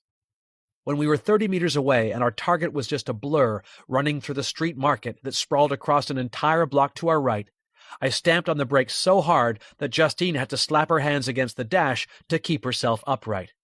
"I'm going after him," I told her. "Those cops will want your phone. Get out of here and I'll meet you at the apartment." "Okay," she replied, taking my hand. "Be careful." "You too," I said, squeezing her fingers. I jumped out of the car and sprinted across the road, running at a diagonal on a course to intercept Michel at the intersection with a side street leading to a church. I heard the BMW engine roar and glanced over my shoulder to see Justine in the driver's seat, steering the car into an aggressive U-turn. As I'd suspected, the cops mirrored the move and gave chase. Even though Justine had taken advanced evasion training and I had no doubt about her abilities as a driver, the part of me that loved and cherished her couldn't help but be worried. I pushed these concerns from my mind and focused on the man who could unlock our investigation. I could see him now, running across the busy market square, and sprinted in pursuit of him. Chapter 47. Justine thought back to the hostile driving and evasion course she'd taken and recalled her instructor's advice. Stay calm, be aware of your surroundings, and use them to your advantage. She glanced in the rearview mirror to see the police car gaining on her. Ahead, the street was clear. The traffic pulled up haphazardly to either side in deference to the sirens and flashing lights. Pedestrians clustered on the sidewalks, phones out, filming the chase. Justine hoped no one would capture more of her face than a blur as she sped by. The BMW roared along the Route de Nice, west toward the edge of town, where rustic buildings thinned out, giving way to the highway that connected La Turbie with the city of Nice. Justine knew the open road wouldn't be her friend and made a sharp left turn onto a narrow alleyway that cut through a quarter of old buildings. She heard more sirens in the distance and felt the pressure. Without the suspicious presence of Michel in their car, the cops hot on her trail would appear to be an honest pursuit of a suspect, and she had no doubt they'd summoned backup. As she raced south, Justine saw a break in the buildings ahead of her, and in the distance, the shimmering blue of the sea. She followed the alleyway between low apartment buildings and villas with brightly painted wooden shutters until it joined a wider road where she raced east, tracking the sweep of a long bend so the sea was to her right. Justine saw another police car further up the hill directly ahead of her, so she took the next right fork down toward the seafront. She dodged around a blue and white bus that had pulled over in response to the sirens, and caught the expressions of amazement on the faces of the passengers, their noses pressed against the windows as she roared by. Moments after passing the large vehicle, Justine saw a potential escape route. She floored the accelerator, and the BMW growled as it found more torque, pushing her back in her seat. She glanced in the mirror as a parking lot flashed by on her right, and saw the crooked cops behind her swerve around the bus. Justine swung a left into a tiny alleyway marked with a dead-end sign. The street was just wide enough for a car to drive down it. The sides of the BMW ground against the high dry stone wall on her left and the yellow house on her right. She opened the sunroof, and when she drew near a bend in the alley, slammed on the brakes, unbuckled her seatbelt before the car had drawn to a complete halt, and pulled herself up through the sunroof. The police car screeched to a halt behind her, and the cops tried to jump out, but they couldn't open their doors in the narrow alleyway, and the vehicle had no sunroof. Justine jumped onto the hood of the BMW, then skipped down onto the road ahead and ran toward a flight of steep steps with white-painted iron handrails to help pedestrians climb them. There was the roar of an engine behind her, and she glanced over her shoulder to see the cop car reversing back along the alleyway at speed. The driver wasn't calm or mindful enough of his surroundings and collided with the second police car that had just turned into the narrow route. Justine left the corrupt cops to inspect the mangled wreckage and ran up the steps that took her to a courtyard behind a charming Mediterranean church. She slowed to a walk as she entered the quiet building. A sign told her it was the church of Saint-Michel de la Turbie, which she thought was ironic given the name of the man they were hunting. She gave silent thanks to the saint and all the angels who'd watched over her as she made her way through a small crowd of tourists who were admiring the polychrome marble, devotional paintings, high organ, and ornate Baroque ornamentation. Justine walked through the building and emerged on Rue Capuane, a broad street lined with tall evergreens. A warren of alleyways ran off the square in front of the church. She picked one that would take her east to safety. Chapter 48. The man calling himself Michel Augarde cleared the market and set off along Avenue du Cap d'Aile, a claustrophobic street lined with old buildings set close to the single-lane road. I hurried past the last of the bountiful market stalls and trailed him. The passing cars and motorcycles were so close I could have reached out and touched them. Ahead of me, Michel ran on, slowing slightly, legs starting to fail as fatigue hit him. He glanced back and saw me 30 feet behind him. The sighting spurred him on. When he passed a terrace to his right, he dashed in front of a car, crossed the street, and sprinted into an open-air restaurant, darting around tables and chairs shaded by parasols that bore the logo and name of Le Sol. He collided with a waiter who was carrying a tray of drinks, sending the man tumbling into a spray of beverages. The waiter cried out as the cups and glasses shattered against the stone flags, and some of the patrons got to their feet, muttering, but no one tried to stop Michel, who ran into the covered part of the restaurant. My heels reverberated against the cobblestones like bullets, pounding out a rattling beat. I sidestepped waiters, chairs, and tables and dashed into the building. Peripheral vision saved me as Michel swung a punch at me from his hiding place beside the entrance. I dodged the blow and barged into him, driving my shoulder into his gut and forcing him back until he collided with the far wall. I felt the air rush from his lungs, but he desperately tried to compensate by throwing another wild punch.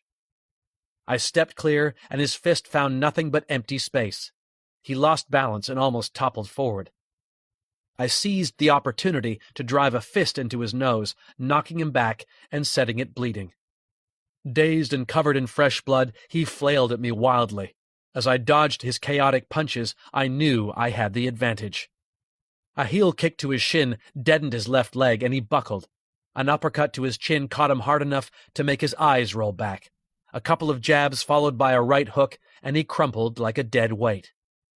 I heard sirens approaching and knew I didn't have long before the place was filled with cops. I needed some time alone with this man before he was taken into custody. There was no telling the true extent of Roman Verde's influence within the local police department, and no guarantee conventional methods of interrogation would yield any useful information. I grabbed the man's arms and dragged him toward the place where I knew I could make him talk. Chapter 49. "Everybody out!" I yelled as I dragged the unconscious Michel into the small commercial kitchen at the back of the restaurant. The head chef, her assistant, and a waitress didn't need to be told twice. They hurried away through the fire exit.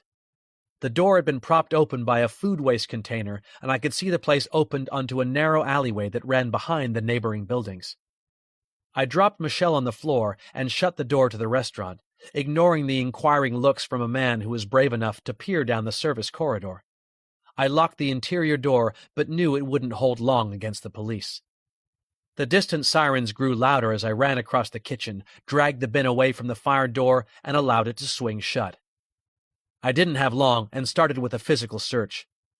I took the man's phone, tossing his wallet away because it contained nothing but cash and Automobile Club swipe card. I searched his pockets and rolled up the sleeves of his lightweight jacket to check for any distinctive markings. When I uncovered his left upper arm, I saw something that stopped me dead. After a beat, I grabbed my phone and took photos of a tattoo of a fleur-de-lis inside a Jerusalem cross. I'd seen this marking before in Rome. It signaled the man's membership of Propaganda Tre, the secret society linked to the dark fates that I thought I'd eliminated in the Eternal City. The sirens were close now, their shrill notes rising above the bubbling sounds from pots on the stove. I had to be quick.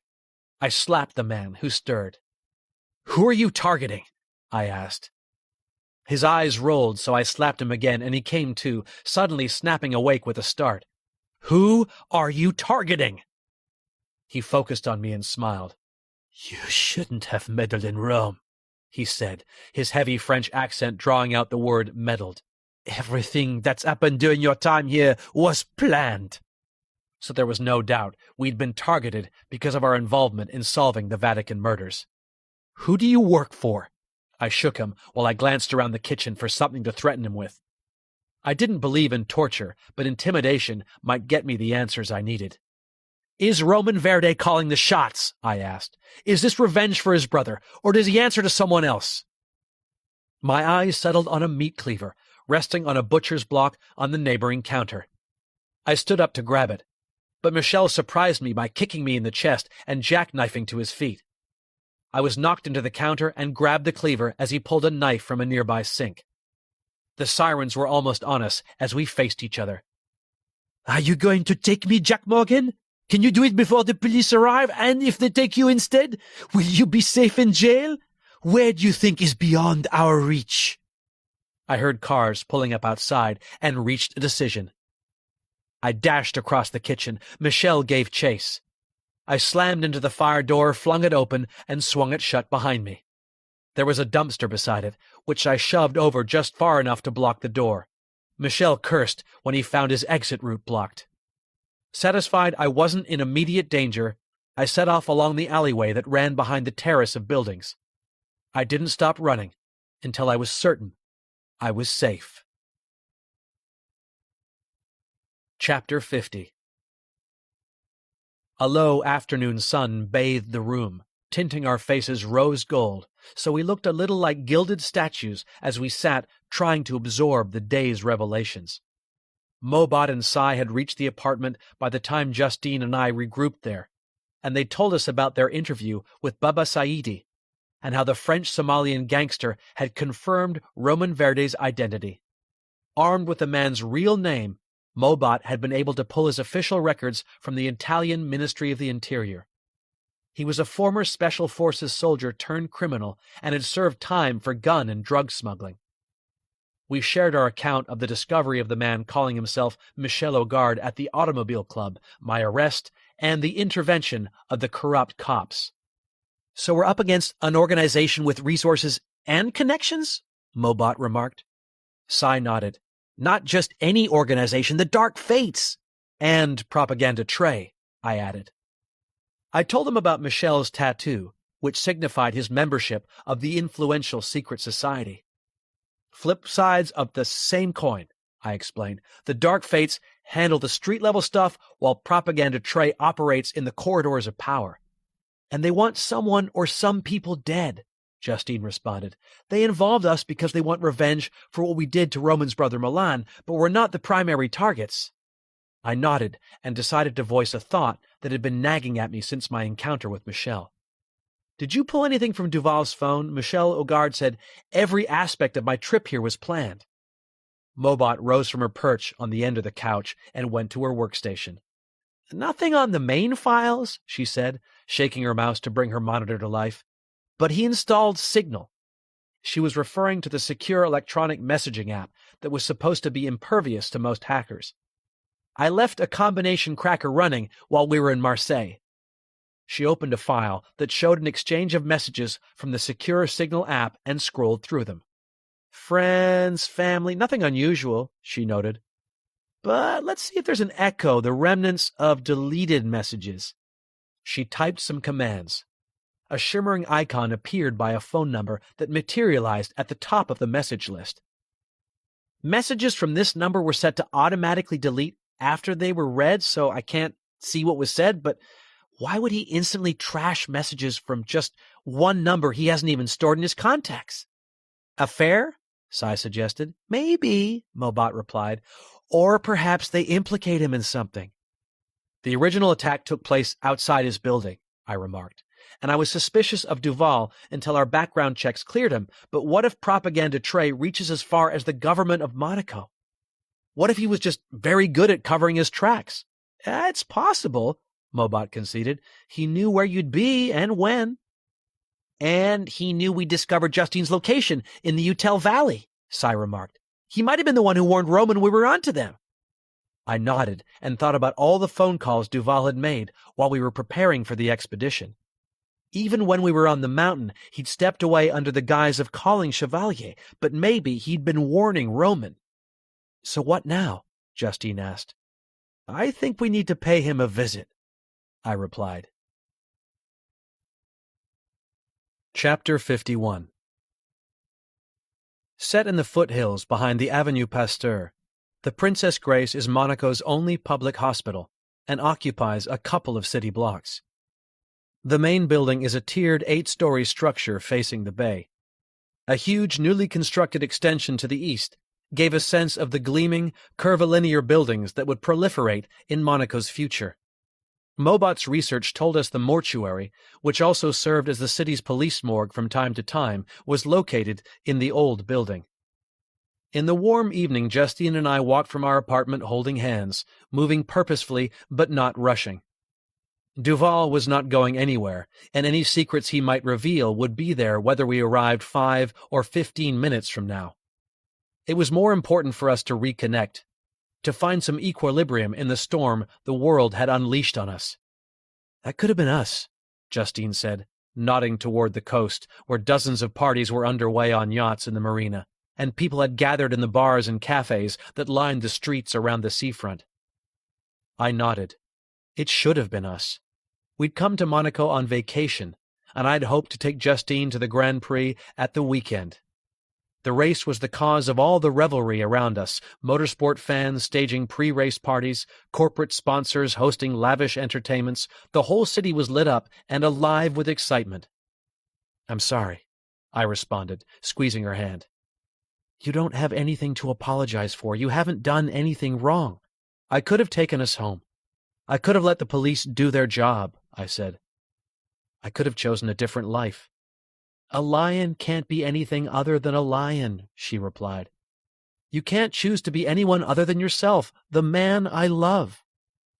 I smiled, and together we walked toward the hospital, as the sounds of revelry drifted up the hillside from the coast. The old building was elegant, but the new extension, 2 16-story state-of-the-art towers, made it look insignificant by comparison. We went through the main entrance into a quiet lobby, avoided the desk and 2 receptionists, who were too busy chatting to a third colleague to notice us, and followed signs for pathologie, where Mobot had assured us we'd find the morgue. She and Cy had stayed in our apartment to study everything they'd been able to find on Roman Verde, and put together some revised analysis of the Dark Fates and Propaganda Tray, given that we now knew that neither group had been wiped out by our recent operation in Rome. The hospital, like most others, was a place of held breath, prayers for good news, and lives desperate to be lived. The clean, clinical corridors, devoid of soft furnishings or fabric, created a sense of space reinforced by the echo of every footstep. Whether it was recovery from an operation, broken limbs, or treatment for heart disease, these were places that put normal life on pause. The sense of space, the echoes and amplification, reminded us there was so much more to be had from the world than what went on inside these bare walls. We hurried ahead, following signs, avoiding drawing attention to ourselves, smiling at any healthcare workers we passed, trying to give the impression we belonged. When we finally reached the pathology department, located in a semi-basement at the very rear of the building, we found it was closed. Justine opened her bag and tried a universal keycard Mobot had given her. A light on the reader beside the double doors flashed green on the second attempt, and we moved inside quickly and quietly. We found the morgue down a flight of stairs. Even with the strip lights on, the white-tiled room was unnerving. I tried not to think about the procedures that had been conducted on the 2 stainless steel tables that dominated the space. The bank of refrigerators dominating one wall contained the earthly remains of the dead. No amount of learning or familiarity with death could shake the discomfort I experienced on finding myself near a corpse. I wondered how it affected people who worked with them daily. "Philippe Duval," Justine said, reading the placard on one of the fridges. She opened the metal hatch, and I helped her pull out the drawer that held Duval. His body was inside a mortuary bag. Justine looked as unsettled as I felt. "Okay?" I asked. She nodded. "Whatever it takes." I pulled down the zip and tried to ignore Duval's face and the ugly bullet wounds in his head, where blood was congealed and crusted. I reached for his left arm and fought the urge to recoil at the cold, meaty feel of his skin. I lifted his arm from the bag and studied it. Other than the grayish tinge, it was unremarkable, so I replaced it and did the same with his right arm. I saw what I'd been looking for instantly. There, tattooed on the underside of his upper arm, was the fleur-de-lis inside the Jerusalem cross, the insignia of Propaganda Tray. Michelle's words now made complete sense. Everything about our visit to Monaco had indeed been planned, including the invitation to discuss a potential business partnership with Philippe Duval. He was a member of the group we'd faced in Rome, and had obviously been instrumental in helping them exact their revenge on me. "I can't believe it," Justine said, staring at the tattoo. "If he's one of them, why is he dead?" It was a very good question, one of many we had yet to answer, the most pressing of which was, who had they tried to blackmail me into killing? Chapter 52. "Where's Cy?" I asked, when Justine and I returned to the apartment. There was no sign of him anywhere, and the whole place was very still. Mobot hardly moved when she was at her computer, and casual observers might have been forgiven for thinking her a sculpture, the white hat hacker at work. "He went for food," she said, glancing round. "You two look as though you could use a drink." I nodded, and she rose and crossed the living room to the kitchen. Cy had bought a couple bottles of liquor when we'd stocked up at the grocery store, and Mobot settled on a spiced rum. Justine and I went to the terrace while Mobot took 3 glasses from one of the cabinets and followed us outside with a bottle. Music filled the night. Thudding from bars, blaring from apartments, disco lights flashing here and there, the noise of crowds from the seafront, and the hum of late-night traffic combined to give a sense of a vibrant, lively city. Everywhere was heaving, from apartments in the buildings around us to incoming sports fans in the streets. The hotels and bars closer to the sea were all packed. Our grim investigation seemed at odds with the city's party atmosphere. Justine and I sat on one of the couches beside the glass barrier that marked the edge of the terrace. Mobot took the couch opposite and placed the glasses on the table between us. She proceeded to pour 3 generous measures of rum. "No frills," she said, handing us our glasses. "None needed," Justine replied. "Thanks," I added. "Hey!" Cy called out. I glanced over to see him step into the living room, carrying a stack of pizza boxes. "Where's mine?" "Grab a glass," Mobot told him. He hurried to the terrace and deposited 4 boxes on the table. As the rich smell of sauce and melted cheese filled the air, I realized I was starving. Cy went inside, grabbed a glass, returned to take a seat next to Mobot, and watched expectantly as she poured him a drink. "Cheers," he said, and the 4 of us raised our glasses in salute. I took a swig. As the warm rum hit my empty stomach, I needed food more than ever. "Pepperoni for Mo and Jack," Cy said, distributing the boxes. "Napoli for Justine, and 4 cheeses for me." We said thanks as we took the pizzas. "What did you find?" Mobot asked. I sighed. "Duval was a member of Propaganda Tre. I can't believe I was played by him." "Me neither," Mobot remarked. "His background check was clean. It takes real skill not to leave a trail I can find." We were silent for a moment. Cy opened his pizza box, picked up a slice, and took a bite. "We're only human," he remarked. "Eat, everything will seem better then." I nodded and started on mine. He was right. I felt better after the first mouthful. "There's no way Carver is part of this, is there?" Mobot asked. I shook my head. "I don't see it, but if you'd asked me if Duval was clean, I'd have given you the same answer up until earlier today." "You can't feel bad for trusting him," Justine said. "I'm trained to spot liars, and he got the better of me, too." "These groups are designed to be invisible," Cy added. "Why did they kill him?" Justine asked. I shrugged. "Maybe they knew we were getting close, or maybe he'd betrayed them somehow. I can't imagine being in a group like that, engaged in such evil, unable to really trust anyone because everyone around you is crooked." "I've been looking at what Rome police uncovered during the prosecutor's investigation of Milan Verde," Mobot said between mouthfuls.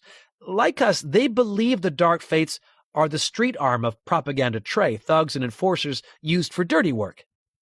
"But they believe they smashed both groups," Cy remarked. "So did I replied. "But they wouldn't be able to smash parts of the organization that stayed hidden, particularly those outside Italy." "Do you think Duval joined recently?"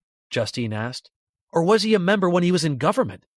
"It's a good question," I replied. "And I think there's only one way we'll find out the answer." Chapter 53. I'd parked the Ford Kuga on a quiet road that curved around the hillside. Justine, Mobot, Cy, and I stood next to it in a turnout overlooking the city, now almost at peace. It was a little after 3 a.m., and only the hardcore parties were still going on in the distance. but even they had a dwindling vibe about them. We stood beside a concrete barrier. Immediately below it was a high rock face that loomed over a small estate of 6 villas set in well-maintained gardens. The estate was demarcated by a high perimeter wall and a gatehouse by the main road to the south, where 2 security guards kept constant watch on comings and goings. Philippe Duval's villa was directly below us, the property's garden ending at the rough, high rock wall that led up to the turnout barrier. The house itself was a modern Mediterranean-style home with a lot of stone and glass. It couldn't have been more than 5 years old. "Just coming up to the vent," Cy said, and my attention was drawn to the remote control slung at his chest. A night vision image of the side of Duval's house filled the screen as Cy piloted the tiny drone toward one of the air conditioning units that serviced the property. Moments later, the drone was inside, flying through the vent, along a duct and through a grill to enter the interior of the house. The place was spacious and tastefully decorated, with stripped wood floors, large pieces of abstract art, lush houseplants, and striking sculptures. It seemed to be deserted. "Check the bedrooms," I suggested, and Cy piloted the tiny aircraft up the stairs and into each of the rooms. "Guard is doing another foot patrol," Justine said, gesturing toward the gatehouse. This was the second patrol since we'd arrived. Mobot checked her watch. "It looks like they're every 30 minutes. "There's no one home," Cy remarked, pointing at the screen, which showed an empty bed in the last bedroom. "His wife must have taken the kids to family," Justine suggested. I nodded. "Makes sense. Must be a terrible time for them." "Looks like we're good to go," Cy confirmed. "Then I want us ready to move the moment the guard finishes his patrol," I replied. Chapter 54.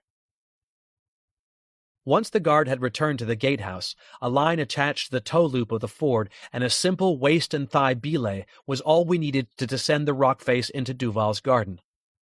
Mobot was the one who found rappelling the hardest, but even she managed it with only minor complaint. Soon Cy was at the back door, working the locks with his pick. Moments later, we were inside a modern kitchen that contained a large family breakfast table. Mobot hurried toward an alarm panel that had started beeping the moment we entered. She connected a handheld code cracker to one of the terminal posts and forced the system to reveal its secrets. She input the code displayed on her device, and the alarm system fell silent. We were in. "We'll check his office," Mobot said, nodding to Cy. "We'll search the rest of the place," I replied, and we split into 2 pairs. Mobot and Cy went upstairs to Duval's home office, where the drone had revealed a computer and filing cabinets, and Justine and I began searching downstairs. We started with the kitchen cabinets. "You think his wife knew?"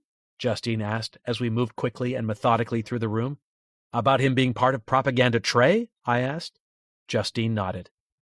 "I doubt it," I replied. "It would have put her in danger." "Unless she was also a member," Justine noted. "Women can be in secret societies, you know." "Can they?" I asked. "I'm not sure they can. Most of these corrupt organizations are just for men. Maybe we're more easily led?"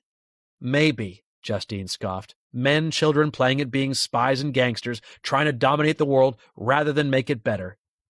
"Sounds about right," I conceded. "Imagine living a lie like this, though," she continued. "A normal family home, but beneath a veneer of respectability, you're part of a criminal conspiracy. The deception must eventually take its toll." I nodded. "I never want to find out what that's like." "You couldn't keep something like this from me," she smiled. "You're too honest. I can read your thoughts on your face." "I can lie when I need to," I replied. "It's really not something to boast about," she said. "Come on, there's nothing in here. Let's check the rest of the house." We moved into the hallway. A few street lamps dotted the estate, and their light fell through the windows at the front of the property, giving us just enough to see by. I opened the door to the understairs closet and immediately sensed something was off. The dimensions didn't feel right. It didn't seem as long or deep as it should have been given the size of the staircase, and the space was devoid of any sign of family life. There were no coats or shoes or shopping bags, just bare white plasterboard. I felt around the space and found a switch concealed above the inner door frame.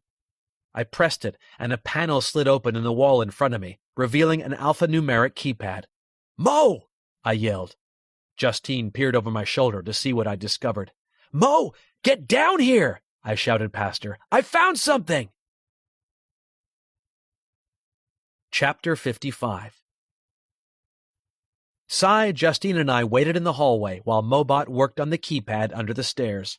"Just another second," she said, spacing out the words carefully so the loud clunk came the instant she finished saying second. "Would you look at this?" she remarked. And I peered through the door to see her stooping to enter a room concealed behind a hatch to the rear of the closet. I followed her in, beyond a 4-inch thick metal vault door that had been covered in plasterboard so as to blend seamlessly with the understairs wall. The room the door concealed was about the size of a prison cell. There were 4 bunks and shelves full of supplies. "Panic room," Mobot suggested, as Cy and Justine joined us in the cramped space. I nodded. "You think you can open that?" I gestured to a large floor safe tucked in the corner of the room at the end of one of the bunks. Mobot crouched to check it out. "Keypad," she observed. "So it's probably between a 4 and an 8-digit code. I should be able to do something." She got to work, prizing open the panel. Cy sat on the bottom bed of the bunk opposite. "Imagine living the kind of life where you need a place like this to keep your family safe," Justine remarked, looking around what was effectively a small survival bunker. "He probably told them it was because he'd been a government minister." "Looks like it's a basic 4-digit code," Mobot said. She'd connected her cracker to the safe and was interrogating the keypad. "Here we go." She input the code displayed on her cracker, and the safe-locking mechanism shifted open with a clang and a click. My heart thumped almost to bursting the moment Mobot pulled the door open, because a loud alarm sounded and rang throughout the house. "Shit," she said. "There must be a kill switch somewhere." I didn't waste any time trying to find it, because we'd already given away our presence. Instead, I looked inside the safe to see 4 phones, passports, cash, and a half a dozen USB drives. "Grab that and let's get out of here," I yelled above the deafening ringing. Mobot swept everything into her gear bag, and the 4 of us made a swift exit through the understairs closet and kitchen before hurrying out of the house and into the garden. "You go first," I told Mobot. She handed me her gear bag as we approached, immediately starting to climb the rough rock face, which thankfully had plenty of chunky hand and footholds. When Mobot was halfway, Cy started up, and then Justine, and I went alongside her, conscious of the twin torch beams of the gate security guards heading toward the Duval home. When I was 2/3 of the way up, I heard sirens approaching, but we crested the top of the rock wall, climbed over the turnout barrier, and were in the car and moving at speed before the cops arrived. Chapter 56. We were back at the apartment less than 15 minutes later. Mobot went straight to her workstation and ferreted in her gear bag for the phones and USB drives she'd taken from the safe. "I'll get to work on these," she said, settling into her seat. "Coffee?" Cy asked, heading for the kitchen. "You ever know me to say no?" she countered with a smile. "I don't suppose there's any point me suggesting you get some rest?" I asked. "Ha!" she scoffed. "Jack Morgan playing dad. You know me better than most. You think I'm going to let these little treasures keep hold of their secrets while I sleep?" Mobot was one of the few people I knew who was capable of making me look like a slacker. She was tireless and relentless in her pursuit of the truth. "Don't let me stop you, though," she said. "This'll take more than a minute, so you should get some rest while you can. Boost your reserves for whatever lies ahead." Justine nodded.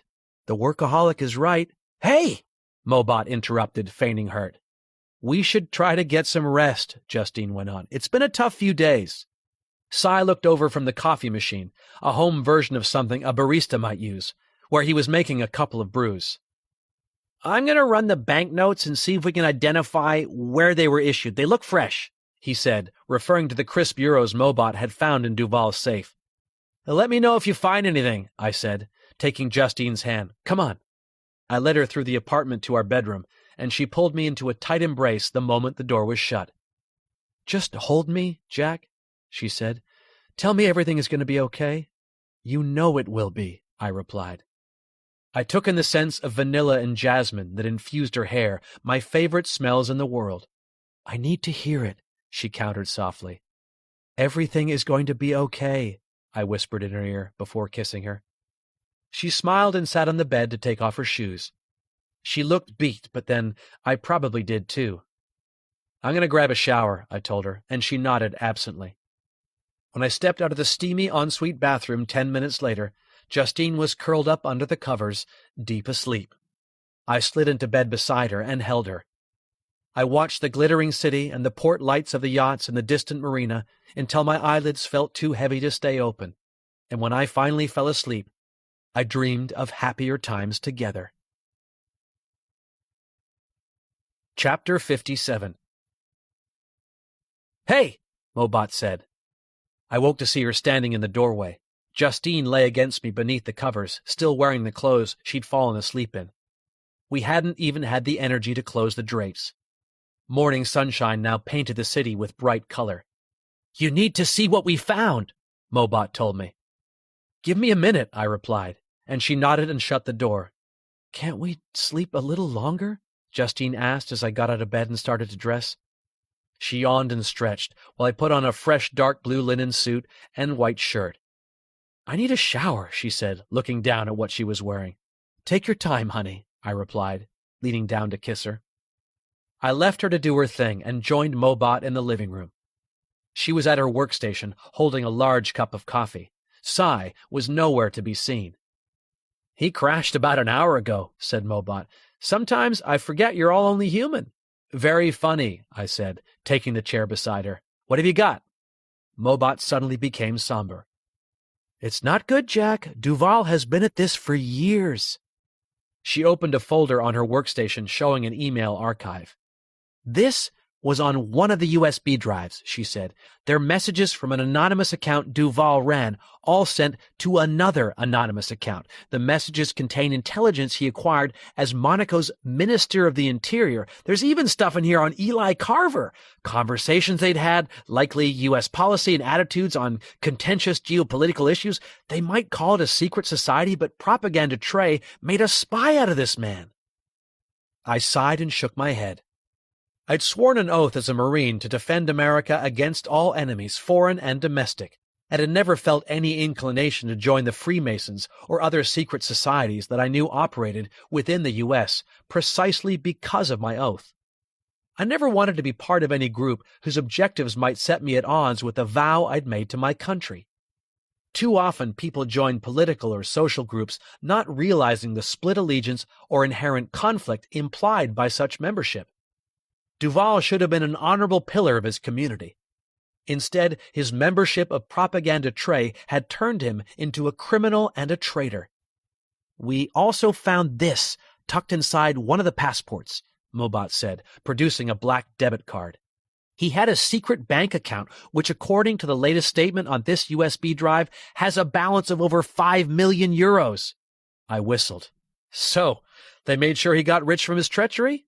"Looks that way," Mobot said. "Cy was able to track the notes to a bank here in Monaco, and when I checked Duval's statements, he only ever used this card to withdraw money from a single cash machine located in the Chalmont Casino. The Chalmont was one of the oldest and grandest casinos in Monte Carlo, and was located on the waterfront near the yacht club." "Why there?" I wondered. "Why that one machine?" Mobot shrugged. "It's definitely not convenience. There are at least a dozen machines between his home and 5 between his office and that one. Maybe it's a front, somehow connected with Propaganda Trey?" "Maybe," I agreed. "See what you can find on the place." I got to my feet. "I'm going to make us all breakfast." Chapter 58. "The Chalmont is owned by Raymond Chalmont," Mobot said, as she took a seat at the breakfast table on the terrace. Cy and Justine joined us, he in his customary jeans and heavy metal t-shirt, and Justine in a lightweight tea dress. Cy poured us all coffee as I served the pancakes I'd made. Mobot used a tablet computer to show us all a photo of Raymond Chalmont. Chiseled good looks, thick blonde hair, and even in the paparazzi shots, he had an air of calm superiority. "His family are old money," Mobot said. "Roots back to French and Belgian aristocracy. Been in Monaco more than 100 years. "Exactly the sort of man Propaganda Trey would try to recruit," I remarked. "Well, these are pretty good." Cy gestured at his partially eaten pancake, which he'd covered in syrup. Thanks, I replied. Yeah, he fits the profile. Mobot took a sip of coffee. But so do a lot of people. I nodded. True, but how many of them own a casino used by a crooked government minister to withdraw cash from a secret bank account? I looked at Justine, whose hair was still a little damp from her shower. You got any lunch plans? She replied with a puzzled look. Because I hear the house salad at the Chalmont Casino is to die for. Chapter 59. The carnival that followed Formula One around the world was in full swing in the heart of Monaco. The city hummed with activity and excitement, which wasn't surprising considering the population was estimated to swell by a factor of 5 for the race weekend, from a little under 40,000 to more than 200,000. Every restaurant, bar, and store was overflowing, and there were crowds of people everywhere. Justine and I had walked to the seafront from our apartment and experienced the wild party atmosphere for ourselves. The Grand Prix course ran through the heart of the city, which meant massive traffic diversions were in place during the qualifying heat and the actual race.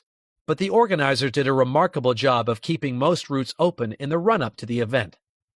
Still, the swollen population, crowd control, and closure of some streets meant there was slow-moving traffic everywhere. Supercars idled behind taxis and delivery vans in long lines, powerful engines rattling nearby windows, drivers looking around nonchalantly, obviously hoping motorsport fans would notice their state-of-the-art vehicles.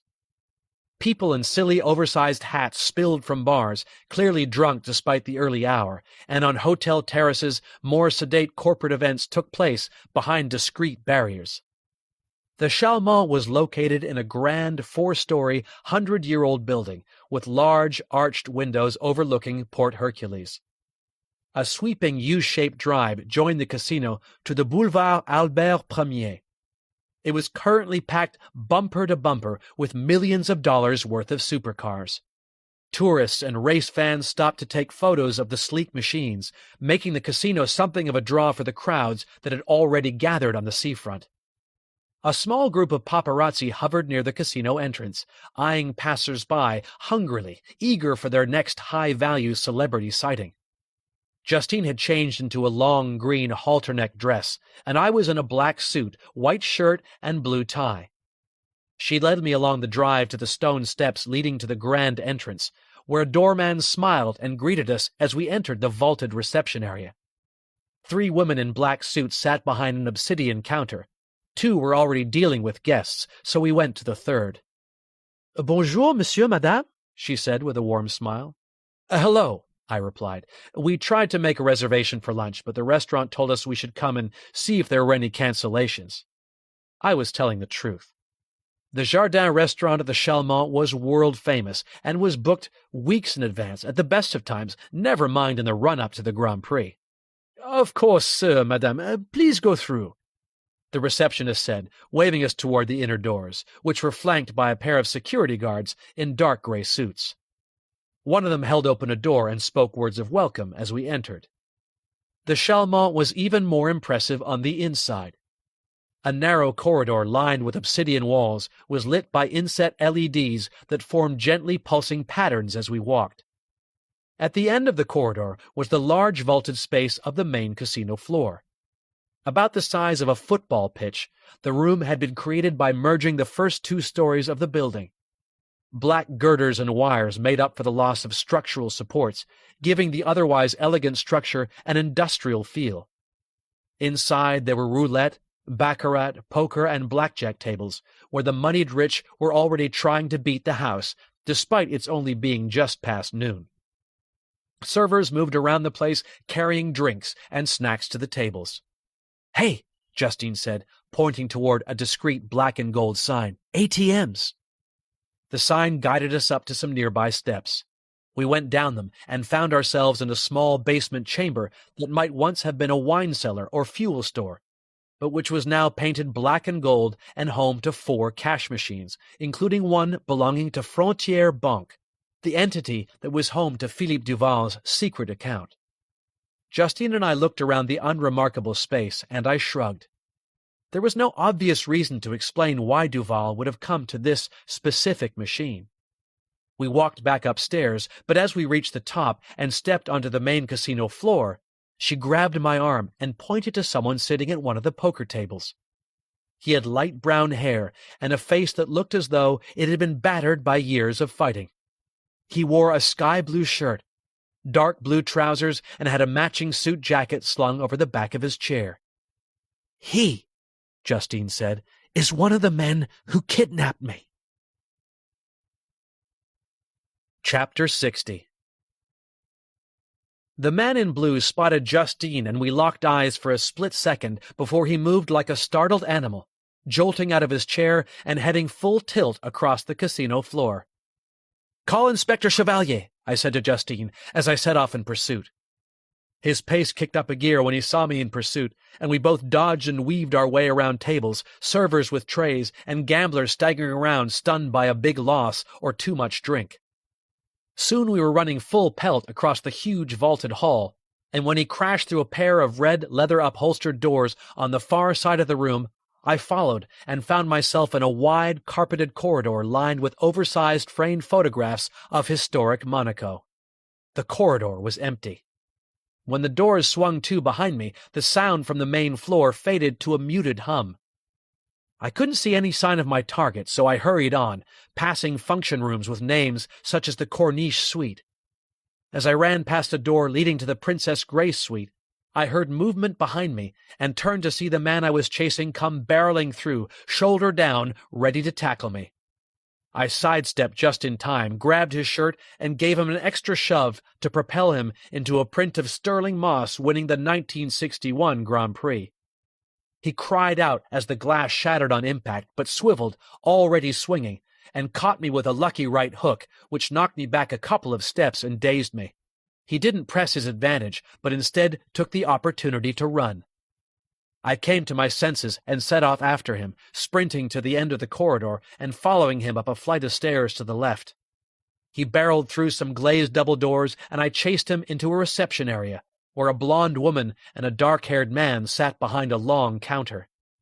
They both gasped when the man I was chasing passed them and sprinted down a corridor to their right. I followed, hot on his heels. He reached a door at the end and burst through it. Moments later I did the same and found myself in a large, opulently furnished executive office. Seated on two long couches were Raymond Chalmont, Roman Verde, and two very large, heavy-set men I recognized from Justine's escape from the farm. The man I'd been chasing turned to me, a smile on his face. "You never stopped to consider whether you were the hunter or the prey," he said in a heavy Spanish accent. The two large men stood and grabbed me. I tried to shake them off, but Roman Verde joined them and punched me in the face, stunning me. Chalmont got to his feet, looking agitated. "Your business should never intrude on my domain," he protested. "That was our deal. Whoever this man is, whatever you do to him, it happens elsewhere." Roman nodded, and the two thugs who had hold of my arms whisked me off my feet and dragged me from Chalmont's office. Chapter 61. Justine called Monaco police as she hurried across the casino floor. Jack's pursuit of the gang member had caused a stir, and people were busy craning their necks to see if they could catch any more of the action. There was muttered conversation, sounds of shock and disapproval all around. But no one had paired her with Jack, so she moved on undisturbed. She didn't bother trying to talk to Chevalier, but instead spoke to the emergency operator, who eagerly took down details of the violent brawl at the Chalmont casino. Justine figured they'd get a swifter response from an emergency call than from a harried detective who might well be off-site or not even on duty. With assurances the police were on their way, Justine slipped her phone into her bag and went through the red double doors on the far side of the giant room. She immediately noticed broken glass from a smashed picture frame about halfway along a corridor. She hurried on, and as she neared the end of it, heard movement to her left. Shuffling footsteps and voices. She peeked around the corner to see 5 sets of shoes coming down a flight of stairs. She recognized Jack's in between 2 unfamiliar pairs. There were another two behind them. Justine withdrew before any faces came into view. "Take him out the back way." She recognized Roman Verdi's voice. "We'll deal with him at the safe house." Justine's mind was racing. What was Roman Verdi doing in one of the most prestigious establishments in Monaco? How had they captured Jack? And how could she get him back? Direct confrontation was not an option. But Justine had a flash of inspiration and ran back the way she'd come. She burst through the double doors, praying she'd be quick enough, and raced across the casino floor. The entrance corridor and lobby went by in a blur, and she ignored protests from the security guards. As the first rays of sunlight touched her skin and she felt the sea breeze on her face, she heard the familiar sound of approaching sirens. She ran over to the huddle of paparazzi, who gave her a cursory once-over as she approached. "You'll never guess who's been playing in one of the private rooms!" she exclaimed breathlessly. "Timothée Chalamet!" The paparazzi were suddenly alert, like wolves catching the scent of prey on the wind. "They brought him in through the back, and they're trying to sneak him out the same way right now," Justine revealed. The 9 freelance photojournalists moved with a sense of unity and purpose she'd rarely seen outside law enforcement or the military. She followed the pack as it raced around the side of the building, along an alleyway to a service road at the rear. They arrived just as a van was pulling up, and Jack was manhandled out of the building. "Timothée! Tim!" the paparazzi yelled, not really registering who was in the huddle ahead of them. Roman Verdi and his associates were startled and shielded their faces, which only added to the photographer's curiosity. Justine didn't waste a moment. She stepped forward and grabbed Jack's hand.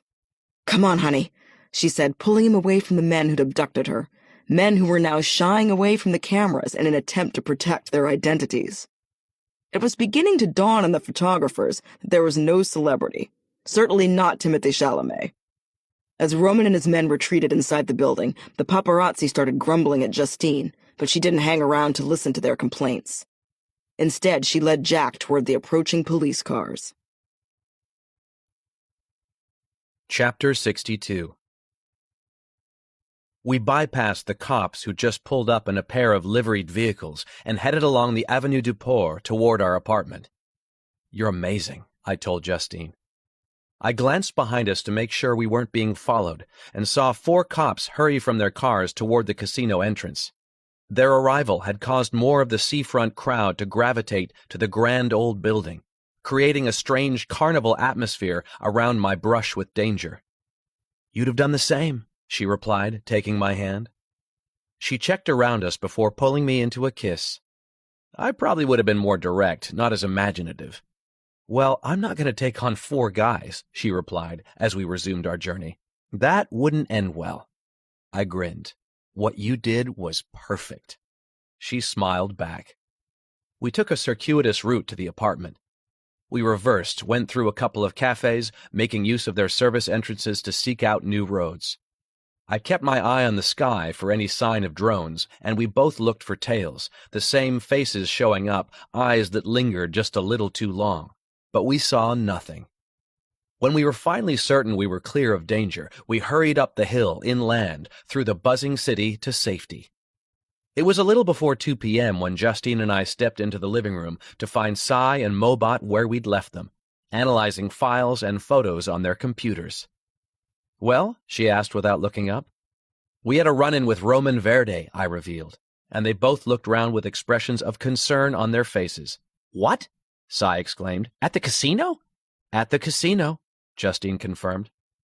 "Why would a street criminal be at a place like the Chalmont?" Mobot wondered. "I was hoping you could tell us," I said, taking a seat on one of the couches. "See if there are any intelligence advisories on the place?" The NSA and other intelligence agencies used sophisticated artificial intelligence network analysis to examine the relationships between known terrorists, organized criminals, and other notable individuals connected to suspicious entities around the world. It was possible the Chalmont had been flagged as a risk by one such agency. "If it's a good front, they will have been careful to avoid being flagged by law enforcement or any basic analysis," Mobot said. "It's not a run-of-the-mill laundry. We might need access to the NSA. You think we can trouble Weaver?" I shrugged. Carver said whatever we need, but I'll call him to be sure. I need to tell him what we've learned about Duval anyway. Depending on how close they were, Carver's friendship with him might represent a security risk. Drink? Justine asked. I nodded as I took out my phone. Water, thanks. I dialed Carver's personal number. After a moment's silence, the call was answered. Yes? Secretary Carver, please. One moment, Mr. Morgan. The line briefly went dead. Then I heard a familiar voice. Hello, Mr. Morgan. This is Henry Wilson, Secretary Carver's aide. I'll just get the phone to him. Thank you. I heard people. Lots more voices, vehicles, cheers, music somewhere in the distance. It sounded as though Carver was at a festival. Jack, he said when he came on the line, I was going to call you once I'd settled in. I'm here. Here? I asked. In Monaco, he replied, assuming you're still here. I wasn't sure the summit would end early enough, so it wasn't a definite, but we got the negotiations done in time for me to make qualifying. It's such a relief to have got the treaty signed, but more importantly, I get to watch the race. He chuckled, but my mind was suddenly whirring. The U.S. Secretary of Defense here in Monaco. Someone I had unique and direct access to. Carver couldn't be the target, could he? How would the Dark Fates and Propaganda Tray have even known his schedule, let alone something as tenuous as a contingency plan for a personal jaunt if the summit finished early? I'd like to invite you and Justine to be my guests at the race, and qualifying, of course, Carver went on. I've got great seats. Perk of the job. Oh, thank you, Mr. Eli, I replied. But we're too hot right now. I was calling to see if it was still okay to access the asset you made available to us. Of course. I hesitated. And? He asked. And I wanted to let you know we found evidence Philippe Duval was a member of Propaganda Tray, the criminal group we encountered in Rome. Carver was completely silent, and the line filled with the background sounds of Monaco. I'm sorry, Eli, I said.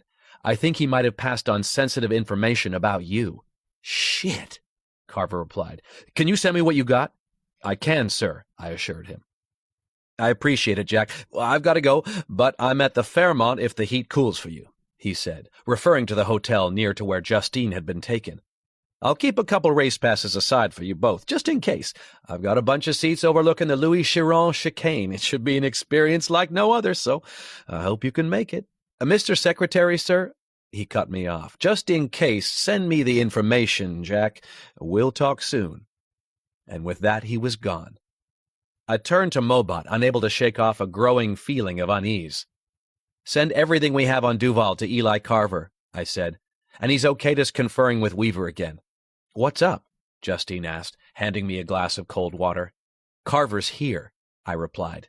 In Monaco? Cy remarked, and I nodded. He's a petrolhead, Justine said. I keep asking myself a question, I revealed. What if they knew he'd be here? What if he's the target? What if this wasn't just about revenge? What if they chose us because they knew I could get close to the Secretary of Defense?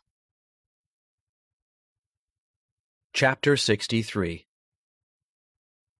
I couldn't shake that feeling of unease while we went over the evidence in the apartment. Mobot messaged Weaver, but it was too early for an East Coast analyst to have started his day, so we were forced to wait. In the meantime, Mobot and Cy checked their European sources for anything that would link the Chalmont Casino to Roman Verde and the groups he was a member of. I'm guessing money laundering, Cy said. Dirty cash in for a few hours, play some small hands, take clean cash out and claim you won it at the casino. It's an old trick. Mobot scoffed. You think people still launder cash in the age of crypto? People like me, Cy responded. Dinosaurs, Mobot quipped. Even with crypto, you still need a way to distribute dollar or euro assets to your organization, I remarked. Crypto back-end, casino front-end could be a powerful combination. Mobot nodded. Sure. He suggests it, and you take it seriously? Cy said, playing hurt. He's the boss, Mobot countered. Can we see where the $5 million came from? I asked. The money in Duval's account? Mobot shook her head. I can't access the account, and none of the statements Duval stored on his drive show the incoming transfers. That's something Weaver might be able to help with. It was 4 p.m. when Weaver replied to Mobot's message asking for more details on the casino. She sent everything we had on Duval, Raymond Chalmont, his casino, and Roman Verde and the Dark Fates. She also provided a rundown of our experiences with Propaganda Trey.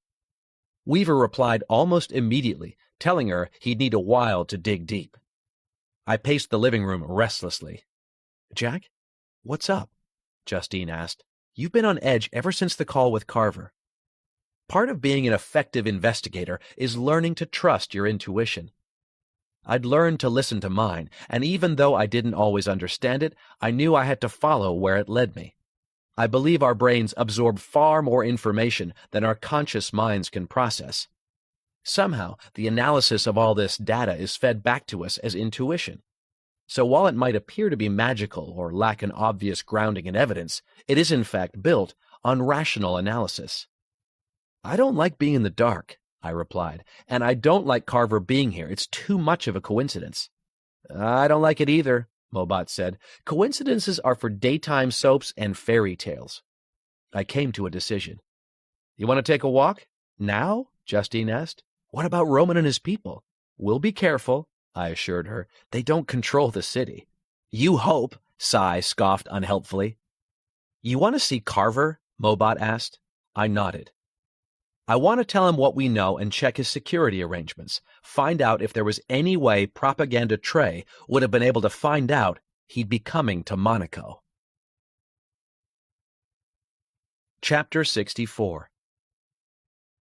It was late afternoon by the time Justine and I neared the Fairmont Hotel.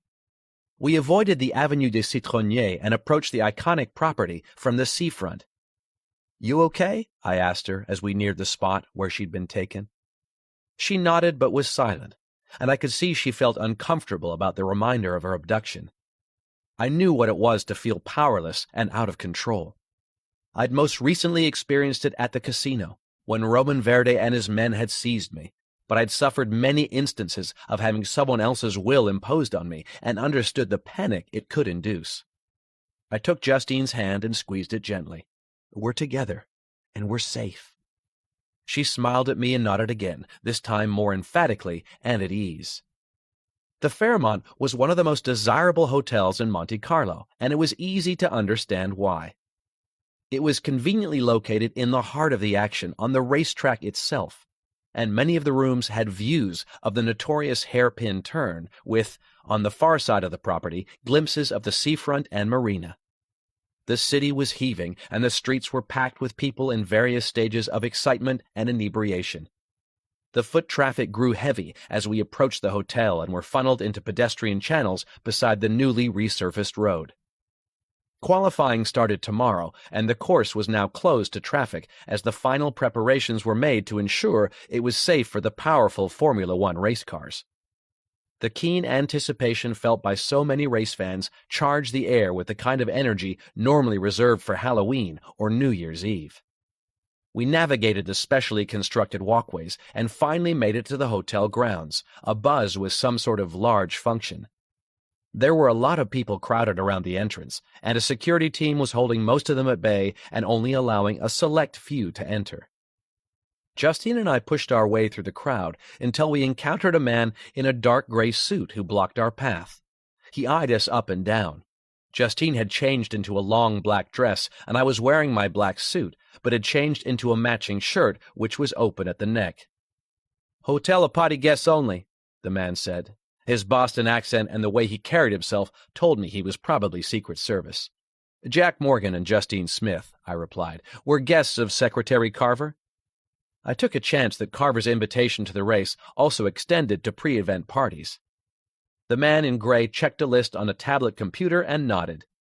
"ID?" he said. Justine and I produced our passports. "Okay," he said. "Security is to your right as you enter." He stood aside and signaled to a metal detector staffed by other men in suits, who looked as though they'd attended the same school of intimidating deportment. The way they moved made them seem as though they were confident they could handle anything, and was intended to discourage potential troublemakers. I was familiar with the theory of force projection from my time in the Marines. The idea it was better to use displays of power to prevent violence than deal with its consequences. We went through the metal detector, and I was given a wand and fingertip search while Justine was waved on. I joined her in a large lobby. The floor was covered in cream marble tiles, and there were white leather couches and benches dotted between thick, tan-colored pillars that supported a soft white ceiling inset with gentle spotlights. A wall of glass overlooked the terrace where a busy party was taking place. We were about to go to the crowded reception desk and ask for Carver's room number when I saw him on the terrace near the exterior bar. He was at the very heart of the party, surrounded by people, including several Secret Service personnel whose eyes were everywhere. "Come on," I said to Justine, who had also spotted him. We were stopped by another man at the entrance to the lobby bar. He was clearly part of Carver's close protection detail and wore a stars and stripes pin. "Names and ID?" he said, not bothering with any niceties. Justine and I presented our passports again, and when he checked us against his digital list, we were allowed through. I'm not one for keeping up with the celebrity pages of the tabloids, but even I recognized some of the faces around me as we moved through the party. Musicians, actors, politicians, social media influencers all talked and laughed in animated groups, while a DJ near the interior bar filled the room with mellow house music. We stepped onto the terrace and pushed our way through the crowd. Carver saw us when we were a few feet away from his group and broke away to greet us. "Jack! Justine!" he said enthusiastically. "So good to see you." He shook our hands and pulled us toward the people he'd been standing with. "This is my aide, Henry Wilson." He introduced us to a blond man who looked as though he'd stepped out of the pages of a Tommy Hilfiger catalog, complete with sweater tied over his shoulders. "And Princess Elizabeth of Saxony?" indicating a middle-aged, pencil-thin woman in a striking red halter-neck dress. She nodded at us. "Here's Chloe Waverly, a TikTok superstar." A woman in a short black dress with blue hair and a body covered in tattoos smiled at us. "And Clive Russell, he's a boxer." Clive looked the part, his muscles barely contained by a suit that was just a little too small. Justine and I greeted them all, and I wondered where else in the world one would find such an eclectic group. But we weren't here to make small talk. "Mr. Secretary, Eli," I said, "we were hoping to get a couple minutes in private." "Do you ever stop working, Jack?" he asked with a teasing smile. I didn't indulge his attempt at humor with a response, but left my request hanging. "Okay," he said at last. "Henry, you better come. I think this is going to be official." Henry was chatting to Chloe and looked disappointed to be dragged away from the attractive social media influencer. But he joined us as we followed Carver to the edge of the terrace. His Secret Service detail reconfigured around us. "Well?" Carver asked. "The men who abducted Justine were trying to blackmail me into killing someone," I said. "They never revealed the target." Carver looked at Henry, both of them blank-faced. "You think it was me?" Carver asked suddenly. It sounded vaguely ridiculous hearing it said out loud like that. "Why?" he went on. "Do you have any evidence?" "No, sir," I replied. "Just a hunch that they chose me so as to exploit our relationship." "No one knew I'd be in Monaco," Carver said. "My plans were entirely contingent on the summit, and nobody outside my Secret Service detail and private office had any inkling. Hotel reservations, race tickets, travel were all booked by an agency the State Department uses whenever it wants to do things anonymously. There's no way anyone would have had enough advance knowledge to put something like this together." "I know, sir," I replied. I appreciate the concern, Jack," Carver said, interrupting me. "But sometimes shadows are just shadows, and there aren't any monsters lurking in them. Look around you. Does anything about my security feel deficient?" I glanced at the Secret Service agents positioned around us, and the others dotted around the terrace and interior of the hotel. "No, sir," I conceded. "The Secretary is safe, Mr. Morgan, Miss Smith," Henry assured us. "We take his safety extremely seriously." Carver patted my shoulder and gave me a sympathetic smile. "I'm sorry you got caught up in something like this, Jack," he said, "and I hope you can resolve it quickly, because it would be good for you to be able to enjoy life. Even I'm not on all the time. Speaking of which, if you'll excuse me, I need to get back to having fun. It's been a stressful couple weeks, and I need to unwind." He moved back to the party, and after giving us a pitying smile, Henry joined him. The Secret Service detail shifted to a new formation around their principal, leaving Justine and me behind. Chapter 65.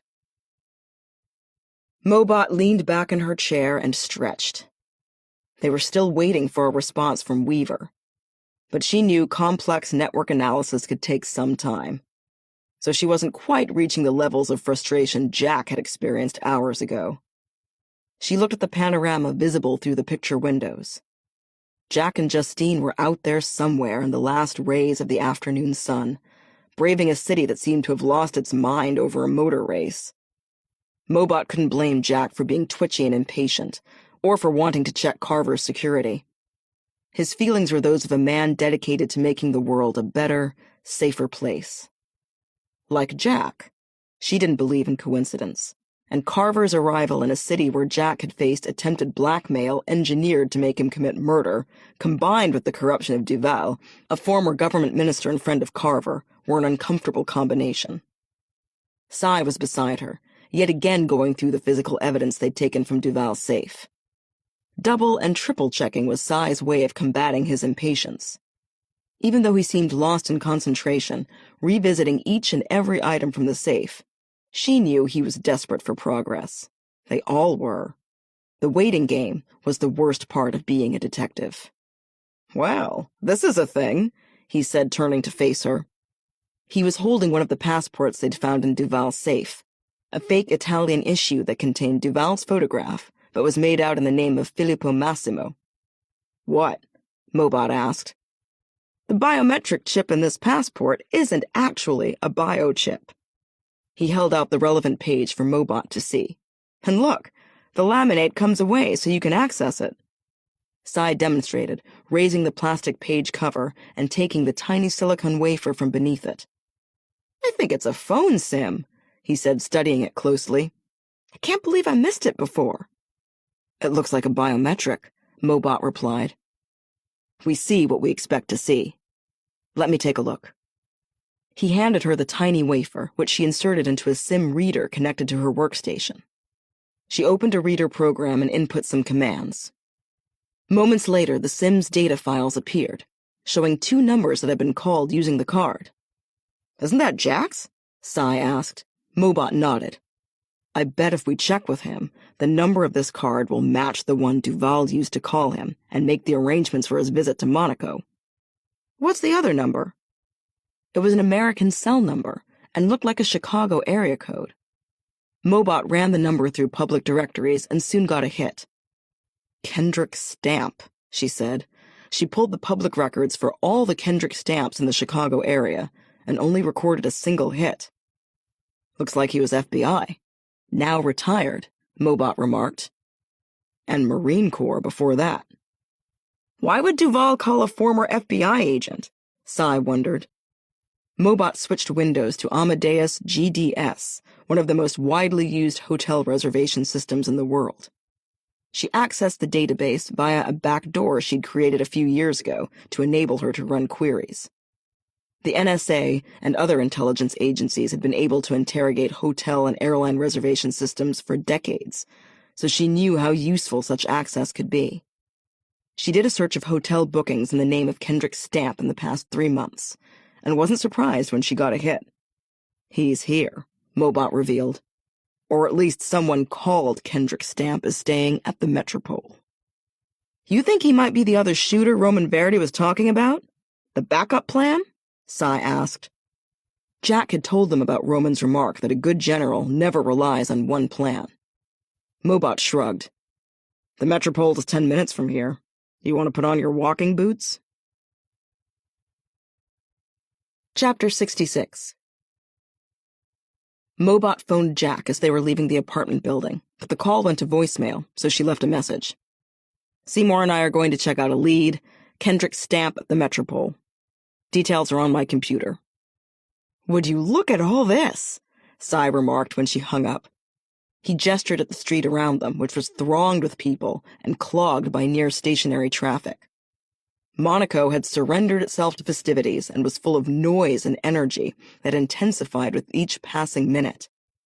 Maybe it was just perception, or their direction of travel which took them toward the heart of the city.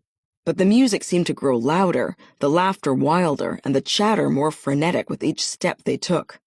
"It's too much for me," Mobot confessed. "I prefer 2 wheels to 4, Sai said, referring to his love of big motorcycles. "But these cars are some of the most sophisticated pieces of engineering on the planet. What we're witnessing is really a celebration of math and science." A group of men further along the street cheered loudly. One of them was wearing a jester's hat, with Formula One cars hanging from the points in place of the usual bells. "A celebration of math and science?" Mobot said dryly. "Okay." It took less than 10 minutes to reach the Metropole, a colonial mansion-style hotel that stood 6 stories high. Arched windows, imperial colors,